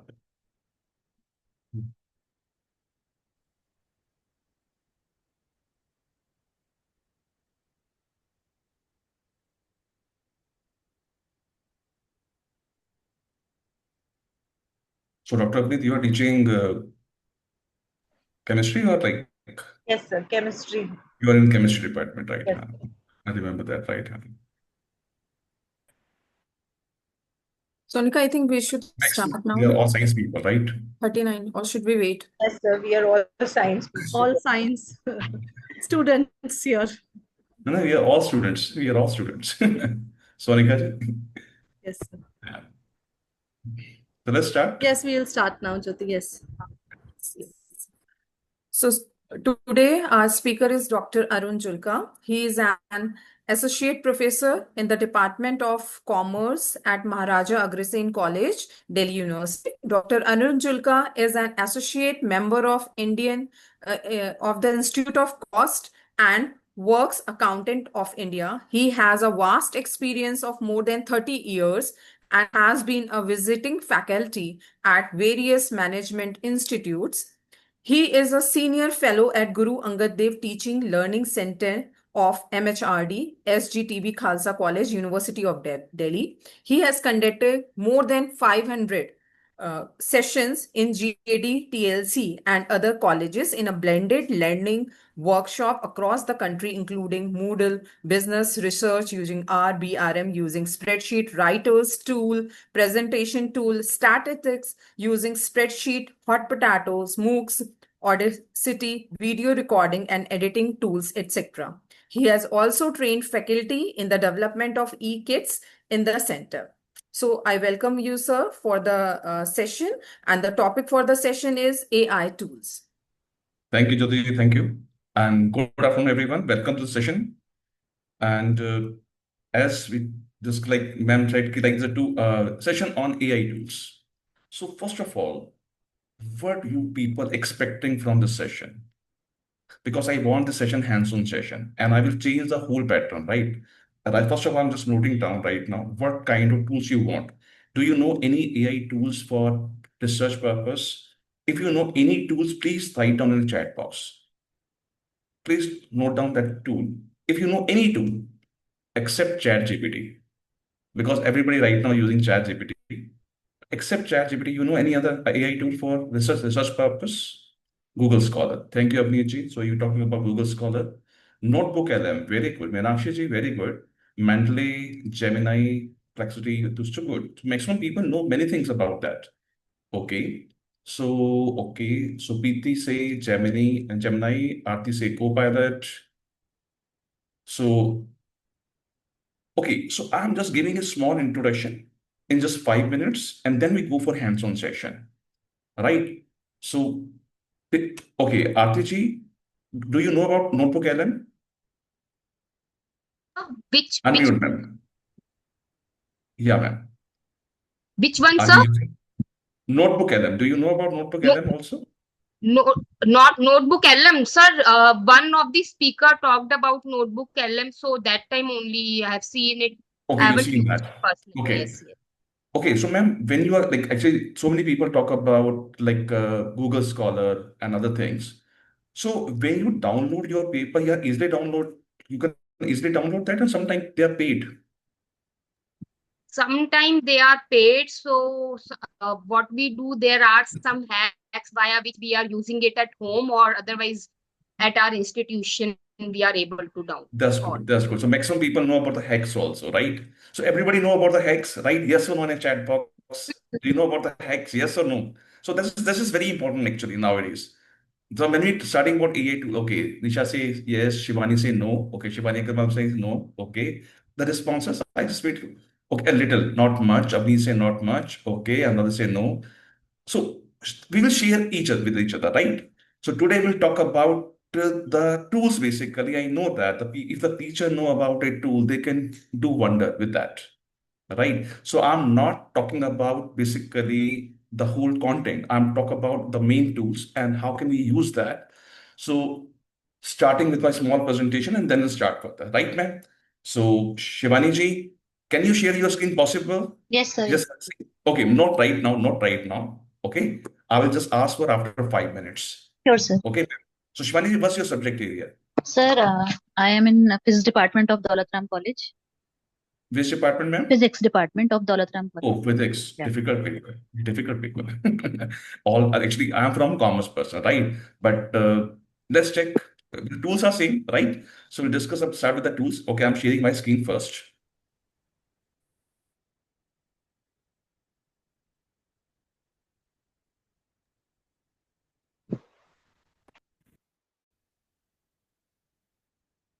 Just a moment. My screen is visible to everyone? Yes, sir, it's visible. Oh, yes. Thank you. sir. So today we are talking about the AI tools for research and empowering educators. So I'm starting with, like, today what we talk about, what is an AI? Why is the relevant to science research? And we talk about myths and setting realistic expectations out of it. Because we have some myth about AI. Some people say that AI is not good. Are you seriously feeling that the AI is killing AI? First, AI is standing for artificial intelligence. Second, AI is standing for academic intelligence. What do you feel that? Write in the chat box, yes or no? Is artificial intelligence killing academic intelligence? What do you feel that? Okay, I can just searching for the answer in the chat box. Okay, just a moment. Yes, some answers. Maximum people say no. Sometimes yes. Okay, sometimes sometimes no. Okay. So remember that. Use AI as your servant, not as a boss. So if you use AI as a servant, you can do wonders. And if you're starting with the AI, right now, if we talk about in a brief, basically, what do you mean by AI here? Right? So AI is about teaching computers to two things that usually require human intelligence. So we are saying just do our work. This include learning from data, recognizing patterns, solving problem, and even understanding language or images.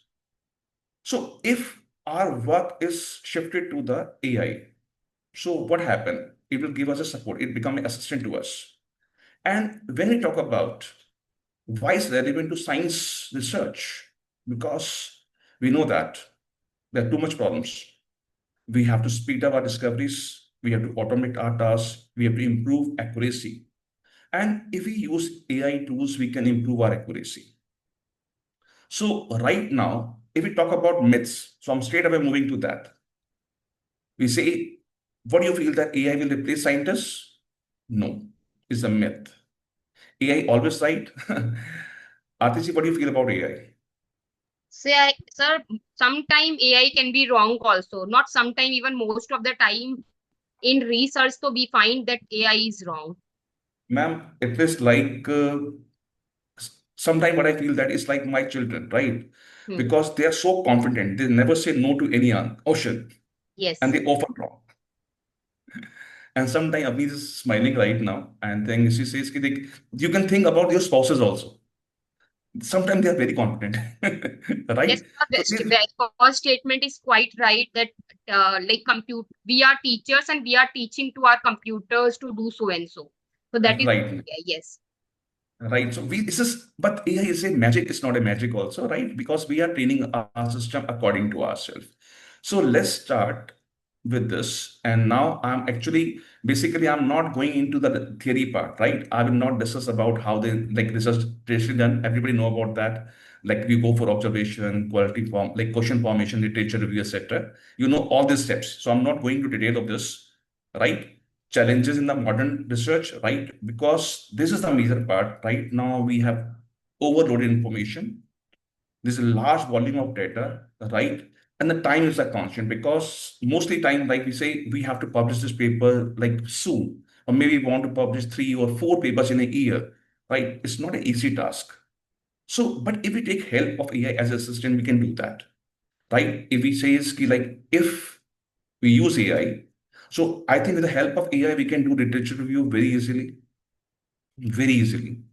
Data complexity is there, right? We can learn if we have a machine learning, so we can just solve the complex problem very easily, and time constants. So if we automate repetitive tasks, we can do this very easily. If you know the prompts, if you learn the prompts, right?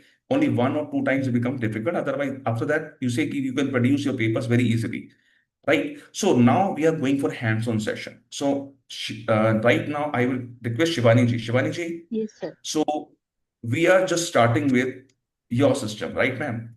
So Fine. please share your screen. I'm stop sharing here. Done, sir. So Shivani ji, okay, let's start with something. Okay, you are from physics department, right, ma'am? Ji, sir. So Shivani ji, what's the latest topic going on in your like area? Like, are you doing any kind of research right now? So no, I am not actively in research, but yes, the topic which fascinates me is robotics. Robotics, right? So ma'am, in robotics also, like, okay, just ma'am, open Google Scholar first. Google Scholar, right? So right now, so we'll start with your topic, right? Everyone can check that, and you can start with your topics also. Not necessarily you will just copy the same topic. So in a Google Scholar, just ma'am, click here. Ma'am, write any topic of yours. Any topic. Oh my God, difficult one. Difficult to pronounce also, right? Sometimes science topics are too difficult. No, Okay. it's not like that. Anthropomorphic robots. Right, those robot, right? Okay, so ma'am, can you see we have some PDFs available here? Now, it is available since 2025, right? Just click on that, not any time. We want only latest one, since 2025. So latest one only. Okay, ma'am, check the first PDF. Okay. And can you download that? Possible? Check this. Let me see, sir. Check that. Full paper is available here or not? No, purchase. Access through your organization. Access through only your organization, ma'am. Ma'am, okay, this is a one problem right now. Sometimes it faces this problem. Ma'am, can you see on the bottom we have a DOI document? Yeah, sir. Just There copy it this. Copy this link. Copy this link. is. Done. Okay, ma'am, you copy this link. Now you know any hack how to even download that? Sir, I know that there is some hack, but I don't know where is that hack. Okay, ma'am, just okay. we can do it. iHub.sc is there, yes. Yes. Okay, everyone just write some hacks in a chat box. Because if you know some hack, otherwise I will tell you some other thing, right? Rather than that. Okay, just write down if you know. Okay, Science Hub is a very good hub, right? Thank you, Meenakshi ji. Science Hub, okay. Science Hub is a very good answer, right? Okay. Anything else? Anything better than Science Hub? Okay, ma'am. Click a new tab. Yes. Right here, ANNA, Anna's archive. ANNA. Madam, ANNA. I'm writing in the chat box. ANNA. A for Sorry, I'm Anna's, sorry. right? Yeah. Anna's archive. Can you see Anna's? Fourth option, ma'am. Anna. Right, click here. Ma'am, click here. Click this. Now, see here. Ma'am, can you see On the bottom, we have Science Hub also. Oh, no. Just scroll up. Second option. Can you see? Yes, sir. So, ma'am, it is better than Science Hub. Full database is there, right? You just write here this DOI in this one, in this second box right here. Click here, paste this. So it has paper more than Science Hubs. Now you can check and download that.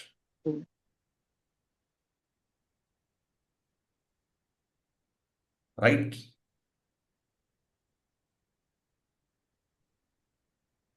This is clear to everyone? Anna's archive, right? Only C or NC in the chat box, that's all. Just C or NC in it, clear, not clear, right?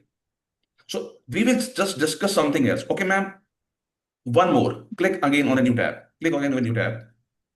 Right here, I'm just giving you one more name here. Give me a minute. Unpay wall. Unpay wall. Unpay, PAY, wall. Yeah, unpay wall. Right, ma'am. Ma'am, PAYWALL. Wall. Unpay wall. Right. Yeah, first one. Unpay wall. Right. Unpay wall extension. Can you see this? Click there. This is a browser extension actually. Again, click on that. This is ethical. Unpay wall is legal. Sometimes there's a debate, like Science Hub or other things are. This is add to Chrome. It is free. Can you see this? Okay. Should I continue with adding it, sir? Yes, ma'am. Click add this Chrome. Add is free, ma'am. Right? You have to download and just extension add to Chrome, ma'am. Add to Chrome. Yeah, add to Chrome. Right? Yeah. So again, check this. Unpaid wall is properly legal because sometimes the discussion like Science when if we are going for unarchived, is illegal or illegal, right? But maximum people are right now using this. So when we say unlock, you can unlock that. Try it now, ma'am.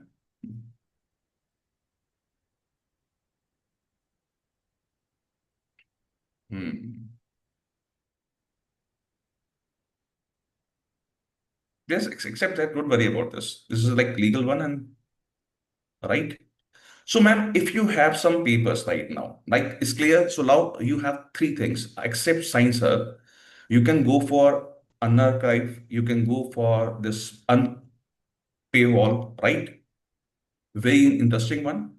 Now check this, sir. Check search. Oh, this time say no research found.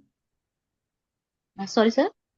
Is it saying no result found right now? Search that again. For that particular DOI, maybe that is not available. That may be right. Yeah. That maybe it's not available. But maybe the older versions, like old, because it's the latest paper, na? Yeah. Let me search something. Papers will be available, and you can search that. But now you have 2-3 ways.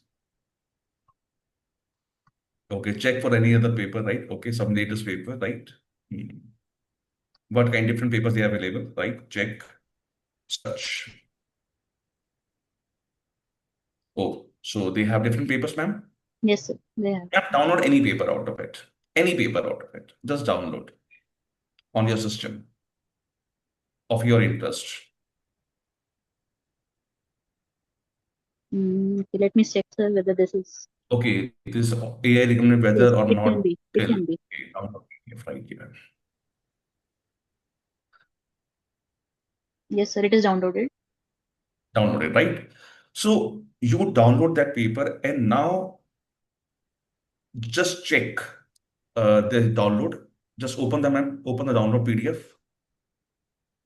Yeah, check this. Is on desktop right now? Maybe in the download folder. It is download folder, right? Yeah. Okay. So, ma'am, okay, right now we have this. Okay, ma'am, now are you using ChatGPT or Gemini? Sir, ChatGPT. Okay, ma'am. Either way, actually, this is my daughter's laptop. She has everything. Okay, anything, ma'am. Don't worry. Start. Okay, now use ChatGPT also, right? Open ChatGPT. We are going very easy, right? Everyone try this. I will tell you what's the difference between all this, right? So you have 2, 3 ways to download your paper. Maybe this is freely available on the something, right? So ma'am, open ChatGPT, open AI, okay, or maybe use this, okay, right? Anyone use that. Yes, sir. Open it. Yeah, ma'am. Ma'am, okay, just attach this file. Okay. Attach. Can you see Yes, attach? sir. Yeah, attach this file. Attach. But first sign up for free, right? Sign up for free. Just sign in here. Continue with the Google account also. Easy is best way with the Google account.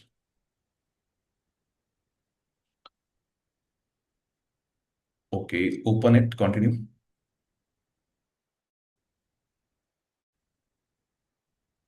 Sir, just a minute. I have this account on a different Ma'am, don't worry. You can No, use no, no. your own account, right? Yes, sir. Okay. I'm using that account. Just give Yes, me. ma'am, It please, is there.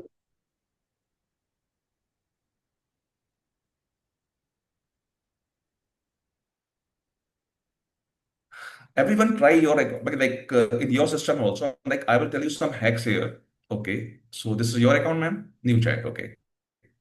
So, ma'am, can you see plus sign here? Yes. Just plus, click on the plus and upload that file. Upload the file. Yeah, downloaded file. Just go to downloads and upload that file.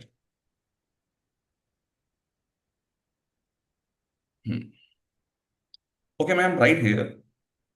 Summarize this paper in 500 words.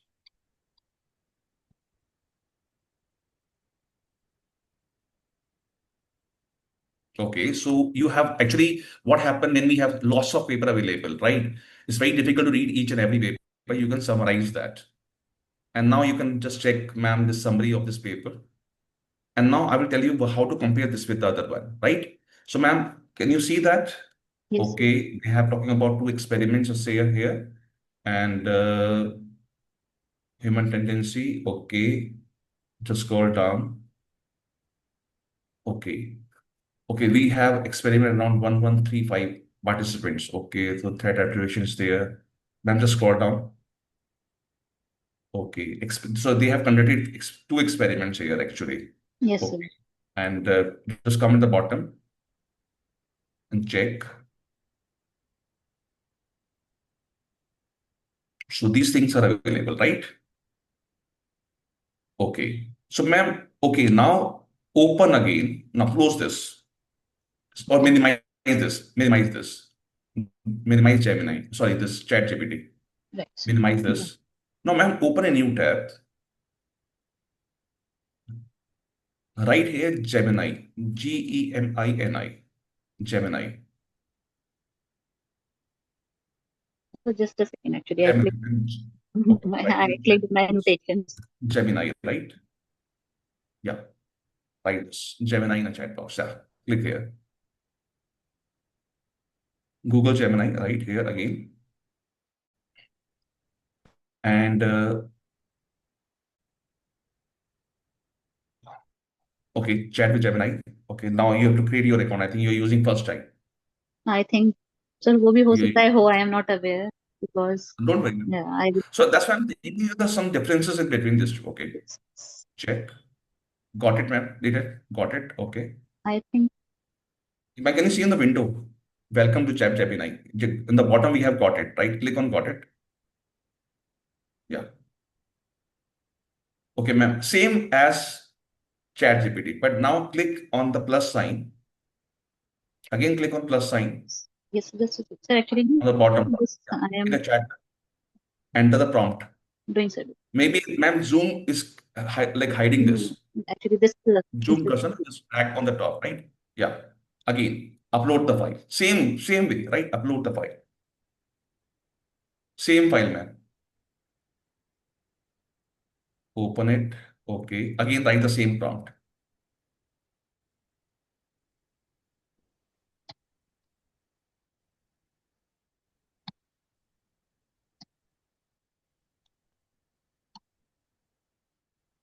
in 500 to 600 words same way, right? Okay, 500 words or 600 words type. Okay, same prompt, right? Now check. Okay, so we are using ChatGPT and we are using Gemini also. Okay.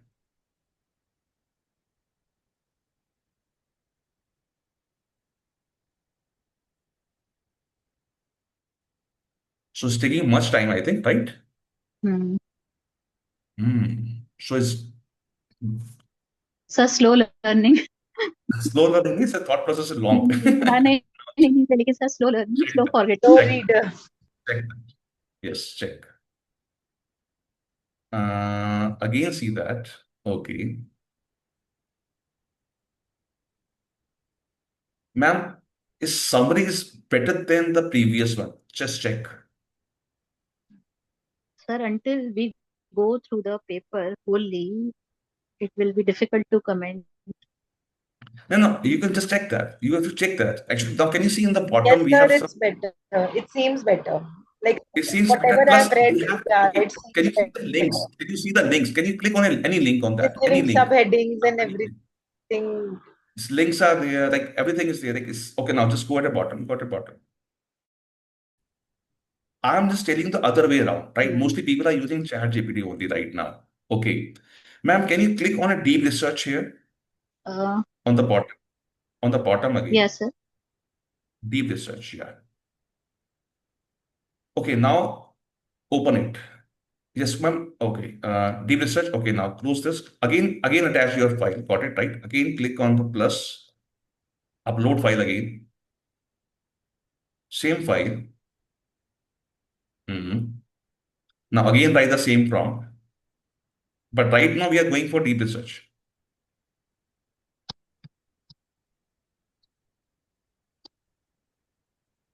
And check the difference because it's your papers, right? So now you can justify, see and check like there's some differences there or not.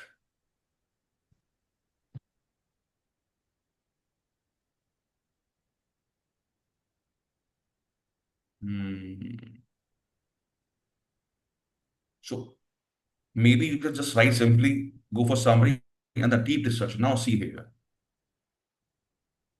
right? Check that. Ma'am, create it. Click on click. Okay, now check first of all everything. Check everything. Analyze Ma'am, results. start research. Now starting some research here. It has segregated the points. Extended one.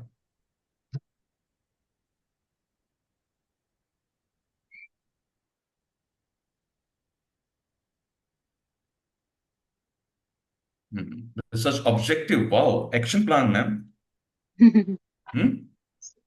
Research objective, action plan. Talking about action plan also. Okay. So is going one step ahead of that, right? Right. Ma'am, can you click on canvas also? Okay, Yes. Just wait. Actually, still working right now, actually. Yes, sir, it has not been completed, I think. It's completing. Okay, it comes up working again, right? You use canvas also.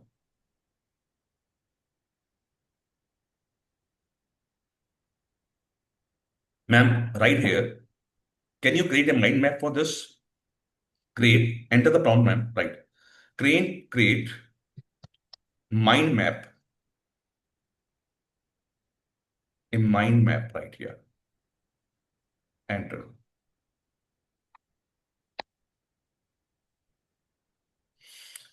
And just wait for this.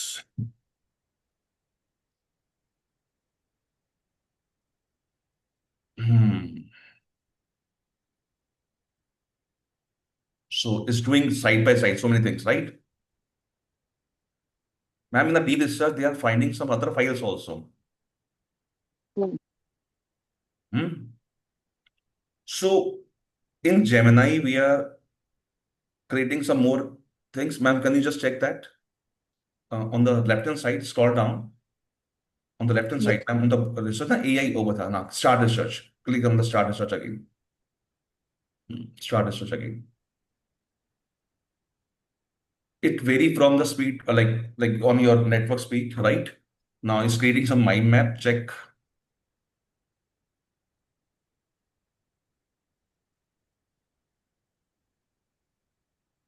It has started. Let's start searching again, right? So is talking about both experiment 1 and 2, next steps, etc., right?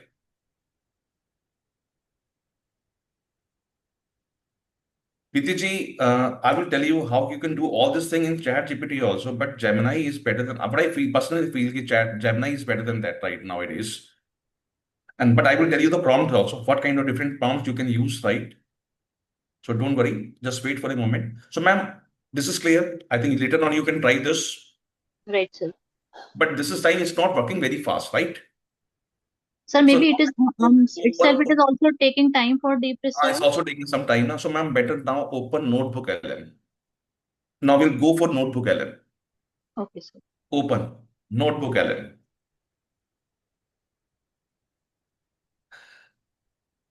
I like Notebook LM other than this two things. Actually, I say that my first preference is Notebook LM, second is Gemini, third is ChatGPT. Ma'am, open Notebook LM. I am just switching with my camera so that maybe some Dear, data. don't worry about that. Canvas is not working, so we'll just check this is in Google Notebook. That's why we say we'll go for hands-on session, right? Okay.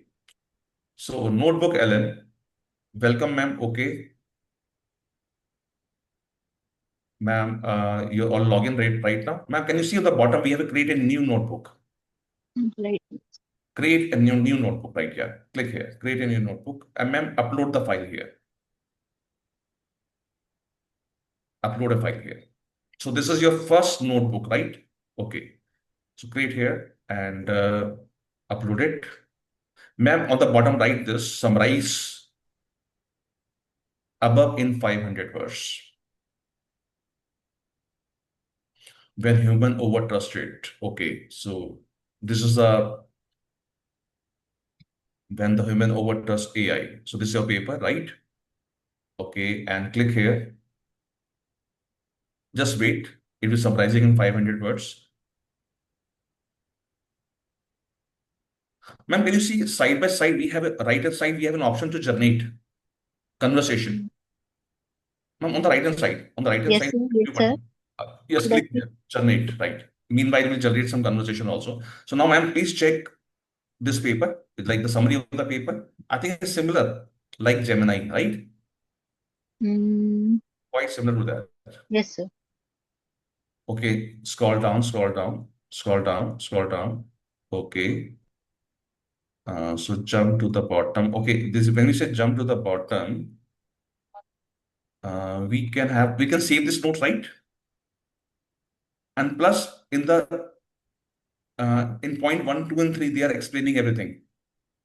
Okay, ma'am, scroll up. In the same page, scroll up, scroll up, scroll up. Okay, ma'am. Okay, now just a little bit scroll down in between after this paragraph. Can you see that, ma'am? We have mind map. Click on the mind map. It's again creating mind map also.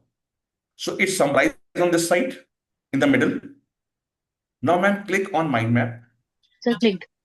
Ma'am, It on the is last option. Last option. No. Mind map is already done, ma'am. On the page, right side, under notes, bottom. Last option is click to open the mind map. Yeah, click to open the mind map. Right, click here, ma'am. Oh, wow. So, ma'am, can you see that this is your paper? Over trust of AI recommendation to kill. So, research focus. Ma'am, just check the what kind of methodology they use that. Click on the methodology only. Okay, so this is about the methodology. Okay, so they use this kind of methodology. Check the second one, visual challenge one. Okay, so wow. So you can just specifically check only one item. Ma'am, just go back. Okay, go back. Ma'am, you can reduce that also. Click on the visual diagram also, right? Click on this. Okay. Click on methodology again. Okay. So, ma'am, research focus. Click on research focus.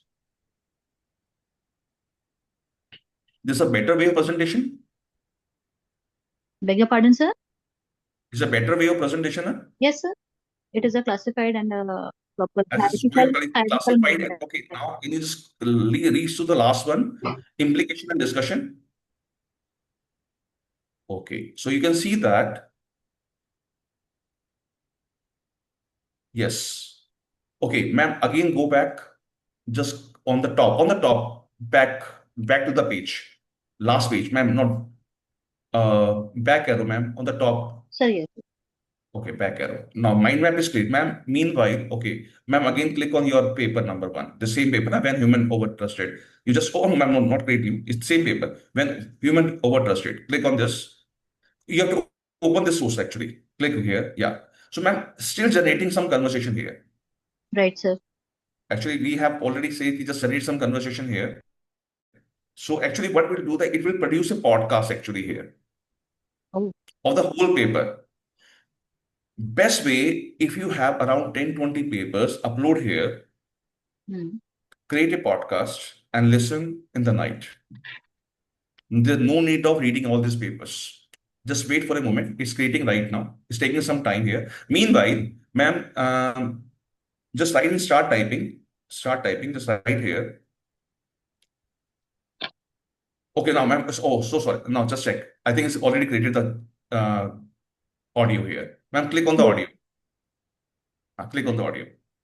Check is audible. Sir, I will have to mute because I am on two devices. No, ma'am, don't worry. Ma'am, don't worry. Ma'am, don't worry. Just wait for a moment. Ma'am, stop this. Stop this. Stop sharing. Stop sharing. Yeah, I'm sharing. Stop sharing. Stop sharing. Share again. When you share, na, so on the right hand side, you have options, share sound also, right? Yes, sir, that I do, but I'm on two devices. So what will happen? There will be a feedback loop among my mobile and this. So that way I was saying I have to mute for a while. Okay, ma'am, don't worry. You just show us the only full audio of the system, right? Or I can make that one here. Just a second, sir. Meenakshi says, sir, can we edit mind map? No, ma'am, you cannot edit mind map, but you can just take this, this is a mind map for your existing data. If you want to create mind map, you can create mind map in mind map only, right? There you can edit that. You can take idea only here. Okay, sir. Thank you. Ma'am, please share this podcast. Yeah, I'm sharing. Share, please, sir.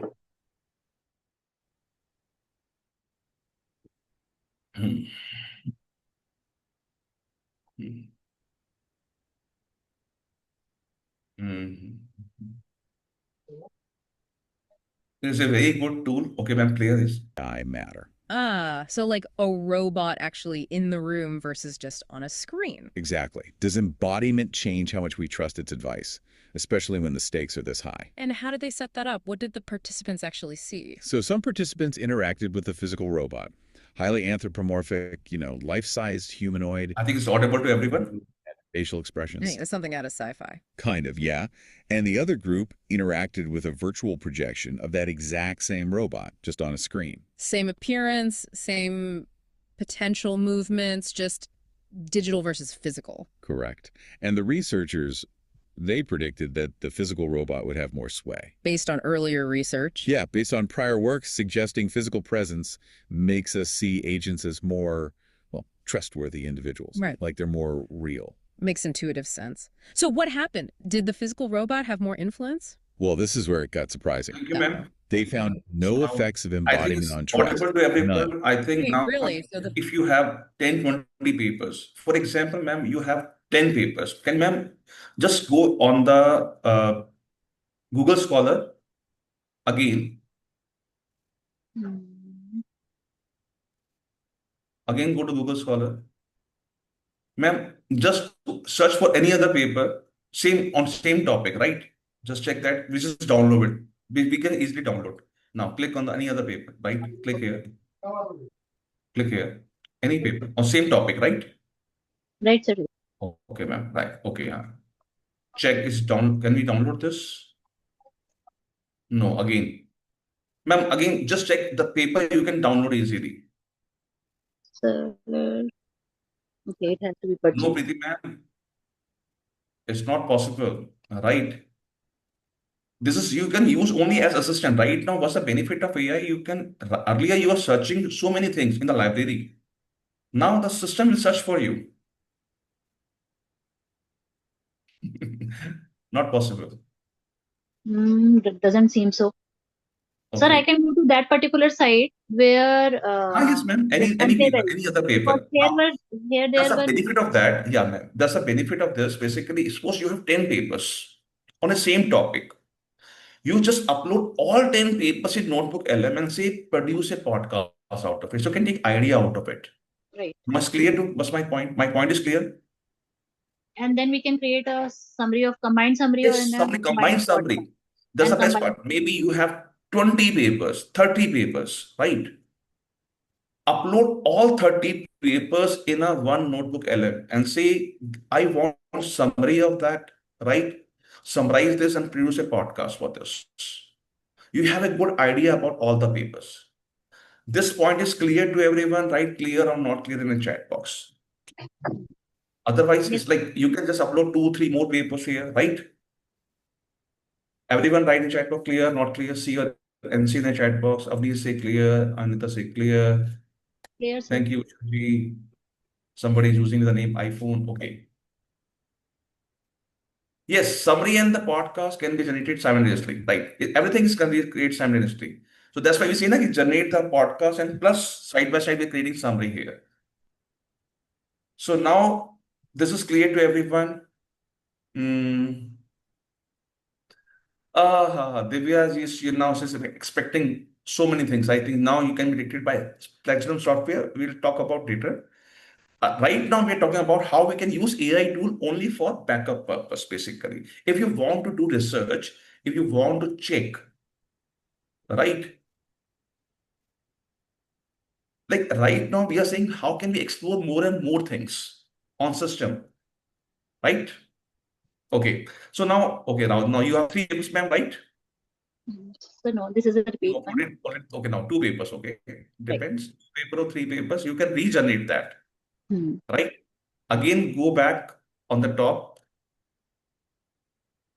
Can you see that? Okay, again, check this, generate audio again, right? You have to go for creating a new, I think, ma'am, you have to create second time. Actually, this is 8,000 already employees for created. BI automation. Go back. Only Create two new, ahead. create a new file. Searching for the option, where is it? Ma'am, okay, ma'am, go to the top, use back arrow key, back window, right? I should go back, sir. Just back, yeah, ma'am. Okay. Create back. Now, ma'am, create new.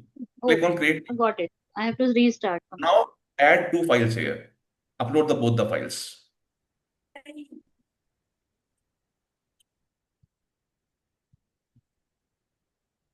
Yeah, open both. And now you can say, first upload this. Now, it changed the, I think, headings also, right? Now you're generating like audio also, you can generate summary also, mind map, give all the comments to this. Click on the mind map also, give summary also. So we'll create everything side by side. Okay. So now see that. You are giving command and the 3 people are working together. One is producing podcast, other is creating mind map, third is creating summary.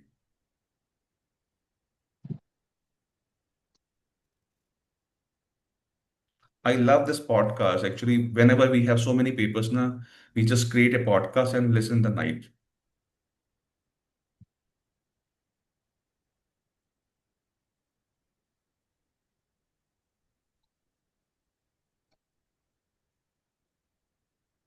Okay, ma'am. I will tell you one more interesting thing. In start typing, also right here, create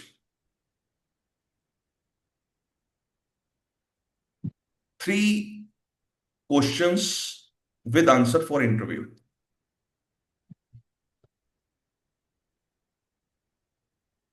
Create 3 questions with answers for interview. Sir, with respect to this paper only.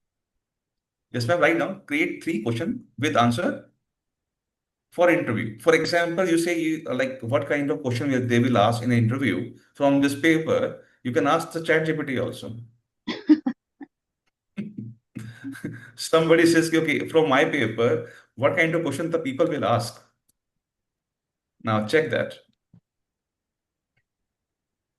Sir, I would like to add one kind of chat GPT blunder, I must say, had happened.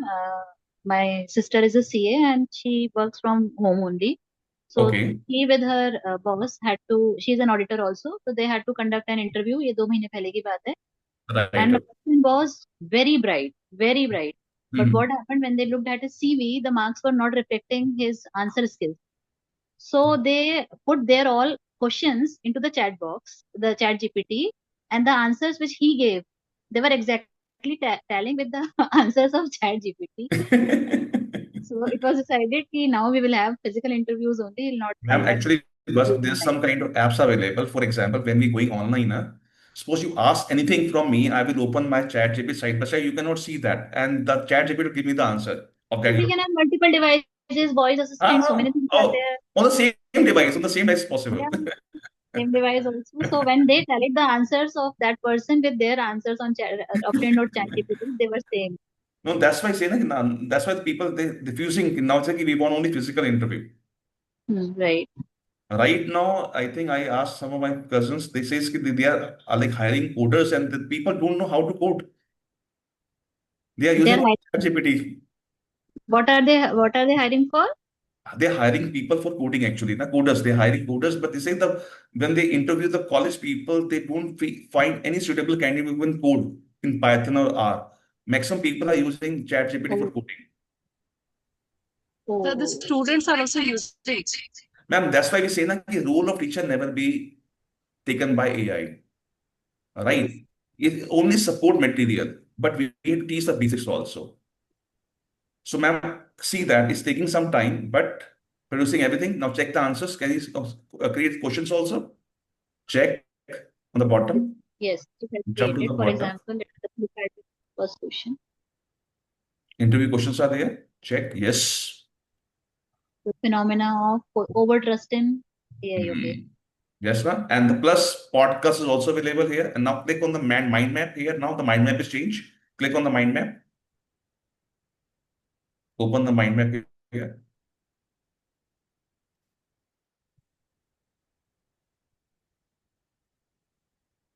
Okay, so right now you have two different papers, right? But they combine the everything, right?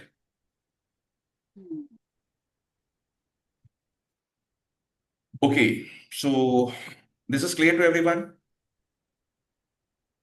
Abhit ma'am, helpful or not? Abhit ma'am. Yes, sir. Okay, let's Quite unpack helpful. Helpful. Yes, sir. Very imagine helpful. I think a world you already where, read it with the two systems, right? robots actually shift that border. Right, that Okay. perception piece. And then we'll turn to something maybe more sobering, but incredibly vital, which is this unsettling truth about how humans tend to overtrust AI, particularly when the stakes get really high, like life and death situations. Okay. Seemed to believe it was competent, even though its advice was, by design, Thank you, often ma'am. wrong. Thank you, Shivanji, for sharing your screen. Powerful bias. What about the second experiment? Okay, sir. Thank you so much for making me learn simultaneously, sir. So, ma'am, I will go with the pace of the participants, right? There's a known, like, actually, there's so many things available, but I think if you know one or two things, you can do other things very easily. So, Abhit ma'am, now can you share your screen? Abhit ma'am. Yes, sir.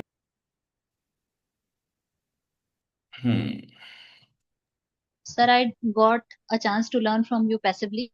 In the FIP done 2 years ago in Daulat College, I was a member of organizing committee. Okay, ma'am. So, not as a participant, but as an organizing committee member, I Okay, heard ma'am. many of your lectures and they were really, they had much to learn. Thank you so much, sir. Abhit ma'am, today you are the resource person actually. Sorry, Shivani ma'am. And not Abhit is Abhit is the resource person.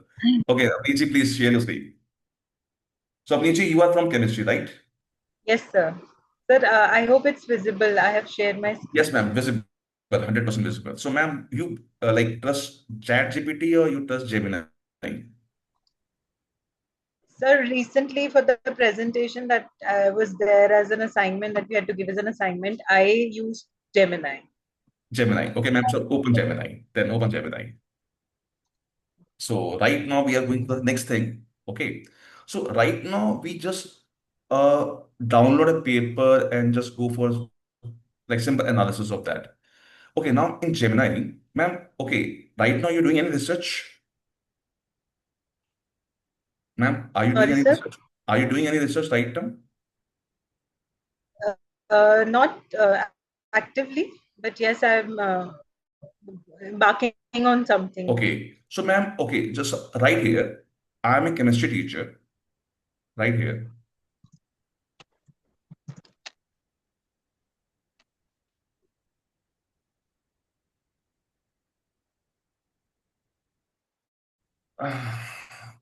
Then just Okay, right now, I am a chemistry teacher and I am writing a research project on, write any topic of yours. writing a research project on Any topic of yours, right? Now it's your choice. On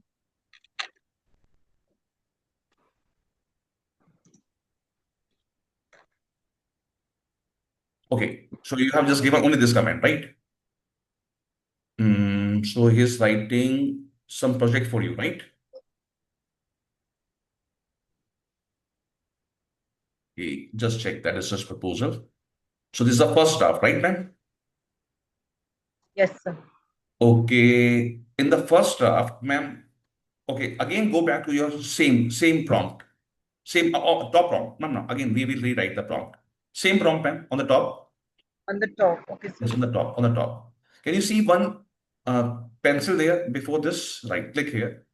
Okay, now we will change this prompt here and says right here after full stop, after polymer, right, full stop. Please help me to define. Please help me to define my problem statement by identifying potential gaps in the current literature.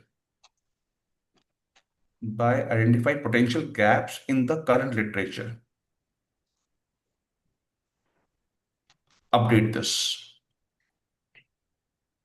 So earlier you're talking about only one thing. Now you say is we want to find out the research gaps also.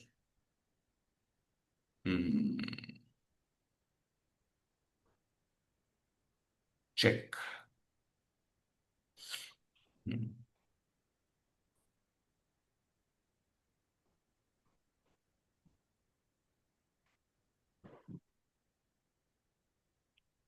Now it's creating some kind of report. Ready in few minutes, right? Just wait. So earlier, like research websites, can you click on more here? So research problems are there. Okay, research websites are given. Okay. Just okay. Scroll down. Okay, create report. Click on create report.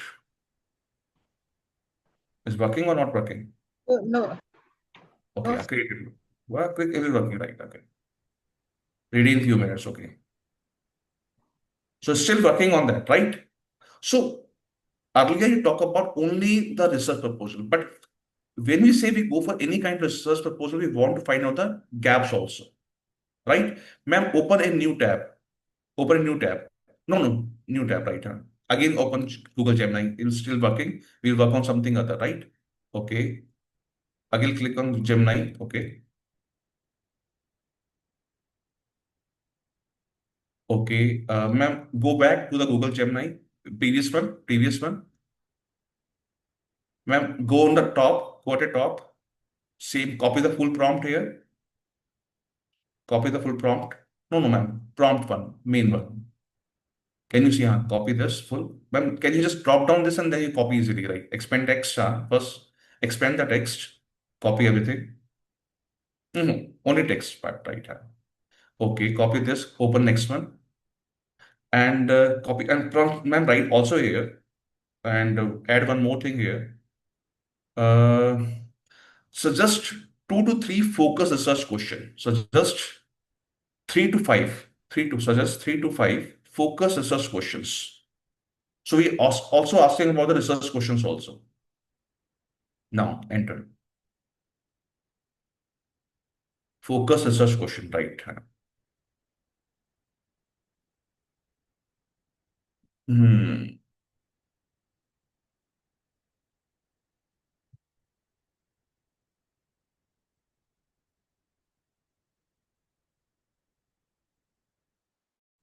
So research gaps are very important.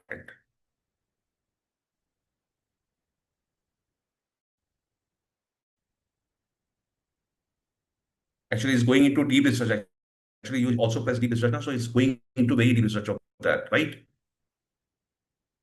It'll take time. Okay, scroll down, scroll down.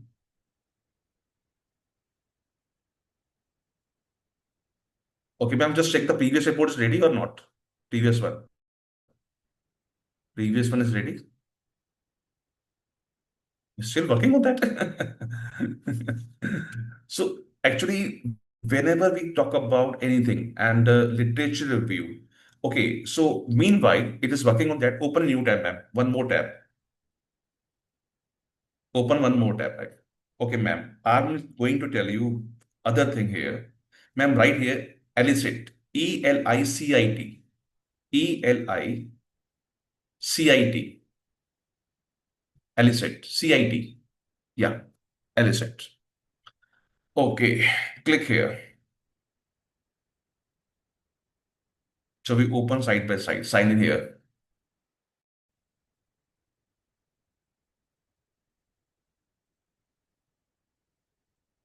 Sign in with your account. Yeah, sign up. Sign in right now. A very useful tool for science teachers.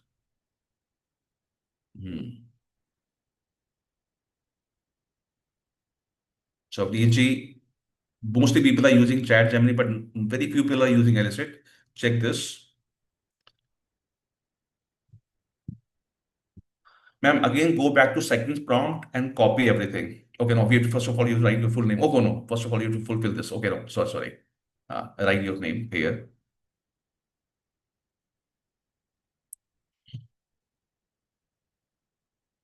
Ma'am, go for basic one. Basic, free one. We are looking for free one. Okay, continue. Research paper. Okay, now, ma'am, just go back to second one and copy full prompt. Expand text, copy everything, and paste here.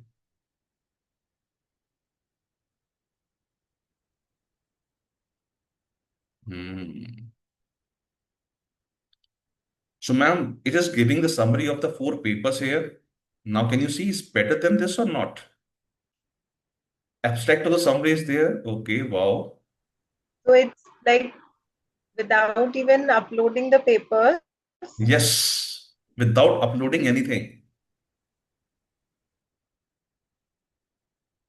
So, sir, in this case, which papers are it referring to, or it is referring to every literature based on conducting? Ma'am, check that. You have to just check that all references are there. You can cross-check this, right? Just scroll down. Can you see on the bottom, papers are there, abstract summary is there, right? Just scroll down. Everything is here.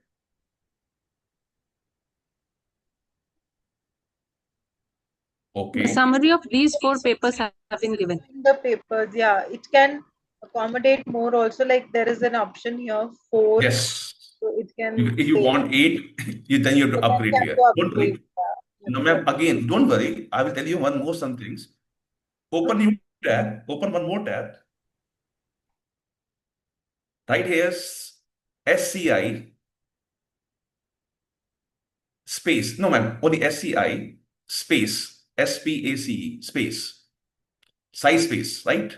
SPACE. First option. Yes. Oh my God, so many things for the science people. Now I'm jealous. Again, copy, enter your full prompt. Enter. Okay, now you have to continue as Avneet, right? Okay.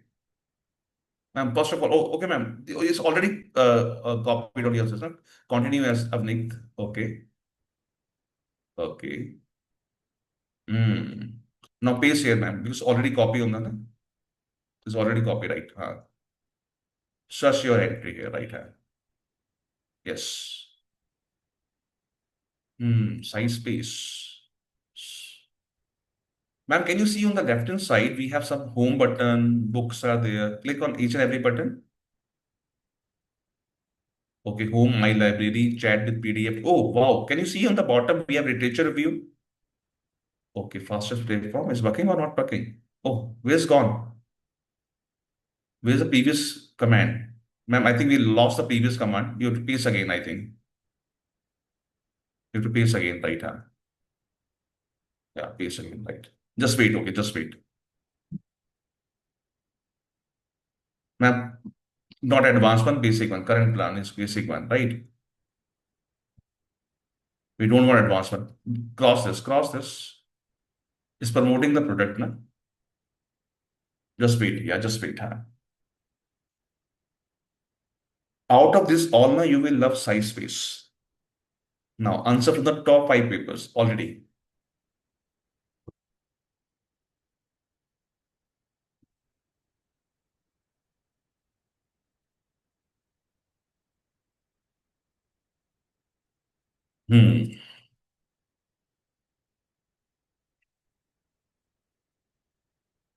So now on the left-hand side, you can see there are so many options available here.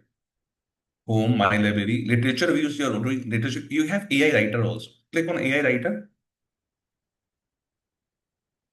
And after that, ma'am. No. AI writer, yeah. If you want to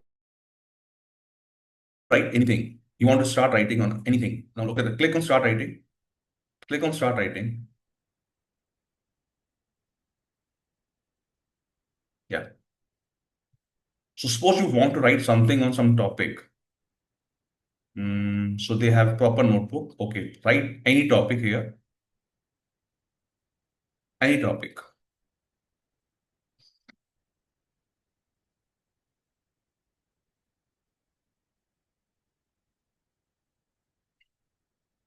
So accept suggestion, ma'am.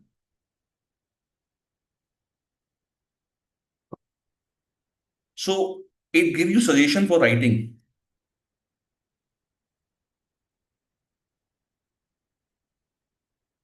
So it's giving us suggestions and then see, I accepted it in rights and there are references also. So ma'am, interesting. Very interesting, sir. Hmm? And we can change the style here for the reference. Yes, anything.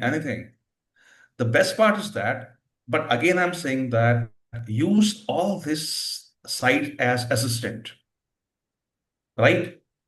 Not like you just like copy and publish, right? Use as assistant, you can change that, you can edit to this also and there's so many other things are available. And I think for the science teachers, science space is very, very interesting too. And plus, you can again upload any papers here, and again for literature review, etc. You can ask anything, right? And you can export it. Now, I think now you already take 3 actions out of 5. Actually, every day 5 actions are free. So for a teacher, I think if you go for 5 action every day with a free tool, you can use all the facility available here easily. This is clear to everyone. Okay, now tell me which one you like most, Elicit or SciSpace or Gemini or Google ChatGPT? Which was the best one? The SciSpace. SciSpace? Okay. So, ma'am, again, open a new tab. Open a new tab. Ma'am, right here, Paper Pearl. Paper Pearl.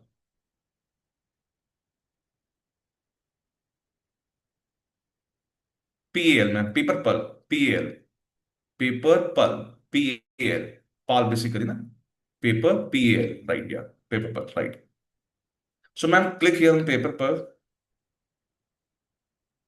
This is again for writing purpose. So, ma'am, sign in with the Google.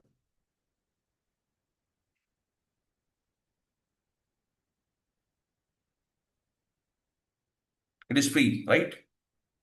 Okay. Continue.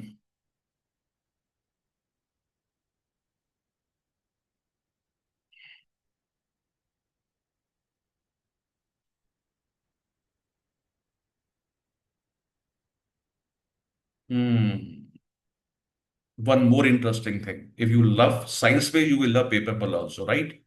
So it's like it's paraphrasing also. Everything. Ma'am, now the best part, ma'am, open your Google Drive.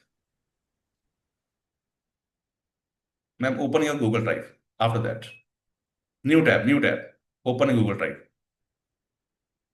Open your Google Drive. Avneet. Okay. Sir, a question is there. Yes, ma'am, बताइए. Sir, is the paraphrased version, does it come under plagiarism? Ma'am देखिए अभी हम प्लेजरम की बात नहीं कर रहे because paraphrasing Question again. has cropped up No, in ma'am, my mind. that's true. Ma'am, this is used as assistant, and now you can change that. When you talk about paraphrasing, if you change anything after 14 words, within 14 words, you will not catch in plagiarism, right?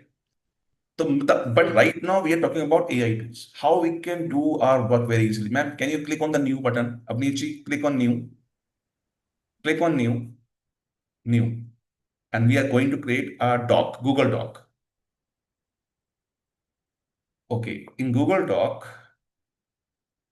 ma'am, click on extensions. Can we have some extensions here? Click on extensions. Add-ons. Add-ons, we have PaperPal is there or not right now? Okay. Ma'am, click on tools actually. Click on tools first of all. Tools here. No, tools is not actually. We want extension and PaperPal extension right here. So we can do everything in ma'am, click again on extension. Add scripts. Can you see add script here or add-ons? Nothing is available here, na? It's not available here. Ma'am, you have to go back and check PaperPal for the extension actually. Ma'am, go back. Go back on PaperPal. We'll go for PaperPal extension. Just give me a minute. Hello.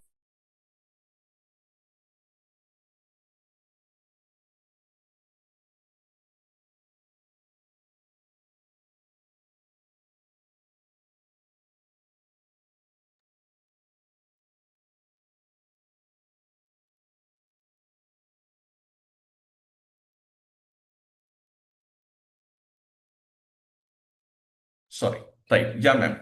Avneet, ma'am. Open a new tab here again and check. We want PaperPal extension actually in our docs. Delete this. Okay, right here, PaperPal extension, right? For Word, yeah. PaperPal extension for Word, huh? Now this is for Word. No, ma'am. Add-ins. Can you say in the third option? Paper, can I install MS Word? Okay, yeah. MS Word, na? Check this. How can I add this the paper Word, na? We have to get add-ins, and in add-ins we have to add this actually. But it's not showing the add-ins, na? Ma'am, your add-ins is not showing, na? No, sir. No, sir. It's not Ma'am, showing. go back and check. Again, check in add-ins. Okay, click first one. Click first one. Click first. First item. The best AI tools for academic item. Click this. This one. This one here, ma'am. Open source, na? Check. We can download first, I think. Get it now. Oh, yes. Get it now, ma'am. Free here. Do you have any Microsoft account also? I don't think so, sir. I don't have. I think maybe it's available with the Microsoft account, or I think you have to create your new account. Right? Sign up with a free account, ma'am. Click on the sign in with a free account. Next, last one, last option. Sign in with a free account. Yeah, you have to now create your account here. Actually, this is a very interesting thing in PaperPal. You can just like add in your Google. Can I show you, ma'am? Can I show you in my system? Yes, sir, please. Yeah, sure. Thank you, ma'am.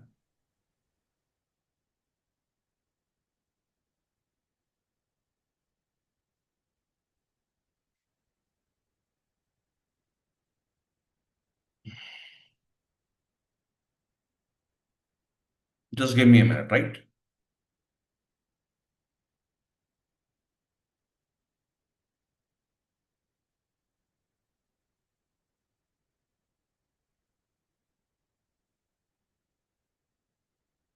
Okay, ma'am, I'm sharing my system.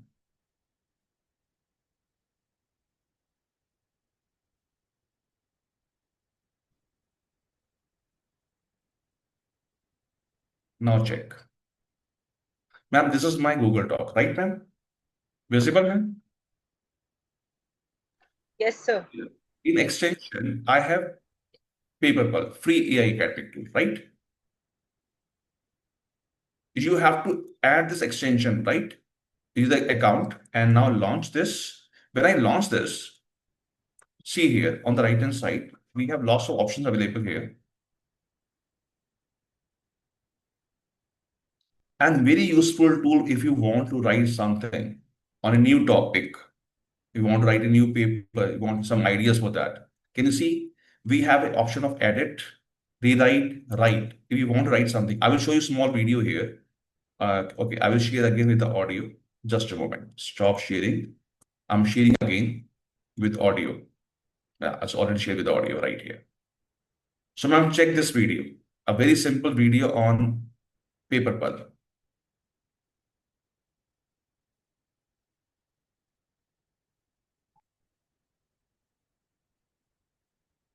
Hi, this tutorial will show you how to use the new and improved write feature inside PaperPal. If you are beginning on a blank document, you can simply type in the free text box to get ideas and inspirations, or use any of the custom presets that are provided over here. Even better, with the new write feature, you can now upload a PDF file, a docx, an Excel sheet that might contain your notes and references, and use that as a starting point to guide the AI to generate content that is extremely specific for you. Here I have an Excel sheet of a literature matrix of 2 papers. I have some notes from the papers. Let me show you how to use that as my starting point. I simply attach my notes and I can type in write a literature review from this notes, or I use this particular option. It automatically provides that option. You can tailor the prompt further as per your requirement or simply click enter. What happens in the background is that the document is read, the content from the document is read and understood by the AI that powers the write feature, and then it goes ahead and provides a literature review based on the content that you have provided in your notes. As you can see here, the literature review is being provided. You can also see that certain in-text citations and references are also provided. Worry not. These are not the AI references being hallucinated. These are actual references that are present in my notes. With the new write feature, you now have the ability to provide a follow-up instruction to modify the original output. What do I mean by that? If you wish to make this output more concise, you can now do so by clicking on this button or by typing in a custom instruction. Let us go ahead and make the output a little concise. The previous output will be taken into consideration and a concise alternative will be provided.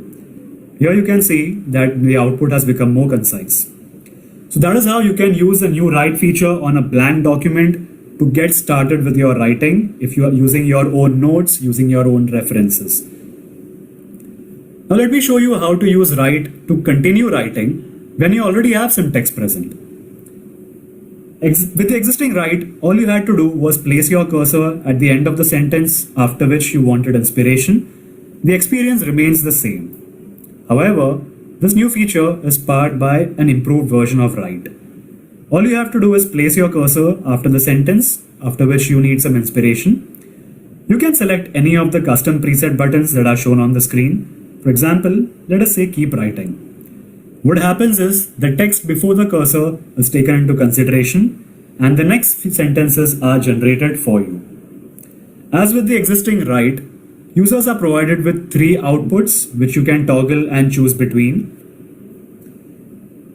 Here's the AI generating the output for you. It generates about 3 to 5 sentences based on the existing context.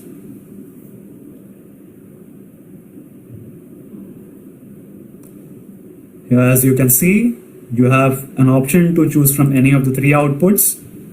If you're unhappy with the current output, you can also make it, let's say, modify it further. For example, you can make it more concise, you can expand it further, or you can give a custom instruction based on your requirement.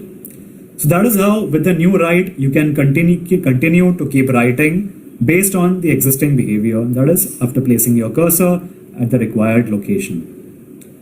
With the new write, we also provided another way of accessing the feature.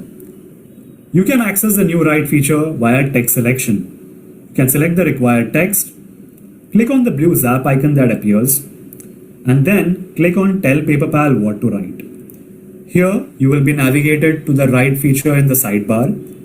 Here you can type in your instruction or use any one of the custom presets that are provided over here. Let me type in an instruction saying, write a limitation section based on this text. The question will be read, the selected context or the text that you have made selected, that will be read, and then a limitation section is provided for you. You can review the text, read it carefully, and if deemed appropriate, you can use it in your writing. So that is how the new write feature helps you continue writing based on existing on-screen context. If you wish to start a new conversation, simply click on Start New. To modify the output even further, you can give that instruction right here in the free text box or make a selection from the custom presets. With the new write. So, ma'am, this is clear or not clear? Yes, everyone. I can see so many people, Jyoti ji, Rohini ji, Jyotsna ji. Yes, sir.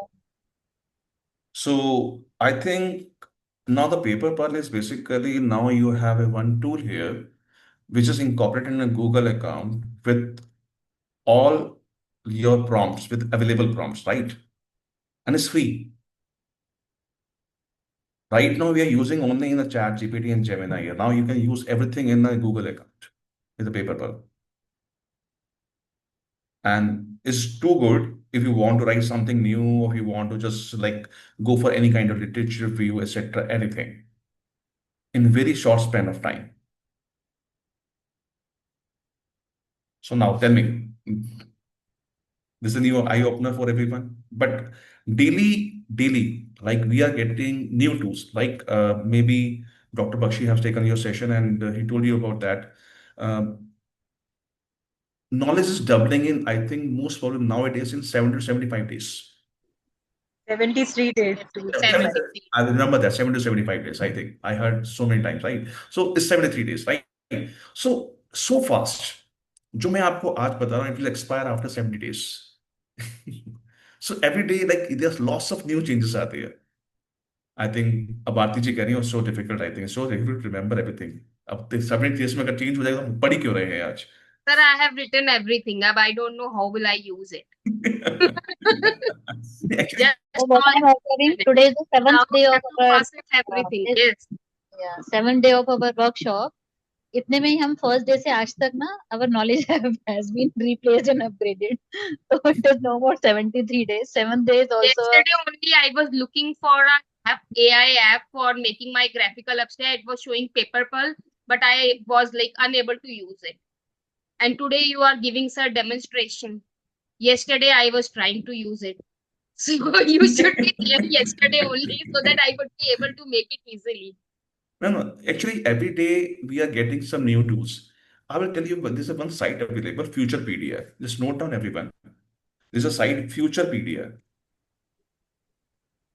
I'm writing in the chat box, just like Wikipedia, Futurepedia we have. And in Futurepedia, every day we are getting new AI tools. And they have a category actually. If you want to choose in some particular category for voice to text, for science teacher, for other purpose, you can choose that. And earlier we are talking only Chat GPT. Now, if you go for paper pearl, I think, and science, etc., you can see that everything is ready-made. You just upload anything. You say, I want literature review. I want to ask a research question on that. Earlier, when we say put our one file in Gemini, so we wrote a full prompt there. I'm a teacher, I'm a chemistry teacher, I'm a bio teacher, I want to write a project on this. I just give me a research gap in that. Just give me 2-3 hypotheses on this. So you have to explain each and everything. But right now, if you use this kind of tools, you have to just give only your comments. That's all, nothing else. So useful for everyone. Okay, and I'm just showing you some more comment things here. You can take screenshot of this. I'm sharing actually, it's very difficult to cover each and everything in 1.5 hours. Right? So I'm just showing you, you just take a screenshot of this.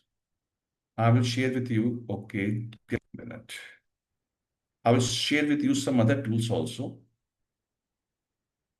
So I started with this, and when we talk about hands-on tools on AI, okay, check this.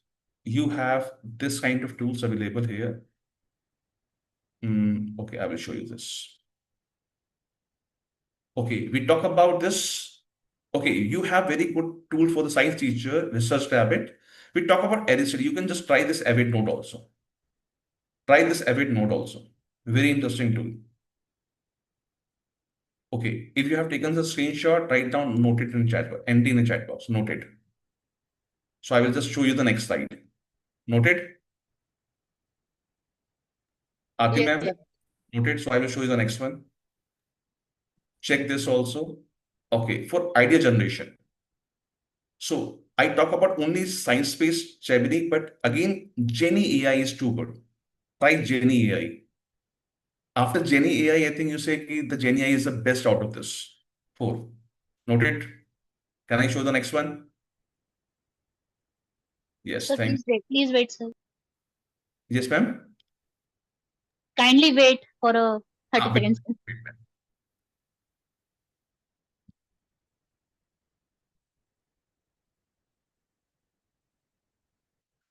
Okay, noted by everyone.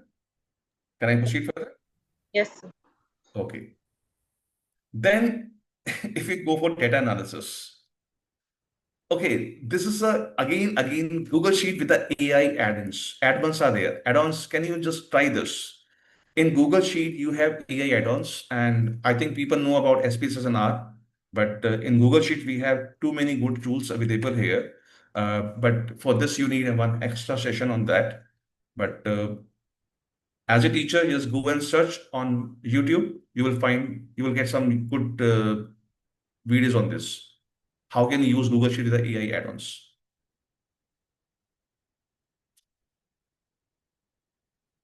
So thank you very much. If you have any query, you can ask. Yes, sir. Ethics in using all this. I know that maximum some people are using more than that, I think. Okay. We are sharing experience. If that's why I'm saying that I also want to learn from you people also, right? कि आप लोग क्या क्या use कर रहे हैं.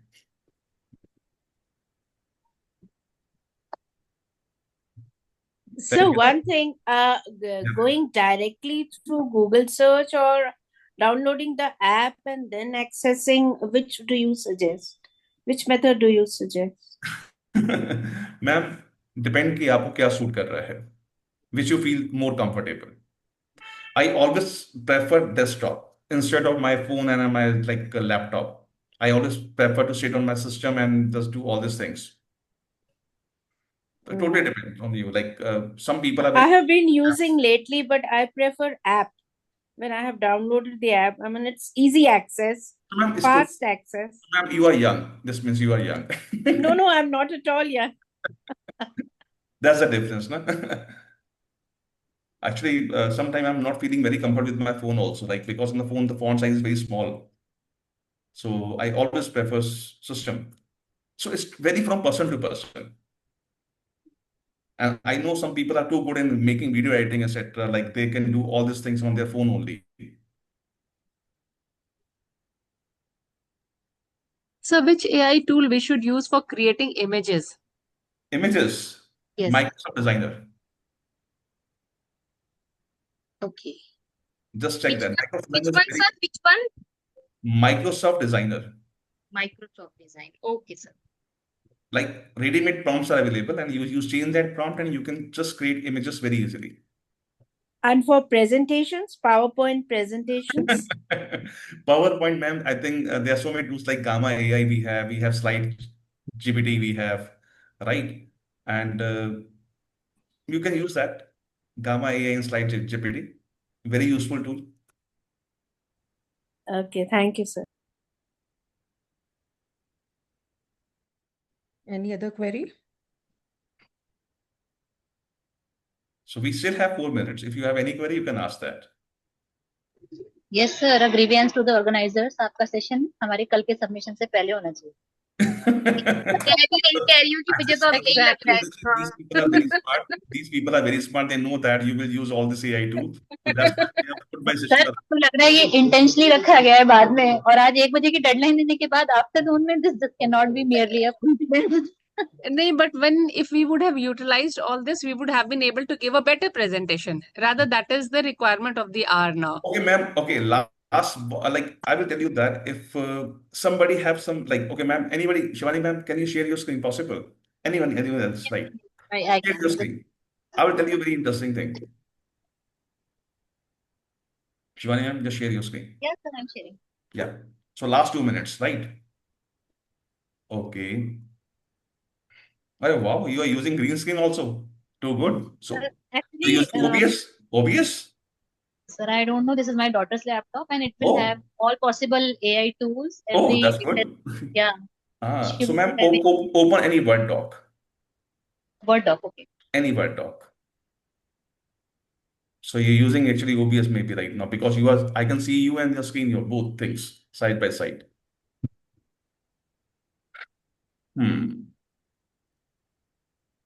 Do you have any existing doc? Any existing doc? Just open any existing doc also, right? Yeah, this is existing doc. Open it, ma'am.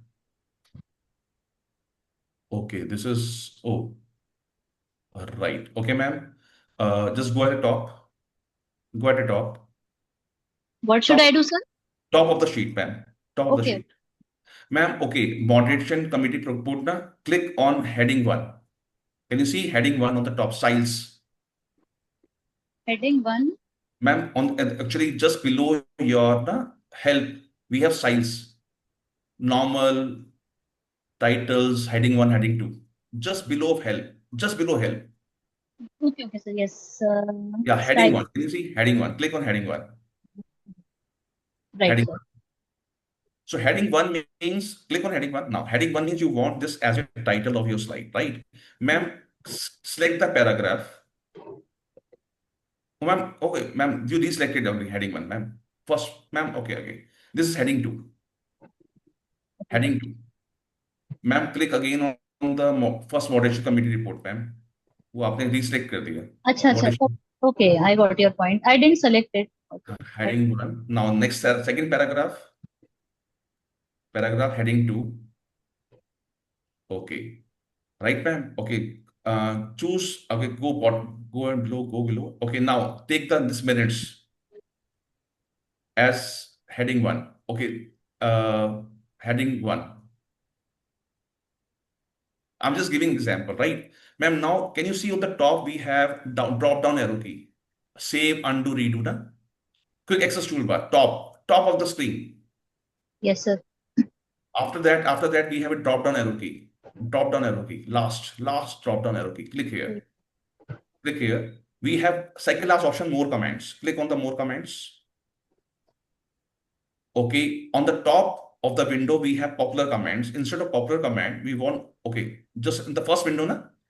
In the first window on the top, we have popular commands. On the top, popular commands. And open, next window. Yes. Click here. We want all commands. Click here, all commands. Okay. Now, ma'am, click on this below one. Check for send to the Microsoft PowerPoint. Look for S. Scroll down. Scroll down. Can you say here? Yeah. Scroll down. It is taking time, sir. Okay. Just wait. It's not responding right now, right? We have an option, send this to the Microsoft PowerPoint. With the help of Word, you can create PowerPoint very easily. And send this to the Microsoft PowerPoint. Send this to the Microsoft PowerPoint. SEND. Check, look for send to the Microsoft PowerPoint.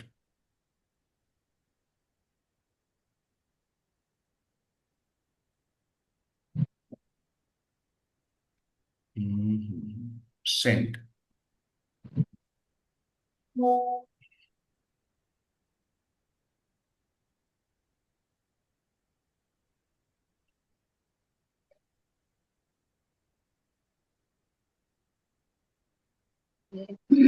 Finally. Yeah. add this to the right hand side, add, and say OK. OK at the bottom. Yeah. Now, ma'am, can you see we have one window available on the top? Click on that window. Just before the quick access tool. No, ma'am. Quick access toolbar. Na? Same. Same, ma'am. Quick access toolbar. Quick access toolbar on the top. On the top, Yeah. ma'am. Click here. Click on the first window. Right. This window. Click here. Now, it will say send your Word file to the PowerPoint. It will create PPT out of this.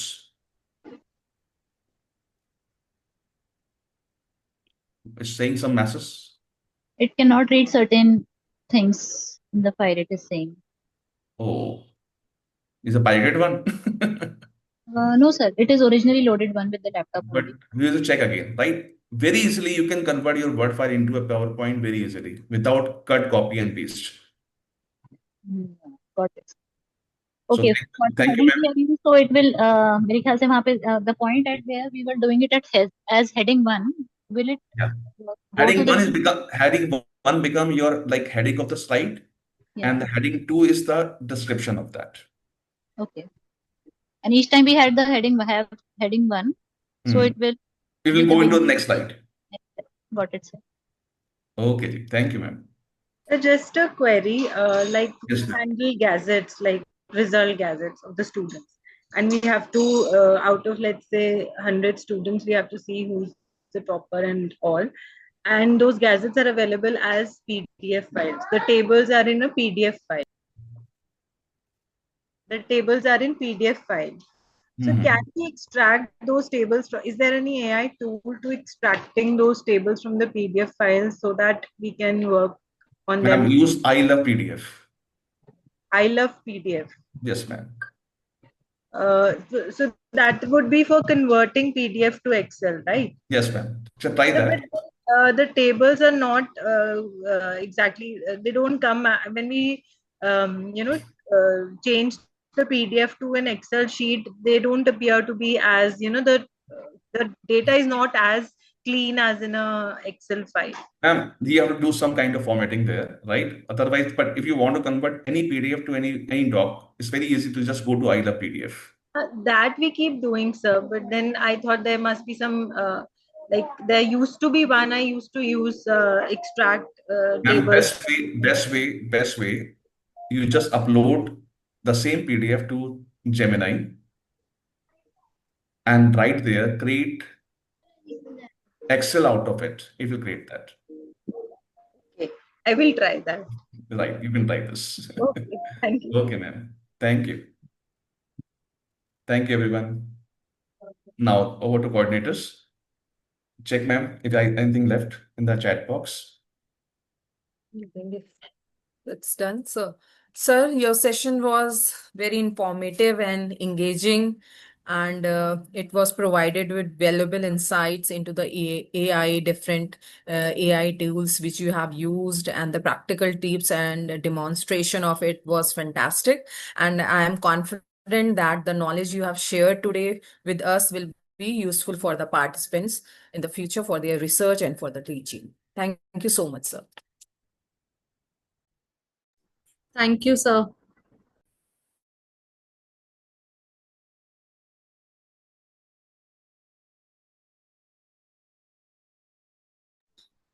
So maybe Preeti ma'am is also here. So because this 5 minutes में start करें presentation or right away? 5 minute में करते हैं ma'am. प्रीति ma'am जैसे मैं और ज्योति और मैं हम तीनों देख लें. All of you take a breather and then get back. Yes. Thank you so much.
Anamika?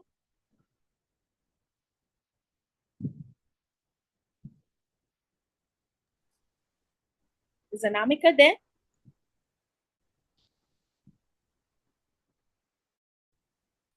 हाँ अनामिका तो है ma'am.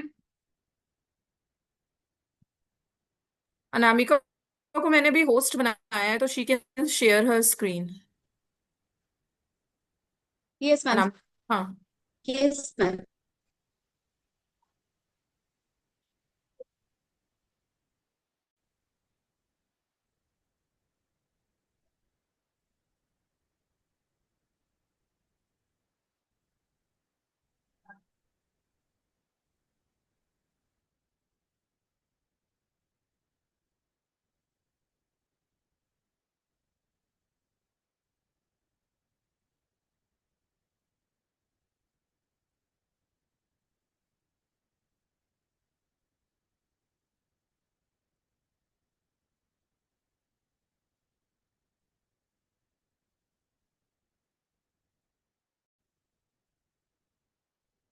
My screen is visible?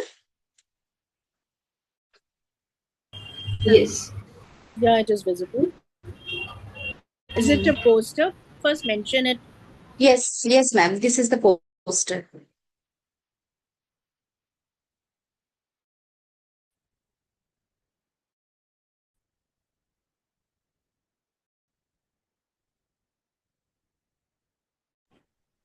So would you like to talk about the poster? Yes, ahead. ma'am. Ma'am, start करें? Yes, Anamika. Good afternoon, all present over here. I want to present one of my research work through the poster presentation. My topic is synthesis, characterization, and antibacterial studies of metalloquinolones of this formula. Ma'am, this screen is completely visible, clearly visible? No, it is a very small. It seems that it is small. Okay, okay. Now? Now it has increased, yeah. Yeah. Now is it okay? Yeah. Okay. So, this is my synthesized metal complex.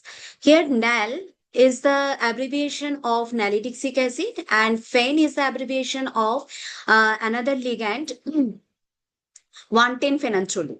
So, what is NAL? NAL is the first member of quinolone groups. Now, what is quinolone? Quinolone is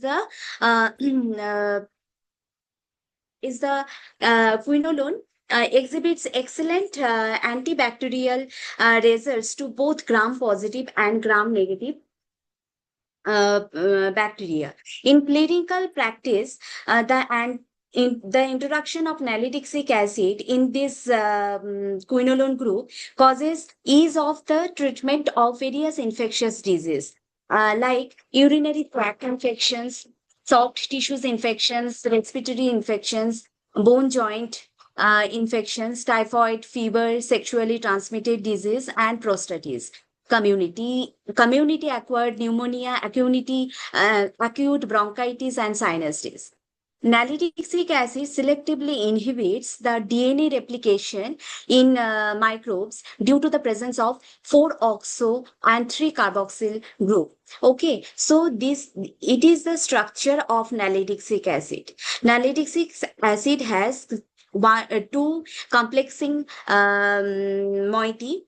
That is, one is carbonyl group, and there was in another carboxyl group. Okay, and in this phenanthrone, 1,10-phenanthrone, there are two coordinating nitrogen heterocyclic nitrogen atom.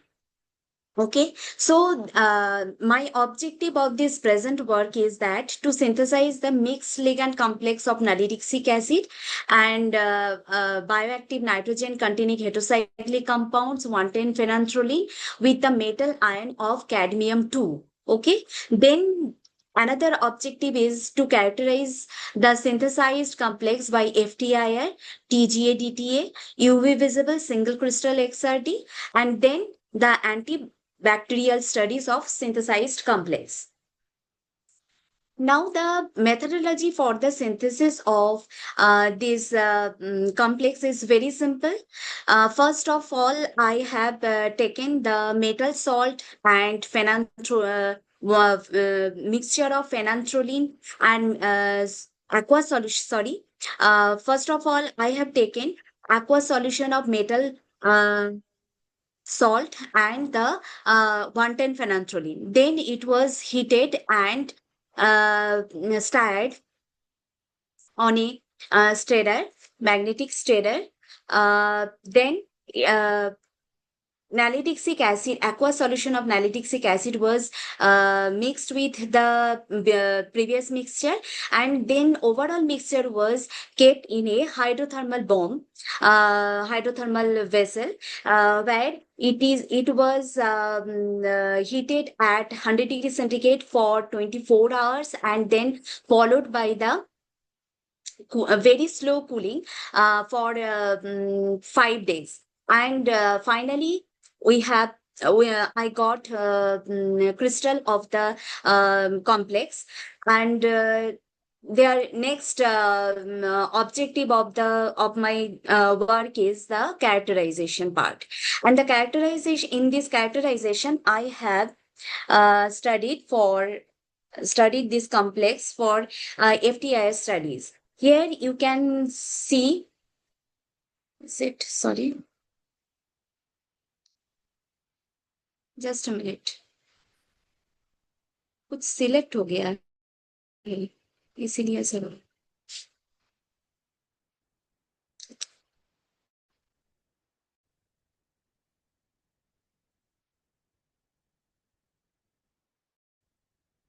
I have compared here the FTIR spectra of the parent ligand, nalidixic acid, and my complex. This one is for nalidixic acid, and another red one is for my synthesized complex. Here, here one peak for carbonyl group was observed at 1711 centimeter inverse, and for carboxylic CO of carboxylic group was observed at 1614 centimeter inverse. But in the complex, these two peaks was shifted like that. This carbonyl group was replaced by two asymmetric stretching and symmetric stretching at these two position. One is at 1582 centimeter inverse, and another one is 1426 centimeter inverse. And there is also another shift. This shows that there is a change in the complex as compared to the parent ligand. And here is the thermal studies for TGA and DTA, and there is the slow different steps where different temperature range, how weight loss was observed. Here this is, and then it was studied for the UV visible spectrum. There is the same pattern, the pattern of UV visible spectra is almost similar, but the intensity differ, and this intensity express that the complexing moiety has attached with the metal ion. Okay, then this is the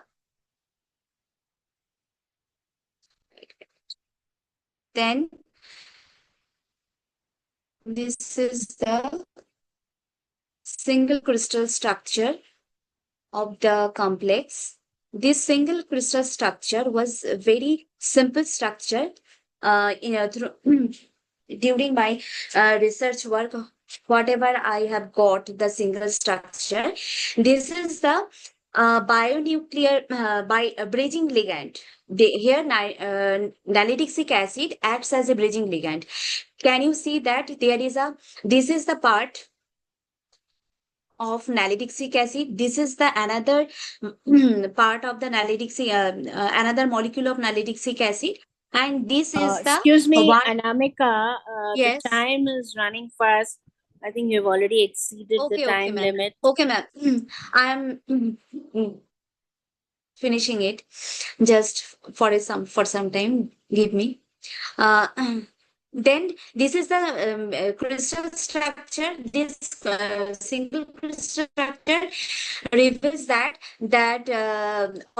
single crystal structure supports all the spectral data which I have got before that.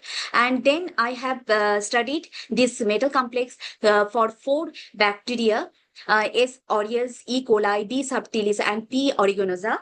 And it has been found that this is the bacterial graph of bacterial studies for nalidixic acid, and this is for the synthesized complex. So from this graph we can see that there is a pronounced enhancement of the bioactivity as compared to the parent ligand. Okay, then sorry.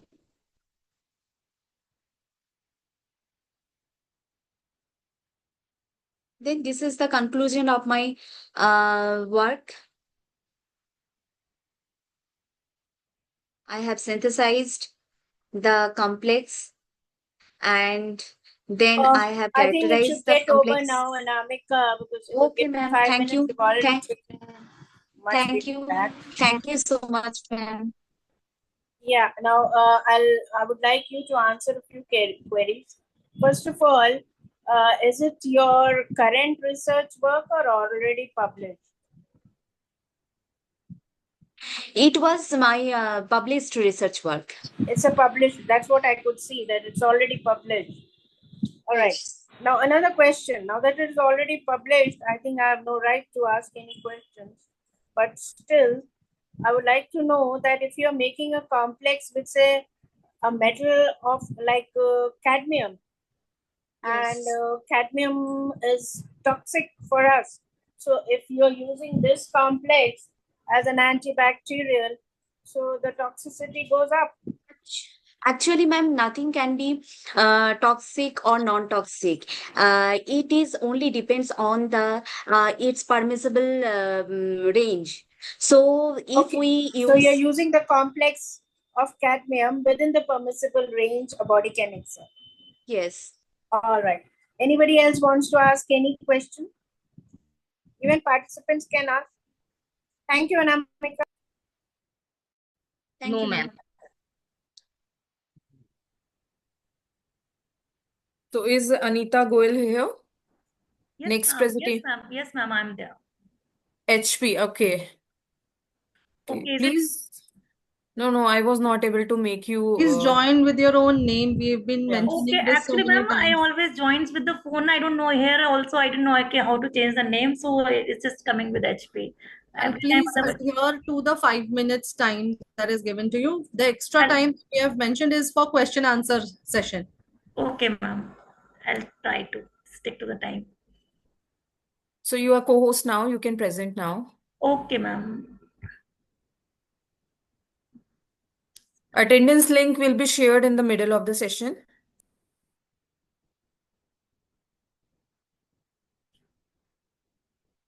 Is my presentation visible, ma'am? Yes. Okay, I'm just trying to present a research idea, as like we were told we should try the tools which have been taught here. So I've tried to incorporate, I've tried to use Zotero, I've tried to use other tools also, but it is just a research idea, not the published one. So basically, yeah, earlier I have worked on these coumarin compounds, but what these coumarin compounds are basically benzopyrene derivatives. Okay, and then a lot of studies have been done. Individual studies are there on individual kind of coumarin compounds for their like various kind of effects. They have anti-proliferative effect, they have antimicrobial, anti-inflammatory, so many different effects are known. Just because my work area is more on in the apoptosis line, so I thought like we can compare. So I'm not just explaining these figures, because that is the basis of like, okay, what is apoptosis, different pathway of apoptosis, and like what are the different molecules which are involved in the apoptotic pathway and all. But the main idea is to compare like for this study. When I was reviewing many papers, I was searching many papers. So one thing I noticed, that all the papers talk about a particular class of coumarin compounds. Okay, either some are like phenolic, some are selenium containing, some are several kind of papers, and like they say they will say their effects, okay, on different pathway. So using this idea, I propose that like, okay, we can identify coumarin compounds which is already there in literature, that which have the superior anti-proliferative activity. Okay, and then we can like take a several coumarin compounds together, and which are different in their structural features. Means some may have phenolic groups, some may have other kind of groups, and then we see their anti-proliferative effect. And if we found a better compound, then the further research can be done on that. Okay, and then we can correlate the activity, their potential, anti-proliferative potential with their structure. So this kind of collaborative work could be done with the chemistry persons. So methodology will be obviously different coumarin compounds can be procured. They are available commercially also, like asclerotin is there and others are there which are already known in the literature. And then these others are synthesized in the labs also. They are natural products, so many a times they are isolated from the different sources also, different plant sources, and then they are further characterized for like their structures using NMR studies and all. And then once we have a list of coumarin compound, they can be then the studies could be done. So earlier the cell lines could be used, and then later on if the study could be extended to the in vivo studies. So in vitro studies could be done on animal cell lines which are cancerous cell lines. Okay, and then these compounds could be tested for their anti-proliferative potential. So there are several tests for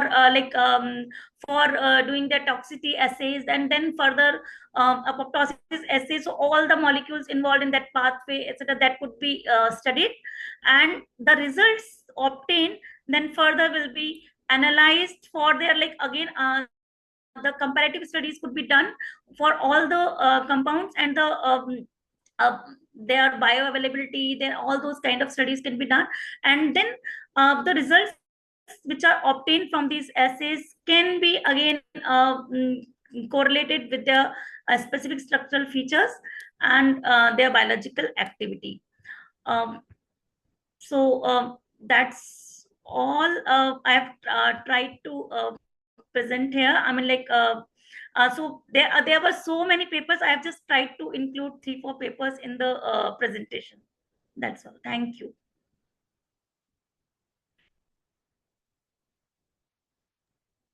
Thank you, Dr. Anita. Any question? Dr. Anita, you have been Yes, working on anti-cancer also? Yes, ma'am. Anti-proliferative effects will be like anti-cancer, because in the cancer cells, ma'am, just a minute, I'm trying to stop the presentation. Actually, Zoom generally we don't work now, so I don't know where it is. Yeah, stop. I got the stop share. Yeah. So I want to know what is the mechanism of, for that matter, any anti-cancer agent? Yeah, ma'am. Basically, for for cancer cells, they are like the cancer cells have several characteristics, and one of the characteristics of these cancerous cells are like they fail to undergo apoptosis. Like the molecular mechanisms, like that's why there is a like uncontrolled cell division. Otherwise, normal cell mechanisms, they talk about like, okay, whenever in normal scenario, like whenever a cell is some fault is there, it is old or something, some thing is there, that cell will die by apoptosis mechanisms.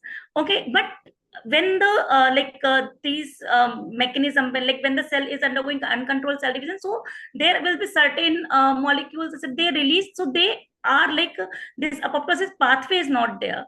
So there are these chimerin compounds, they have been found to target those apoptotic pathway.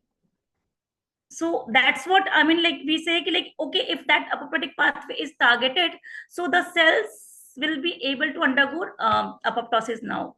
So obviously they will have that anti-cancer potential. Anybody else? I think Divya wanted to ask something. Divya, you have posted a query. Apoptosis. Okay, apoptosis is a kind of programmed cell death.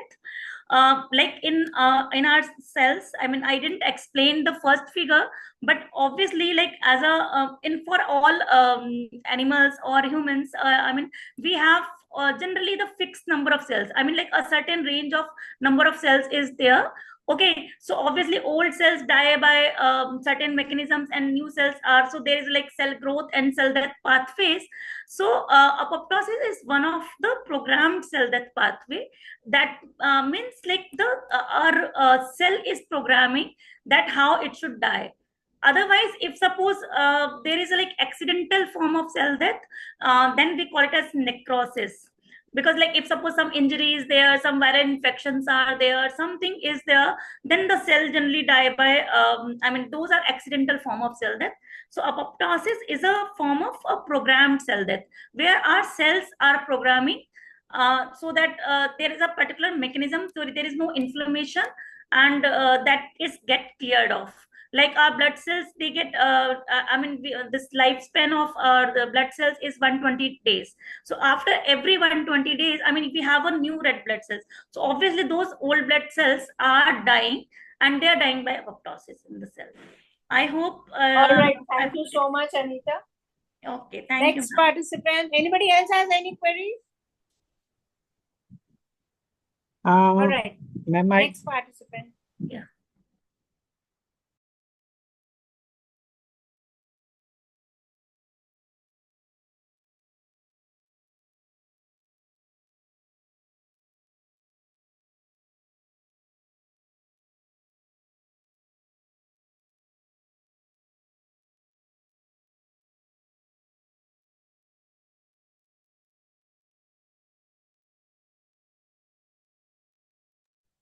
Are you sharing your screen?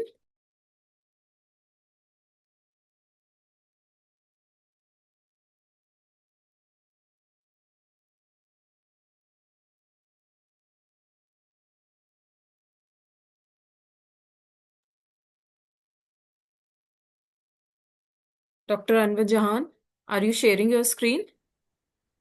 He's here or got disconnected?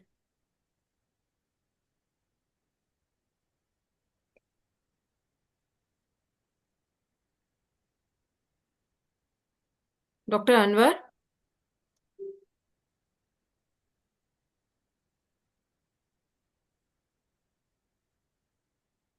So, meanwhile, I think there is some error. He is not able to share, or are you able to listen us? I think the next one can start in the meantime. Ashmita Gupta. Yes, ma'am. Please present.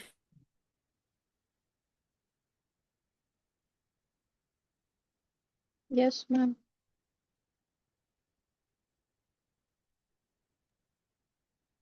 I'm sharing my screen.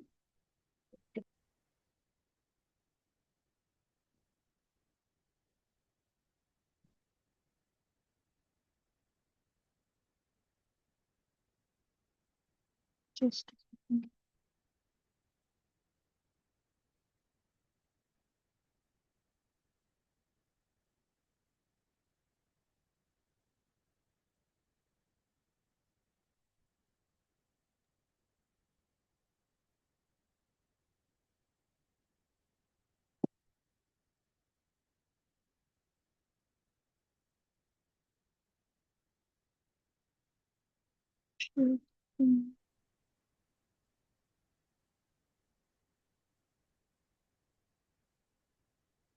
Ma'am, is the screen visible?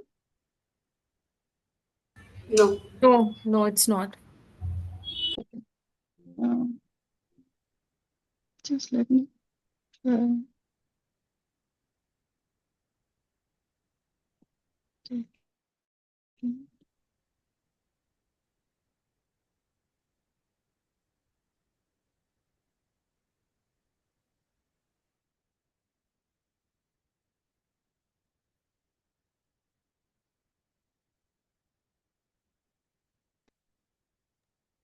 Give me a second, ma'am. Share screen, it's not showing. ये जो blue colour का है ना, share का arrow करके है, just वहां से आप share. Ma'am, you have made me the host. I'm logging in from my laptop as well. Can you make me the host? I have made you co-host. You are there. Okay.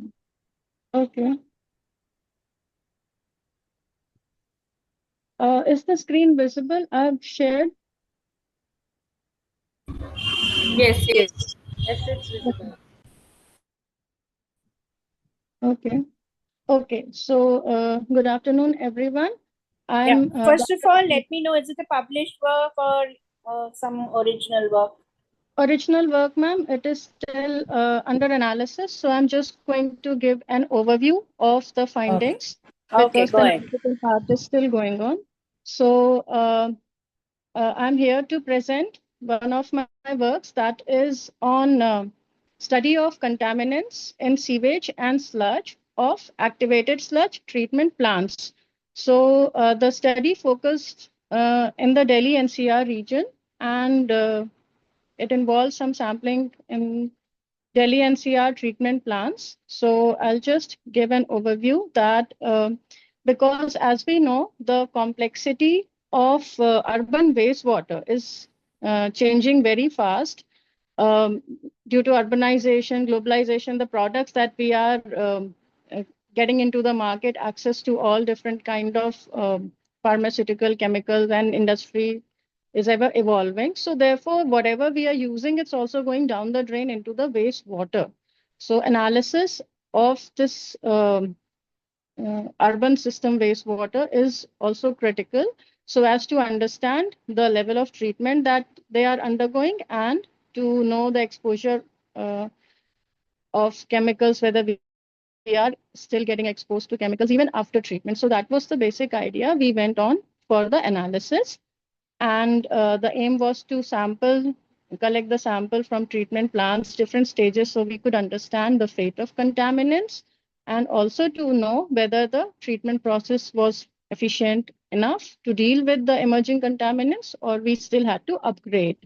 So as you know, if you could, I'll just zoom in if the screen is visible. So if you could see, this is the basic layout when we're talking about activated sludge processes. So we have an incoming CH that is after some preliminary removal of particulate matter. So that is sent to the primary settling tank, which is the primary process where the solid and liquid components, the heavier components, they settle down. That is the sludge. Then the liquid component, that is the liquid part, is sent to secondary oxidation process through microbes, that is in the aeration tank, where the main oxidation takes place. And then from there, after the treatment, it is sent to final clarifier, that is the final settling tank, where the solid and liquid component, again, they are settled, finally separated.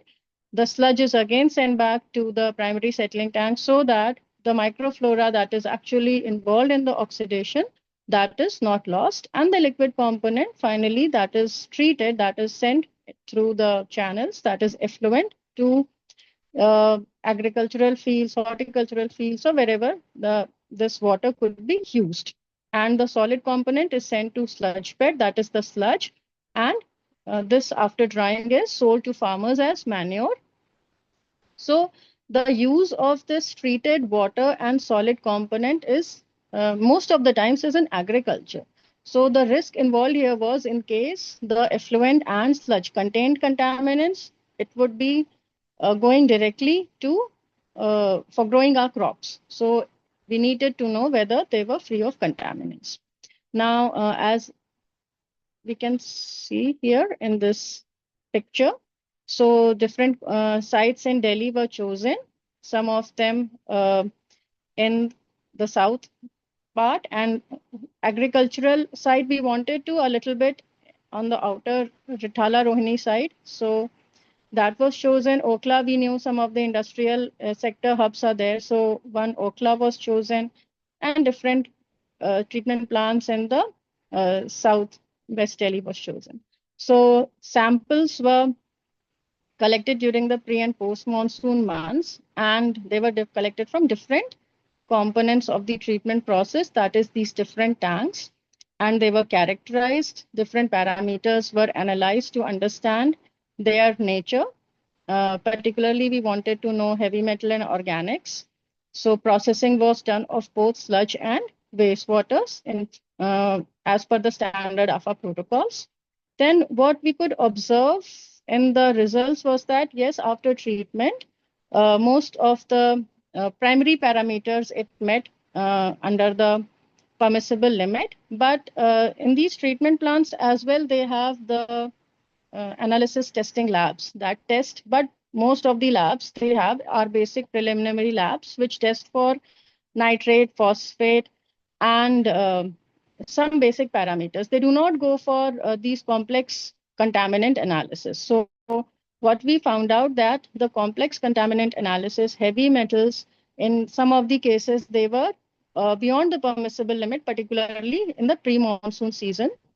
And also in the different treatment stages, we could find that detection of intermediates, like starting from complex compounds, food additives, industrial, pharmaceutical. So we could find in the subsequent treatment stages, we could detect the intermediates, which showed that yes, degradation is happening, but some of the recalcitrants stayed in the effluent, and many of the organics they partitioned in the sludge because of the non-polar partitioning.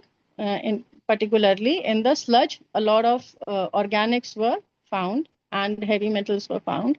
So what we could understand that yes, there is a need for upgradation, seeing the complexity of an urban wastewater system and changing dynamics. We need to upgrade our own treatment facilities so that the complex compounds that are not being treated right now through the conventional methods could be further broken down into non-toxic components, and our agricultural fields or manure through sludge is safe for farmers as well as for our food. So this is the overview, and this work has been done partially in JNU, and the analysis is still going on. So once it is published, the results will be more elaborate there. So thank you for allowing me to present my work. And hello. Yeah, anybody has any queries? Asmita, it's a good presentation, but I would like to know one thing. As far as the contaminants are concerned, have you categorized the contaminants? Yeah. Because the sample size is huge, so we have categorized it into one on the basis of functional group, second on the basis of usage, and also the toxicity testing of these contaminants is also is underway, so that we could know whether the broken down products. Sometimes what happens is the breakdown products are even more toxic, especially for complex organics, so aromatics. So that way, categorization is still underway. And what about microplastics? They are also kind of contaminants? Actually, yeah, they would be definitely. But for microplastics, the analytical method is different. That we did not employ here. Definitely, it's a very, I mean, it's need of the hour, and further analysis will definitely incorporate it. Okay, thank you, Asmita. Anybody else has any query? I have one query. Madam, can you please let me know what is the method that you are using for the physicochemical characterization of this Pardon, sludge? sir, can you please repeat your question? The voice is a little bit crackling. Ma'am, I just wanted to know, am I audible now? Yeah. Ma'am, I just wanted to know that what is the method that you are using for the physicochemical characterization of the sludge? Okay, for sludge, see, because sludge is a solid, so according to alpha, for solid and sediment and sludge, there are different testing methods compared to the liquid components. So for sludge, like here, if you see, Soxhlet extraction is being used for the GCMS analysis. For heavy metal, again, we are going for closed digestion. So as per the sediment and sludge guidelines given in AFA, we are following for sludge analysis. Okay, thank you, ma'am. Thank you.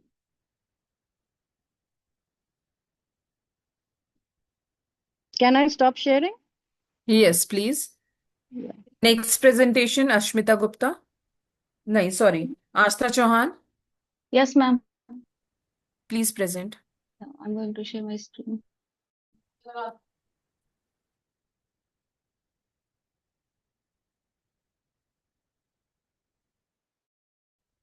Is my screen visible? Yes.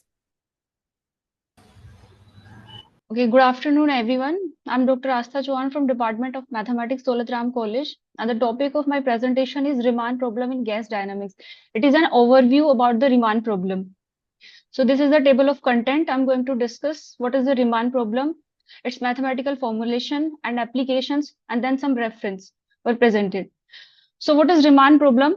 It is a problem in the gas dynamics that involves the study of the behavior of a gas in a tube which is separated by a diaphragm with different initial conditions on either side.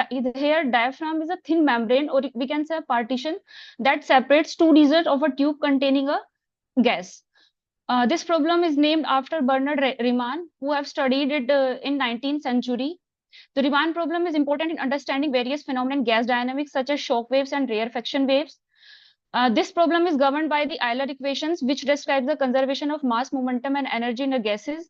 The initial condition consists of two constant states, one on either side of the diaphragm with different densities, velocities, and pressure. So this is the mathematical formulation of Riemann problem. The one-dimensional Euler equations are given by equation 1, 2, and 3.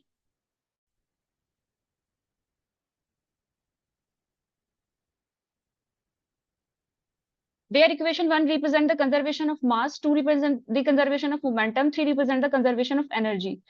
Rho is the density, U is the velocity, P represents the pressure, and E is the total energy per unit volume. Here, these equations combined with the initial data makes it is a Riemann problem. So the solution of Riemann problem consists of three main components. First one is shock waves. Shock waves are discontinuities in the flow where the density, velocity, and pressure change abruptly. Basically, shock waves are compressible waves.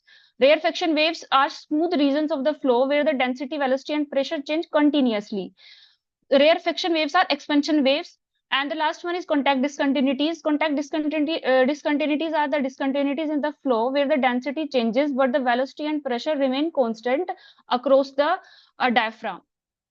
So the Riemann problem, this is the application part. The Riemann problem has numerous applications in gas dynamics, including shock waves.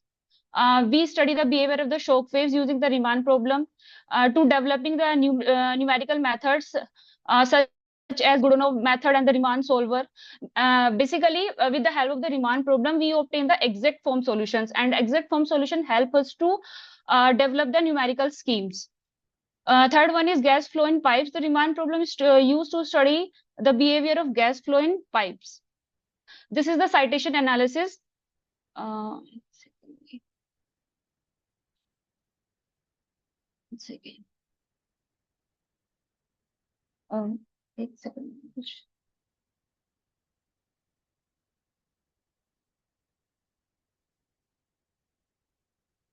Okay, this is the citation analysis about the Riemann problem. Highly cited papers on these problems were written by Li, Zhang, and Yang, who have made significant contribution in the field. And the most citations of the paper entitled "The Riemann Problem for the Transportation Equation in Gas Dynamics," written by the Shang and Zhang in 1999. It has almost 465 citations, and it is considered as the seminal work in this field. These are the main key research areas in which the work is going on: the Riemann problem for Euler equations, the two-dimensional Riemann problem, and we are in the process of developing some more numerical methods to solve the Riemann problem or to solve the Euler equations of motions in gas dynamics. Prominent researchers in this field include Shang, Yang, and Li. Shang is known for his work on the Riemann problem for inhomogeneous pressureless Euler equations. Yang contributed to the study of Riemann problems of various hyperbolic system of conservation law. Li has worked on the two-dimensional Riemann problem in gas dynamics. The University of Arizona is the institute with significant research output in the field of Riemann problem. Researchers such as Embryo, A.R. Zakharin, and Z.M. Webb have contributed to the study of Riemann problems. These are some selected references. Thank you.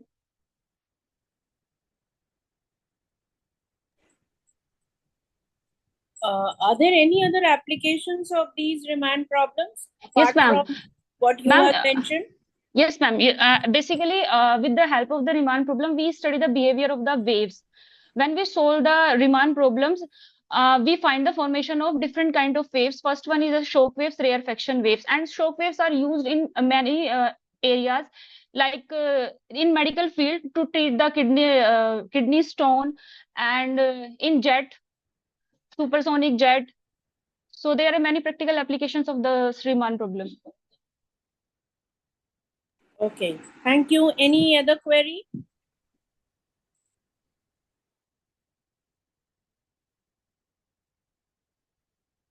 Okay, next. Anuradha, are you here?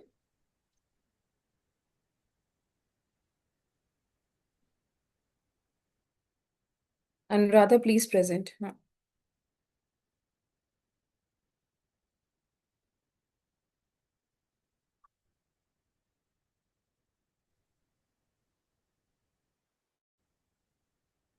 Ma'am, my voice is audible? Yes, yes. Ma'am, I'm a Dr. Anwar, ma'am, of Sri.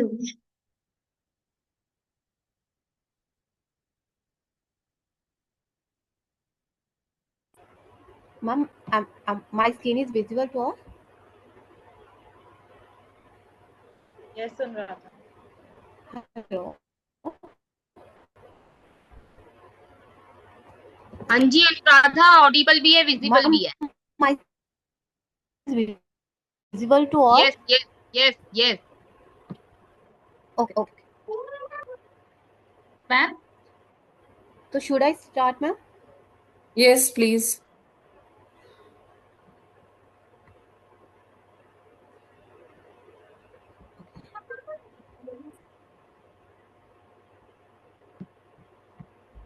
So good afternoon, everyone. I'm Dr. Anuradha from Daulat College, and I'm going to present on the ceramic-based nanoparticle.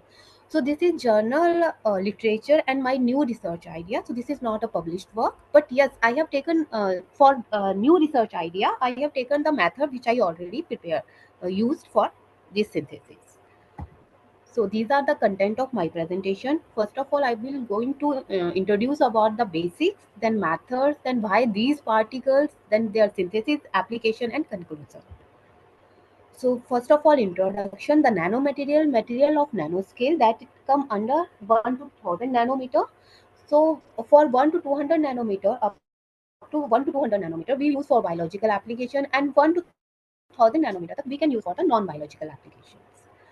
So on the basis of the composition, nanomaterials are roughly divided into two categories, like soft and hard materials. Soft materials are made up of like polymer, lipid, etc. And the hard material, Sorry to interrupt, but Anuradha, I can see only first slide. Are you changing your slide? Yes, ma'am. Slides are not changing. It's only You first can go slide. for the slide mode ना, slide mode में शायद Yes, एक एक yes. Slide आएगी, शायद अभी अपने सारे की दिखाए हुए हैं ना slides. Now you can see. Yes, yes. Okay, I think मैंने स्लाइड शेयर किया है तो वो स्लाइड शेयर नहीं इसमें ओपन हो रहा है. इट्स ओके, मैं स्लाइड शेयर प्रेजेंट पे जाए ना. मैम मुझसे नहीं हो रहा, वो पूरी नहीं प्रेजेंट हो रही, तो इसलिए मैं इसी से ही कर देती हूँ. No problem. इसको स्क्रीन बड़ा करके. हाँ, तो these are the अब हो content. गई, अब हो गई. हाँ. जी जी जी. These are the content of my presentations. I'm just going on to introduce these particles. So what I was talking about these nanomaterials, soft and hard materials. So soft are the materials which are made of lipid, polymer, etc. And the hard materials are of metallic, semiconductor, nanoparticle, calcium phosphate, which come under the ceramic particles, and silica, etc. Why these nanomaterials? As we all know that the nanomaterial has some extraordinary properties, like they have high surface to volume ratio, they have high stability, multifunctionality, and unique property at nanoscale. So that's why I am working on this work. So if we are talking about their method of synthesis, so there are so many methods. If we talk, there are like top-down approach, bottom-up approach.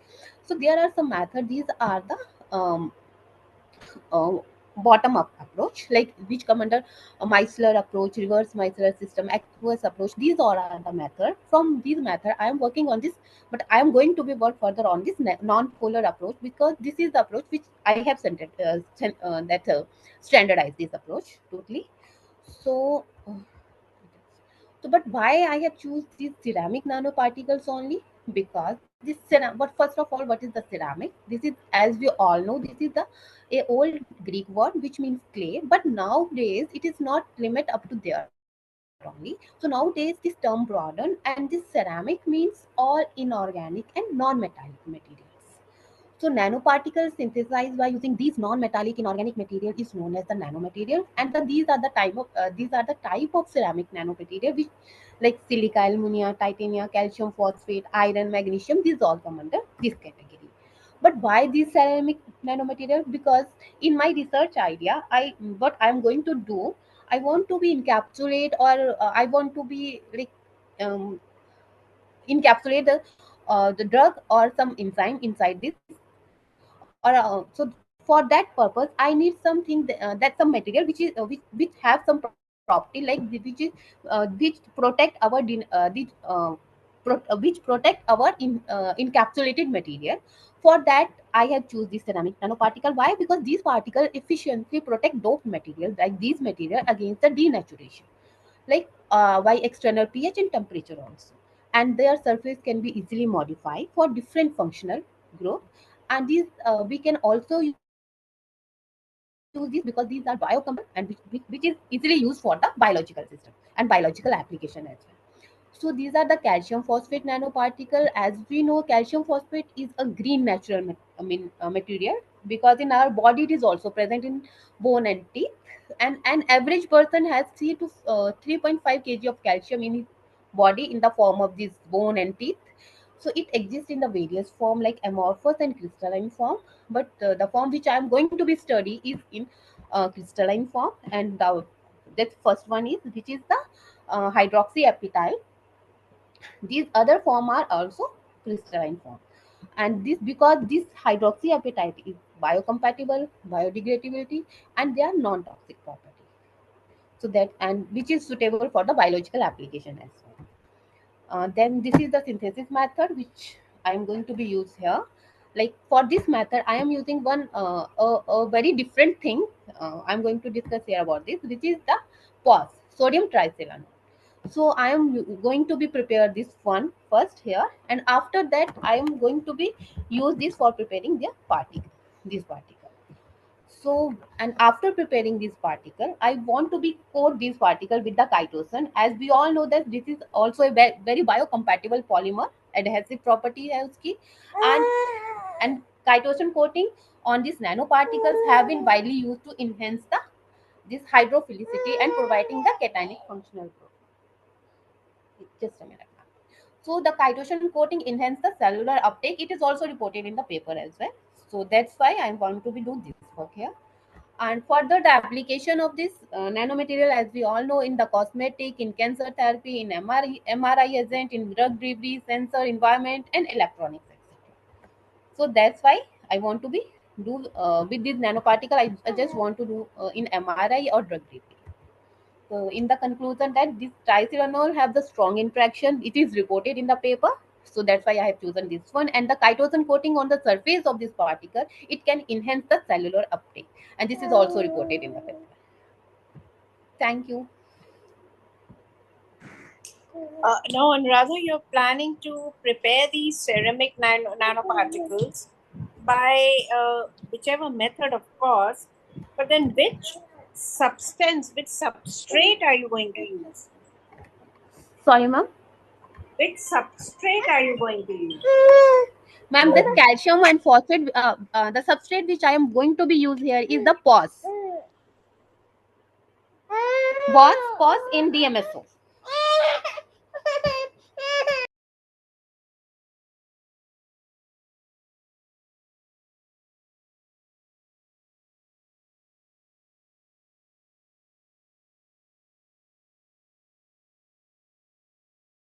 Ma'am, am I audible?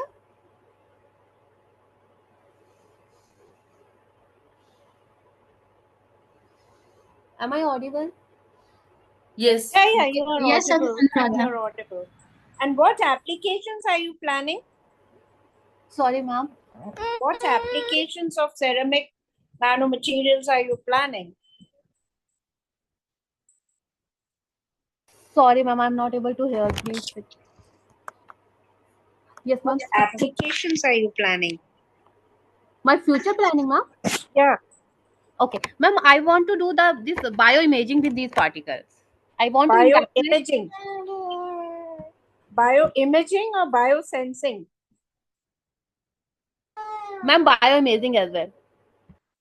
Okay. By using fluorescence microscopy. Okay.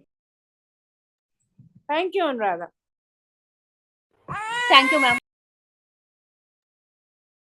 Next presentation, Dr. Anwar. Hello. Good evening, ma'am. My voice is audible? Yes, your voice is audible. Please share. Okay, ma'am. My screen is visible, ma'am?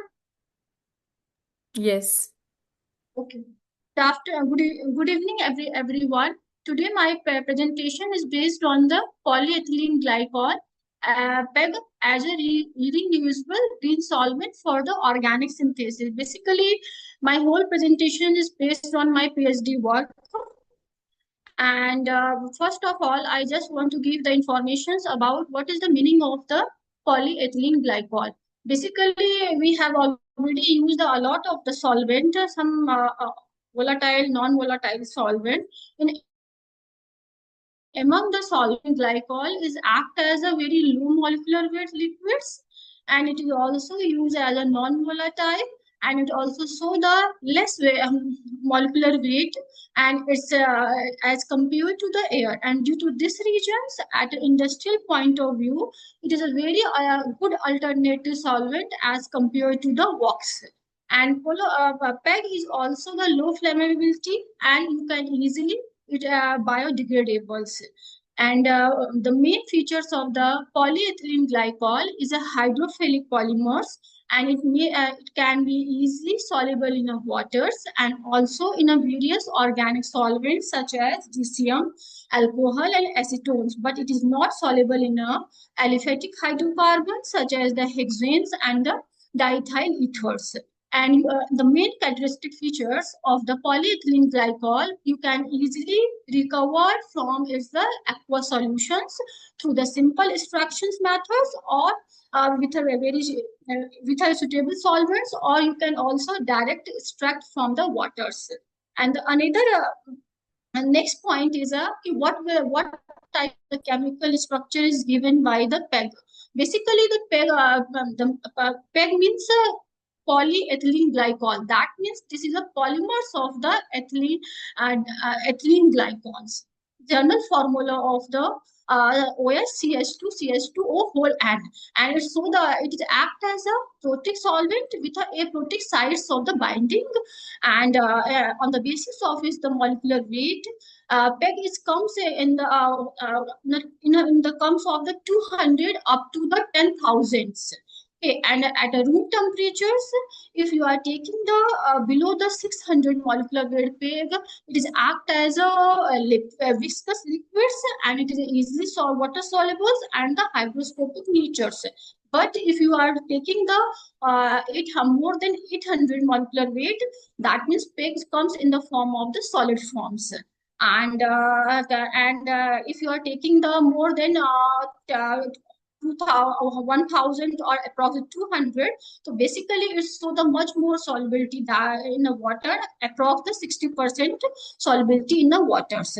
Now comes on the another point, why we use the PEG as a green solvent. Basically, PEG, the main characteristic features is a PEG is a non-volatile, non-toxic, and is very biocompatible and biodegradable, and it is also easily available, and it is also the cheap. You can easily purchase from the market, and you can easily also the recyclable. And due to this characteristic features, you can use for the various organic synthesis.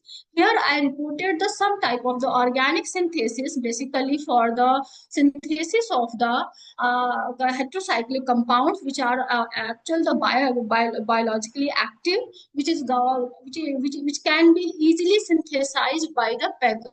There are some my works here. I just my current paper in that work we have already used the PEG as a solvent with a sodium ammonium nitrate for the synthesis of the DTC. DTC is a very good biological active compound. It is so the anti-cancer, antibacterial property. And here the main characteristic features of this synthesis. In this synthesis, we have already used the PEG with the water. That means the mixture of the PEG and water, it is used as a very green solvent, and the PEG is easily soluble in a water. And this is another synthesis. You can also use the synthesis of the polyethylene glycol for the synthesis of the benzimidazole with the help of the sodium ammonium nitrate. And that means this is also a very peculiar compound, because due to the presence of the nitrogens in a product, it also shows the various type of the biological activity. And this is another synthesis. That means this is also the another example of the spiro oxyindoles, and in that synthesis we can also use the PEG polyethylene glycol with a gold chlorides. And this is a very easy synthesis. After the synthesis, you can easily extract the PEG from the reaction mixtures, and you can also use for the further reactions. And this is another synthesis. This is also a 3-component reactions for the preparations of the sodium ammonium nitrate as a catalyst, and for the preparations of this synthesis, these molecules, you can use the mixture of a sodium ammonium nitrate and the PEG 400. That means in overall manner, we can say that we can use the PEG as a green solvent or recyclable solvent for the synthesis of the various type of the biologically active heterocyclic compound, and it is also useful for the multi-component reactions as well as the more and 2-component or 1-component reactions. And in overall manners, you can say that it can be used for the various organic transformations. And the overall summary, you can say that PEG is a stable solver medium, not only for the MCR or the 1%. It is also useful for the microwave heatings, and it is a better understanding of the PEG as a solvent needed to further promote this green chemical synthesis for the research efforts. Thank you so much, everyone.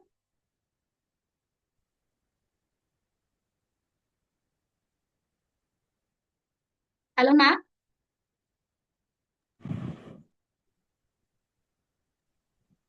Yeah, Dr. Anwar. Yes, ma'am. Can you tell me can this be substituted for aqueous solvents also? Yes, ma'am. Wherever you need aqueous medium, can you substitute this? When aqueous substitute, that means you can also use the mixture of a PEG and ethanol and PEG and water. So directly you can use the polyethylene glycols. And okay, you can. But then it will be polar in nature. Yes, ma'am. Okay. So what if we need some non-polar solvent, then this cannot be used? Then basically, if you are using the non-polar solvent, you also check the miscibility, because sometimes the PEG is not easily miscible. As example, if we extract from the PEG from the reaction mixture, we always use the diethyl ether. That means you can easily extract the PEG from the diethyl ether. So that means before using the with any solvent, first we will check the its non-polar and polar solvent properties. Okay, thank you. Anybody else?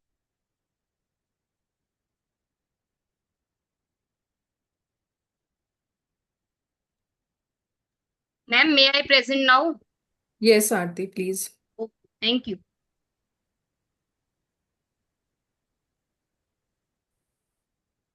Please let me know if my screen is visible. It is visible. Is it visible? Okay. So this is the PowerPoint presentation which I am going to show and try to use some AI as well, which has been discussed in the previous classes. Here, this particular work is the idea in a very, like, I have done it, but in a this is not the complete work. This is in a naive stage right now. So as my PhD is in the green chemistry and I am still into it and working in towards sustainable chemistry only. So what I made the title of this work again with the same terminology: sustainable chemistry in action, affordable and portable metal ion detection with 3,5-dinitro salicylic acid. And this particular work can be done at UG level also. As in the previous talks also, we have talked and we have discussed that because we will be having UG students, so we have to think in their way that how they can do with small resources in a very less time frame. So this particular work can be done in a lab with very less resource setting. So here, let me convert it into the slideshow. Okay. So what we can say here I am trying to make one paper. It's like a pH paper which can act as a chemosensor. So different metal salt in a solution form can. Sorry, Aarti, but I am not able to see your slide. I think Dr. Anwar Jahan's PPT is what is visible. Oh, Is it only at my end? But mine is showing that you. We can see. We can see though. So there are two screens. Dr. Anwar Jahan, you have to stop presenting. There are two screens. I just saw. But mine is showing this is in a screen sharing stage. Okay. So what I am showing a paper which can be made in a lab using simple filter paper, and that will be coated with 3,5-dinitro-salicylic acid, which is a good organic compound which we have used in various practicals, and that can act as a chemosensor for the detection of different metals. That metals can be present maybe in a polluted water sample, or it can be even used to quantify in a quantitative manner, I want to say, as well as qualitatively, you can analyze metals in a lab as well. Say if we are giving different metals to the student to analyze in mixture analysis, so these type of the kits can be used. So this is in a naive stage, as I have told you. As we know, chemosensors can be used in various fields, like it can be used for environmental control, pharmaceutical analysis, cell imaging. So here, what I am doing, I am making this chemosensor for the analysis of different metals. And existing chemosensors for the detection of metal ions, as we all know, different AAS, ICP, AES, mass spectroscopy, voltammetry, colorimetrics are, all these techniques are already existing, but we all know the disadvantage with all these techniques. Most of the techniques are not available at UG level. Moreover, all these techniques are expensive as well. So in this particular work, what we are showing that yes, we will be making one paper which is portable, cheaper, and we have to what we have to do here, we have to only pour 1 drop of our solution and result will be there. Color change will be there. That color can be analyzed easily and student can easily tell which metal is there in their solution or in their mixture. So how it is working, we can see that. So as I have told you, this is a portable technique. There is no special training is required. It's like a pH paper. Rapid results will come. Multi-usable product, economical and affordable, green, disposable. This paper can be disposed of. I think we can give this paper in the recycling unit as well. No hazard associated with this paper. I think actually your slide is not changed. I think your slide is not changed. But I have shown, I think slideshow is there. It's changing. Is my screen visible? And I am at 7th or 8th. I think I am at 7th or 8th slide. Now is it my is changed. Easy to use, portable now to change. Okay. And it is syncing with UN SDGs as well. As we know, we have 17 UN Sustainable Development Goals. So 4 or 5 goals are matching with this particular. So what is actually happening here? This is the structure of 3,5-dinitrosalicylic acid, where you have carboxylic group, phenolic group, and 2 nitro groups. So these are acting as a ligand and binding special metal with it. So it's like a coordination compound, and we can play with this molecule.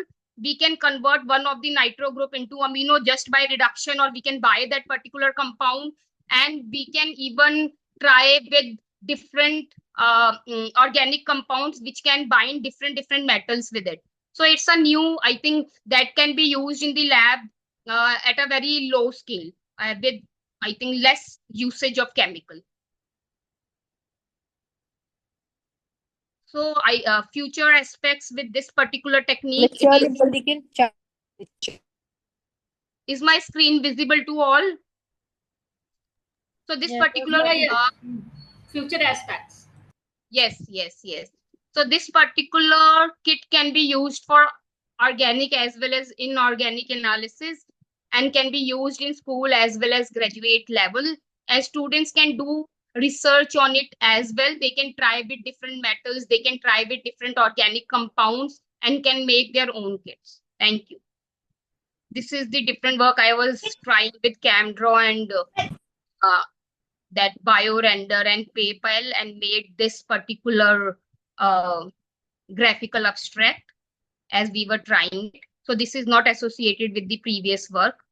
And this I made using ChatGPT, BioRender, and Paint. Thank you. Aarti, tell me one thing. Hanji, ma'am. Is there any limit of concentration of the metal ion? Because as far as contaminations are concerned, these metal ions are in a very, very trace amount. Right, so ma'am. Can your DNSA can even complex with such small amounts?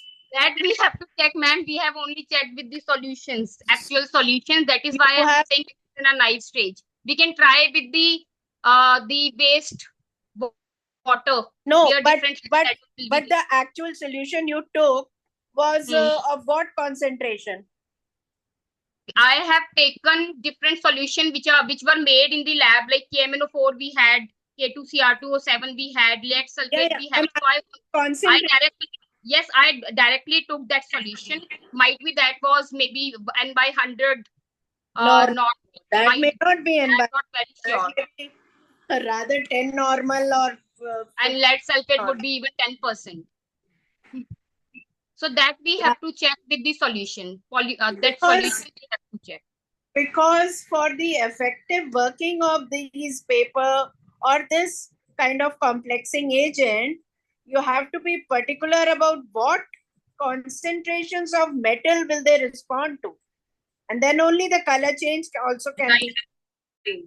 Right, ma'am. That is why I'm saying this work is in a very naive stage. We are working on it.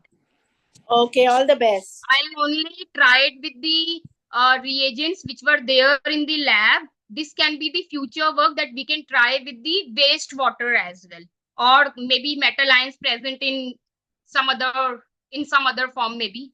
There too, of course, it will be in trace amount. But when you're checking the solutions, at least just observe that what all concentrations they are responding to. That we have to check, ma'am. That we have to check. But I got this idea a day before yesterday. You were talking about some paper no for detection of salt. So because we were working on it, that is why I'm showing this particular work here, because we have talked about that paper to detect salt.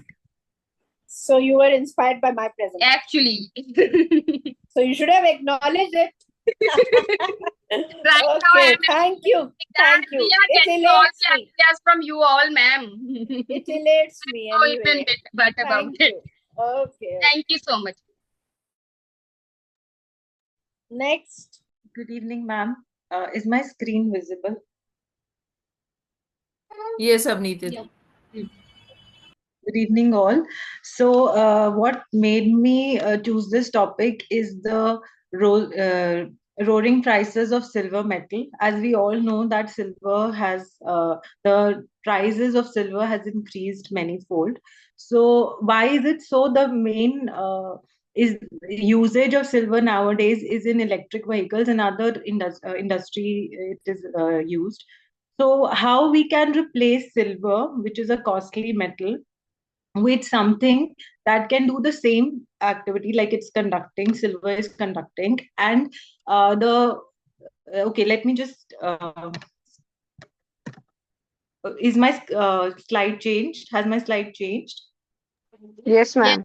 Okay. So the outline of the presentation goes like this, that we will discuss how silver is used in electric vehicles and how what are polymers and what are electrically conducting polymers and how they can replace silver. What properties do they have that they can replace silver in the coming future? So let us just discuss that. Okay. So silver is used in electric vehicles mainly for energy, for better energy usage, battery packs, and various energy transmissions. Silver is mainly used in this sense in electric vehicles. And if you see this diagram on the right, it shows the prices of silver. So it is like 40 million ounces is approximately 11 lakh kilograms. So this much usage of silver has increased, and this is mainly because of the EVs, the electric vehicles that we are. So we are going green, but what in turn we are requiring is more of silver. And polymers, we all know, we all understand, we use it in various facets of our life. It is used for packaging, it is used for various space exploration, agriculture, various activities. Every facet of life is filled with polymers. Now, polymers, as we all know, traditional polymers have these, advantages. They are lighter in weight, they have lower cost, they are resistant to corrosion. But where they lag from metals is that the electrical conductivity of polymers is very low. They are basically insulators compared to metal. So metal have the electrical conductivity of around 10 to 10 to power 4 to 10 to power 6 Siemens centimeter inverse, and polymers have that as 10 to power minus 14. So what changes we can do in the polymers, what things can be done to the polymers so that they can be made conducting? Let us try to understand that. So for that, we will first understand what is a conducting polymer.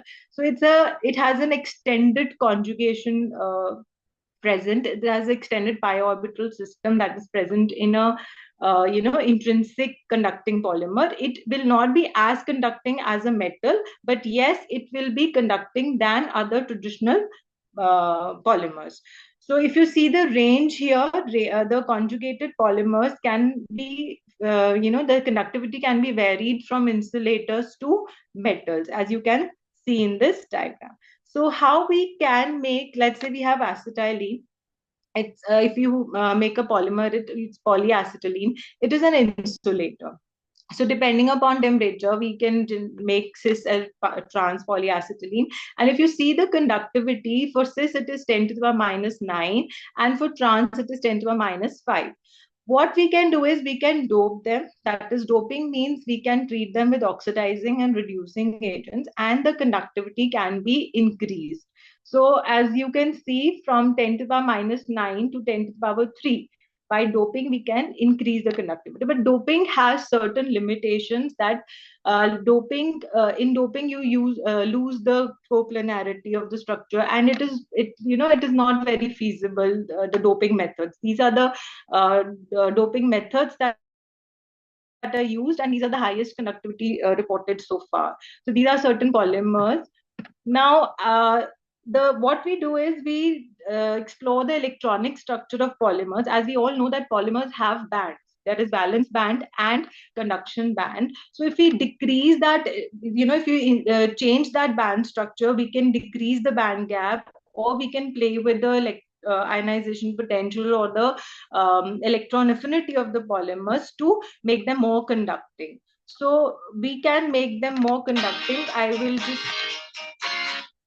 Okay, since 5 minutes are over, I will just quickly jump to I will not go into the methodology that is used to prepare the low band gap polymers, because that is what we will be exploring. We will be exploring them theoretically. If you do a comparative study of silver with conductive polymers, so silver has strengths, like it has high conductivity, it is reliable, it is stable. Conductive polymers, on the other hand, also have strengths like lightweight, lower cost, which is a limitation of silver, that it is costly. The conductive polymers have lower cost, they have design flexibility.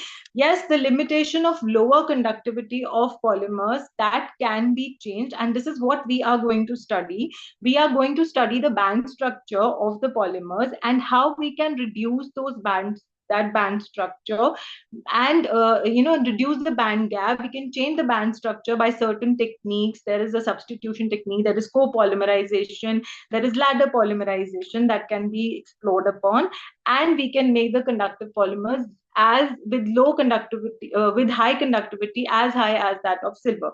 So if we are able to do that, we can replace silver in many applications. There are certain applications of conducting polymers that are there, and it is an upcoming field where costly metals can be replaced by conducting polymers. So I will stop here. Any questions? Yeah, Dr. Mead, it's a nice presentation. I would like to ask one thing. First of all, are these polymers easily degradable? Because No, if you're using it trying to achieve sustainability, and if they themselves are causing pollution, then what is the point? No, ma'am. They are not at all, environmental. They don't degrade the environment. They are actually used. One of the uses of conducting polymers is environmental remediation. There are papers, like I have shown in the references. There are papers that tell that they are being used. Conducting polymers are being used for environmental remediation because of their flexibility. The design, they can be, designed in a manner. There is ladder polymerization. There are methods which we can design them, and because the type of method that we use will make them biodegradable. So they are actually very friendly. They're environment friendly polymers. And how do you change their band gaps? Ma'am, like there is the band structure. If you see the band structure I've shown, I'll share the slide. I've stopped sharing just a second. So basically, we are increasing the methodology part that I wanted to show. No, tell me in general by increasing the length of the polymer or the monomers. There are methods like substitution that that the effective conjugation length is increased. So increase the conjugation length, the valence bands in the difference between valence band and the conduction band. Band gap decreases, ma'am. So if the band gap is decreased, obviously the conductivity will increase. Yes. All right. And then what about pani? That is polyaniline is also one of the conducting polymers. Yes, so ma'am. have you tried using that? Ma'am, we have done theoretical studies on that. We have made polymeric superlattice, that is copolymers. We have made a copolymer. Let's say pani is being polymerized with some other polymer, and with that technique, there are, these are the structures that are available for various superlattices, and depending upon the copolymer, the X and Y. Let's say there are two polymers A and B. So AX, BY. So if you change X and Y, basically we studied this only, that if you change X and Y, the amount of each of the polymer, then the band gap changes. So that is also a study that we can do. Yeah. No, that's not a suggestion. That's not a query, but a suggestion. According to my knowledge, these days, these polymers are grouped with some metal, linked with some metal, and make a metal organic framework, that is MOF. And then they can be very easily used for such purposes. Even the band gap changes. So metal organic frameworks are the current hot topics people are working on. Thank you, ma'am. Thank you. Yeah, associated with these polymers, some metal is linked, and then their nano size increases the changes the band gap, because the size also changes the band gap. Yes, ma'am. Yeah. Thank you, Dr. Next. Yes, ma'am. Good evening, everyone. Myself, Dr. Deepak Kumar from Department of Chemistry, Daulat College. Today, I will be sharing some of the research findings of our current work going on the nickel sulfide and activated carbon-based nanocomposite as a high-performance electrode material for supercapacitors application. So, just have a quick overview of supercapacitors, like why do we need supercapacitors and what are they?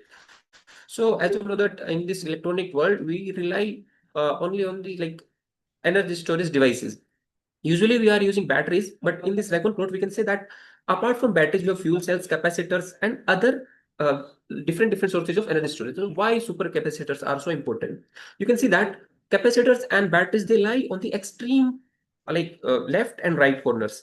So like batteries, they have high specific energy, but they lack the high more power density. Similarly, capacitors, they have more power density, but they lack energy density. So supercapacitors are the energy storage devices which bridge this gap. Like they can serve both the high power density as well as the high energy density. And also there are some differences that we have shown in this table, that supercapacitors, they have quick charging and discharging time, and also they are highly efficient. They can be run up to 50,000 cycles in one run. And also their operating temperature is from -40 to 70 degrees, that both the extremes they can cover. So because based on all these things, recent work is focused on supercapacitors. And as we are we are talking it theoretically. Here we can say that here we have shown there is a photo in the center showing a bus. This is an electric bus which is tested in China.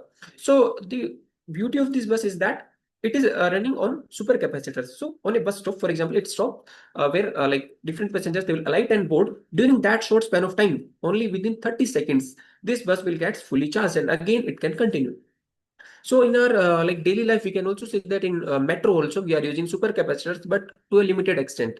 We are using supercapacitors in high energy input, like to just give a thrust only. So because of these applications, here we have tried to develop a cathode material for supercapacitor applications. So similarly, you can see that in the metals and methods, here we have utilized nickel sulfide, but then we have utilized activated carbon that is derived from aluminum cepa, that is nothing but onion. So why we have utilized onion? Because as you know that onion contains sulfur, and heteroatom doping, either it will be nitrogen and oxygen in carbon, it promotes the pseudocapacitive behavior and it increases the charge storage. So that we have utilized. First we have taken nickel salt, and with sodium borohydrate we reduced it in the presence of that activated carbon, and then followed by a chemical reflux at 100 degrees Celsius and sonication process. Finally, we obtained a nickel sulfide activated carbon nanocomposite. Then the characterization part includes the microstructural characterization and the structural characterization. In the microstructural part, we have utilized field emission scanning electron microscope. Here we can say that figure 2A, which shows that the nickel sulfide nanosheets that appear to be a thin interconnected sheet-like structure.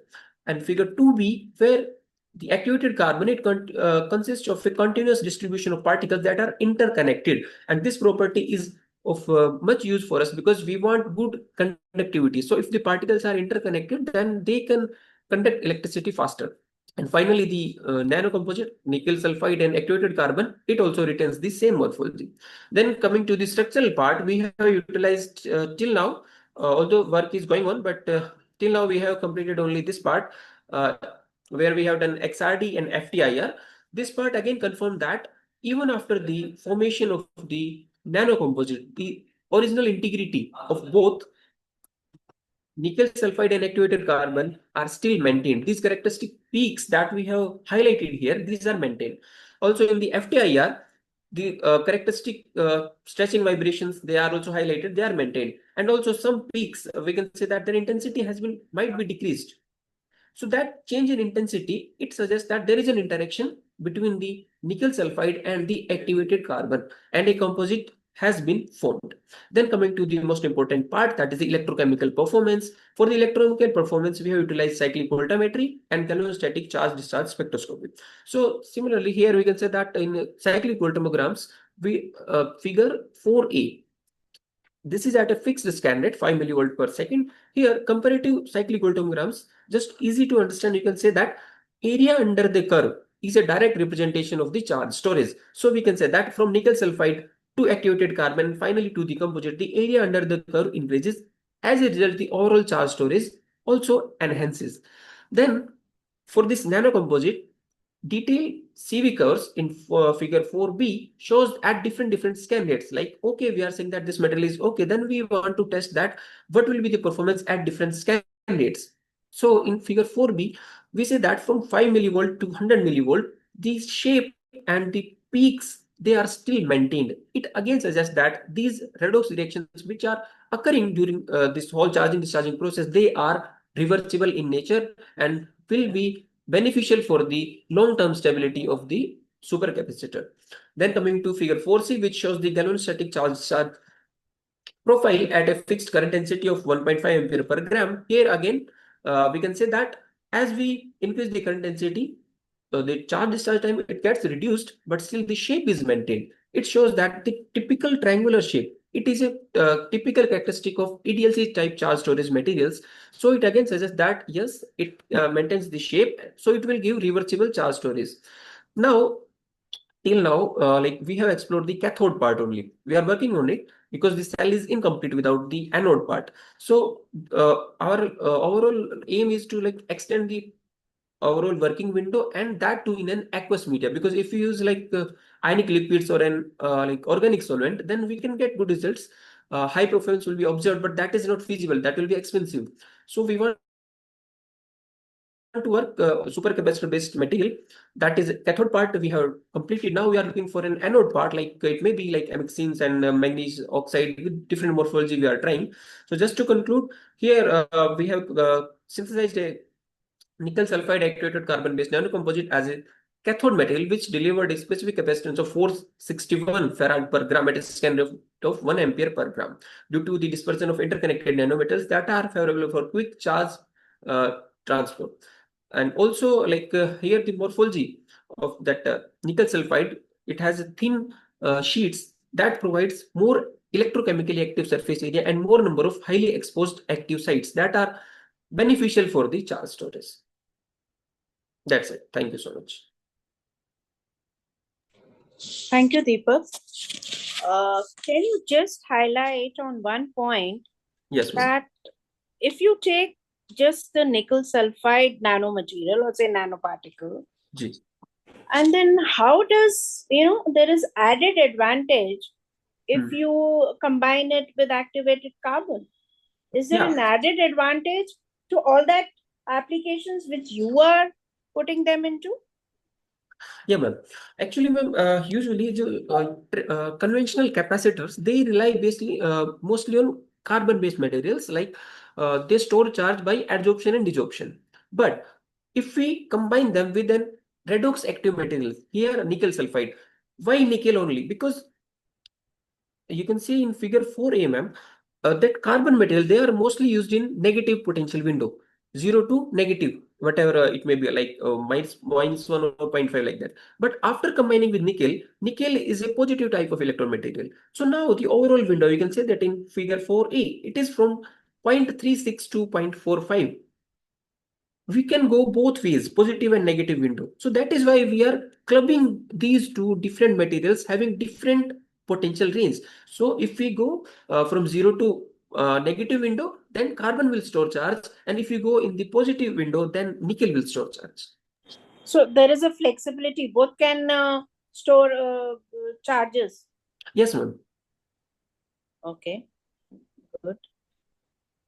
All right. Next. Next, Dr. Jyoti Taneja. Is she here? Yes, I'm very much here. Please present. Yeah, wait.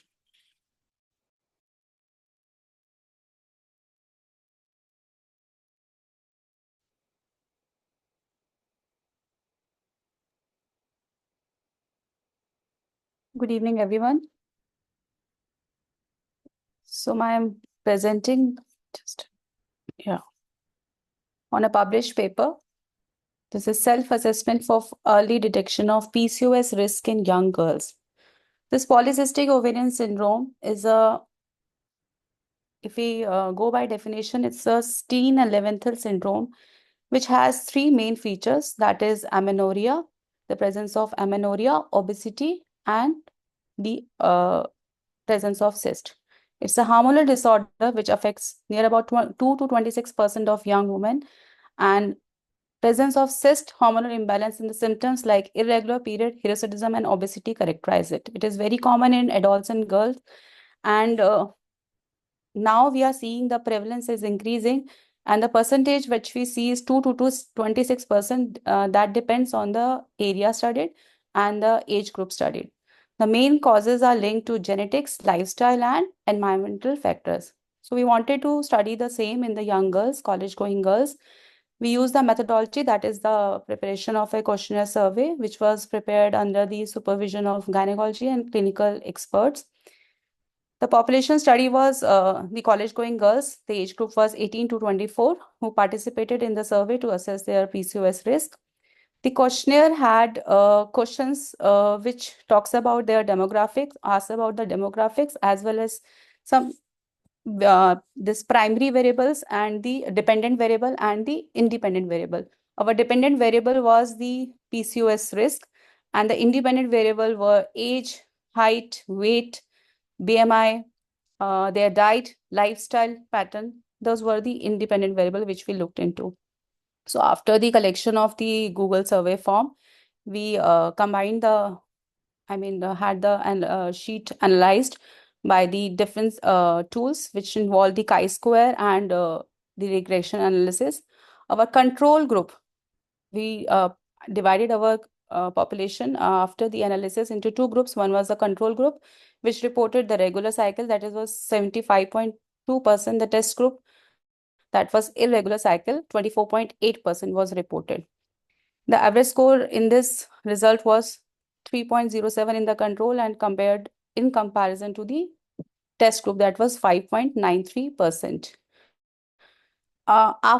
Once we had the probable cases of PCOS based on the criteria, Rotterdam criteria, in which we take either the presence of either hirsutism or the second was hirsutism or amenorrhea and obesity. So out of these three, if there are, even if two are present, that we consider as having a risk for PCOS. So based on this, we found that this one who scored above 5, there were 21 out of 28. They were clinically diagnosed with PCOS based on the Rotterdam criteria. In this, after once we had the group which we which thought that they are the probable cases of PCOS, they were sent for the clinical test that involves the hormonal measurements. And out of 28 girls, 21 were diagnosed with the clinically diagnosed with PCOS. That was 75% accuracy for our risk prediction for the PCOS. And the symptoms which we analyze, I mean, after the independent variable, that was irregular cycle, prolonged heavy periods, hirsutism, and pigmentation on the skin. So despite its limitation, the questionnaire demonstrated the 75% sensitivity and accuracy in identifying the PCOS risk and holds promise as a valuable means to raise awareness and educate the college girls about the condition. Women who scores above 5, this was our recommendation, they should seek clinical evaluation and adopt the early lifestyle modification. This is one of our own publication. From there, I prepared this graphical abstract. Thank you. Thank you, Dr. Jyoti. Do you have any idea this PCOS, is it linked to mental health also, say depression? Ma'am, I will say it is not that PCOS is a direct this thing. Basically, if the girl is suffering from polycystic ovarian syndrome, that means the girl is having irregular cycle and the hormonal disturbance. So hormonal disturbance will indirectly affect our sleep cycle and definitely affect our mental health. So having a bad mental health is not going to cause the PCOS directly. Having PCOS will affect our mental health. It's like that. Yeah, that's what. Because I have seen psychiatrists getting girls, I mean, anybody having depression, girls having depression, I've seen them getting, asking the girls to get it tested for PCOS. Yes, ma'am, definitely. It's So, indirectly linked to the. Yes, it is. So sleep is one very important factor. Sleep is very important factor, which is actually disturbing the hormonal cycle. And that is ultimately, I mean, affecting our reproductive cycles. And what about long-term reproductive cycle, ma'am? Also, one thing I would like to mention here, the PCOS is, there are two things. One is polycystic ovarian syndrome and another is polycystic ovarian disease. Yeah, PCOD and PCOS, I know. Yes, ma'am. Yeah, these are So, having this, I mean, in the initial stage, younger stage, it is not, we will say it is not a syndrome. It is basically PCOD. It's the presence of cystic ovaries and the other irregular cycle symptoms. But that is reversible at this stage. That is why we are working on it, so that if the girls are aware and they make, and that we have seen that if they are involved in, I mean, they go for the diet change and the lifestyle changes, this condition is reversible. But if it is not cured at this age of 18 to 20, I mean 14 to 24, and later on when they try for having babies or pregnancy, that time this is irreversible. That is the time when it cannot be cured. And because it is a multiple, I mean the other endocrine problems will also be there. So this is So the you only think stage when we should work. exercises, Yes, ma'am, it is yoga, completely reversible. Reduction of weight is one very important tool to reduce the incidence of having PCOS in young girls. Okay, thank you very much. Anybody else? Ma'am, I have one query. Hello. Ma'am, Yeah. I have one query. Ma'am, have you observed any weight change, significant weight change in PCOS young girls as compared to the control sample, ones? BMI Because you you are took a saying? question. BMI? BMI you are asking? Yeah, right, ma'am. Because you took Yeah, in a questionnaire BMI height is, and weight. So is there any significant change in PCOS girls as compared to the control girls? the PCOS girls' BMI is higher. Okay. Yes, So but still I will say there were few cases whose BMI were very much under control, or I will say towards the lower side, they also had. So sometimes very lean girl also can have a PCOD. So the lower weight also is a concern. The balanced weight is important. Exactly, because ma'am, in PCOS, what already is reported ki weight loss is one of the major change But that underweight is being, also a problem. That is the a problem with young girls who do not sometimes, they take care too much of their diet and they don't take proper diet. So that also, because the hormone needs cholesterol for the synthesis. Yeah, right, ma'am. So, and they avoid fat, and cholesterol will come from fat. So indirectly that affects the hormone, the imbalance. Okay, that's good work, ma'am. You can extend it to the clinical sample also. You can take it to the. Thank you, Yeah, ma'am. thank you.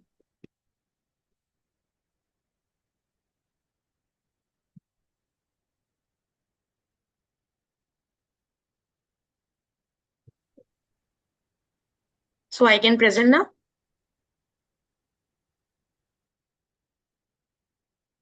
Yes, Sonika. Sorry, Jyotsna. Jyot. Okay, so good evening, everyone. My name is Dr. Jyotsna, and I'm here to present a poster presentation on one of my short study during the research that I undertook. The title is Impact of Neem Seed Kernel Extract on the Survival and Development of Lipophes erythemi. It's a biopesticide perspective. So basically, we are trying to control an insect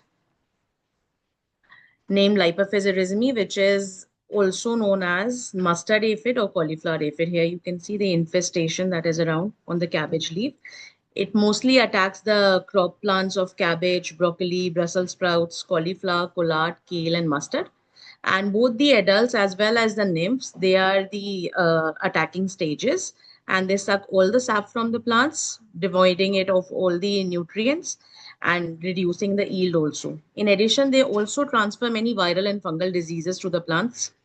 And they also produce honeydew, which is causing sooty molds on the plants. You could see it on the plant leaves. You can see it on the fruits in the case of, the fruits in case of the cauliflower. So that is what this insect is actually causing. And it is also being resistant to many of the synthetically used pesticides. So we are trying to have a biopesticide approach here. Our main objective is to test its effect, the effect of neem plant, which is Aza directa indica, on the development and survival of this particular aphid. So for this particular aspect, we have taken the neem seed kernels of Aza directa indica. We prepare the extract, which is a crude aqueous extract being prepared in water, distilled water. And then we had serially diluted to form various concentrations of this extract. While in control, we had only distilled water. And then we subjected the cauliflower leaves that were plucked from the garden itself. And this was a short lab-based study. It is not a field study. So in there, we had actually dipped the cauliflower leaves in either the serial dilutions of the treatment or in the control, which is the distilled water. And thereafter, we had released insects in batches on this particular leaf. And then after every 24 hours, we had taken the readings for their development or their survival. So in the course of the study, what we found was, sorry, I think my,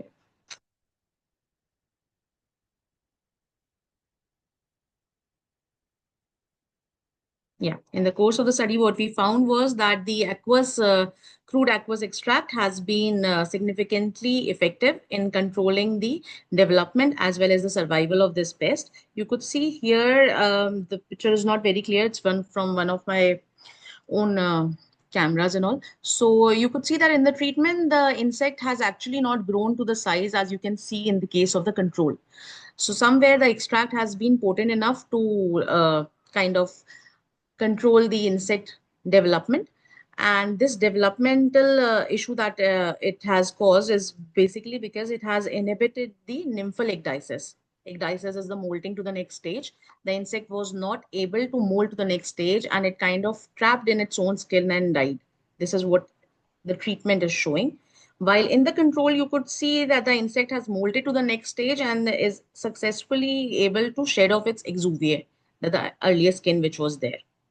So we subjected the data also to the suitable stats. And what we found was that with the increase in the concentration, the percentage survival, it declined. And there was a correlation between the increasing dosages and the mortality in the insects that could be seen from this graph. While here you could see that the developmental period also elongated with each increase in the gradient of the concentration. So in the end, what we concluded was that the neem seed kernel extract that is is having potent phytochemicals that are disrupting actually the survival and development. They are mostly affecting the molting process in the insect. And it's a sustainable pest control since it is bio pesticide, so it is environmentally friendly. It is not causing any kind of harm to the environment or to the natural enemies that are present. So this could be roped in for you can say that the IPM activities, that is the integrated pest management effectively. Thank you. Thank you, Dr. Josna. I'd like to ask one question. Yes, Have you ma'am. optimized the amount to be taken Yes, ma'am. We had actually and the started. concentration as well of the neem Yes, kernel yes, yes. extract? Yes, ma'am. We had actually taken 10 grams of the powder. And since it's a crude extract, we took 10 grams of the powder in 100 ml of distilled water, made a 10% solution, and then serially diluted it to various concentrations. And then how much area could it cover? Or say how many Ma'am, plants could it cover? since it's a lab study, ma'am, so we had taken the saplings, 1 leaf each. And we had seen the effect after 24 hours. So the leaf was changed after every 24 hours. Same treatment has been continuously given. So 10% on a single leaf. No. It is about, ma'am, 0.25%. The concentrate was actually serially diluted after that preparation. So we had initially made a 10% solution and it was serially diluted to 0.25, 0.5, 0.75, 1% and 1.25%, ma'am. And did it affect the plant health? Not really, ma'am, because it was neem, so it did not cause any wrinkle. Or I mean, there could not be any visible changes in the plant that was under control condition and the one that was in the treatment condition. Okay, not even the hydration level of the plant? No, ma'am, because we are using aqueous extract, so that problem was not there. Okay. Thank you so much. Yeah, you're welcome, ma'am.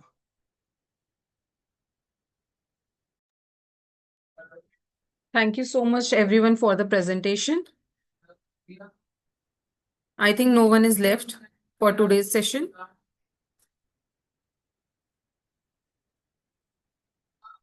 So you can leave now.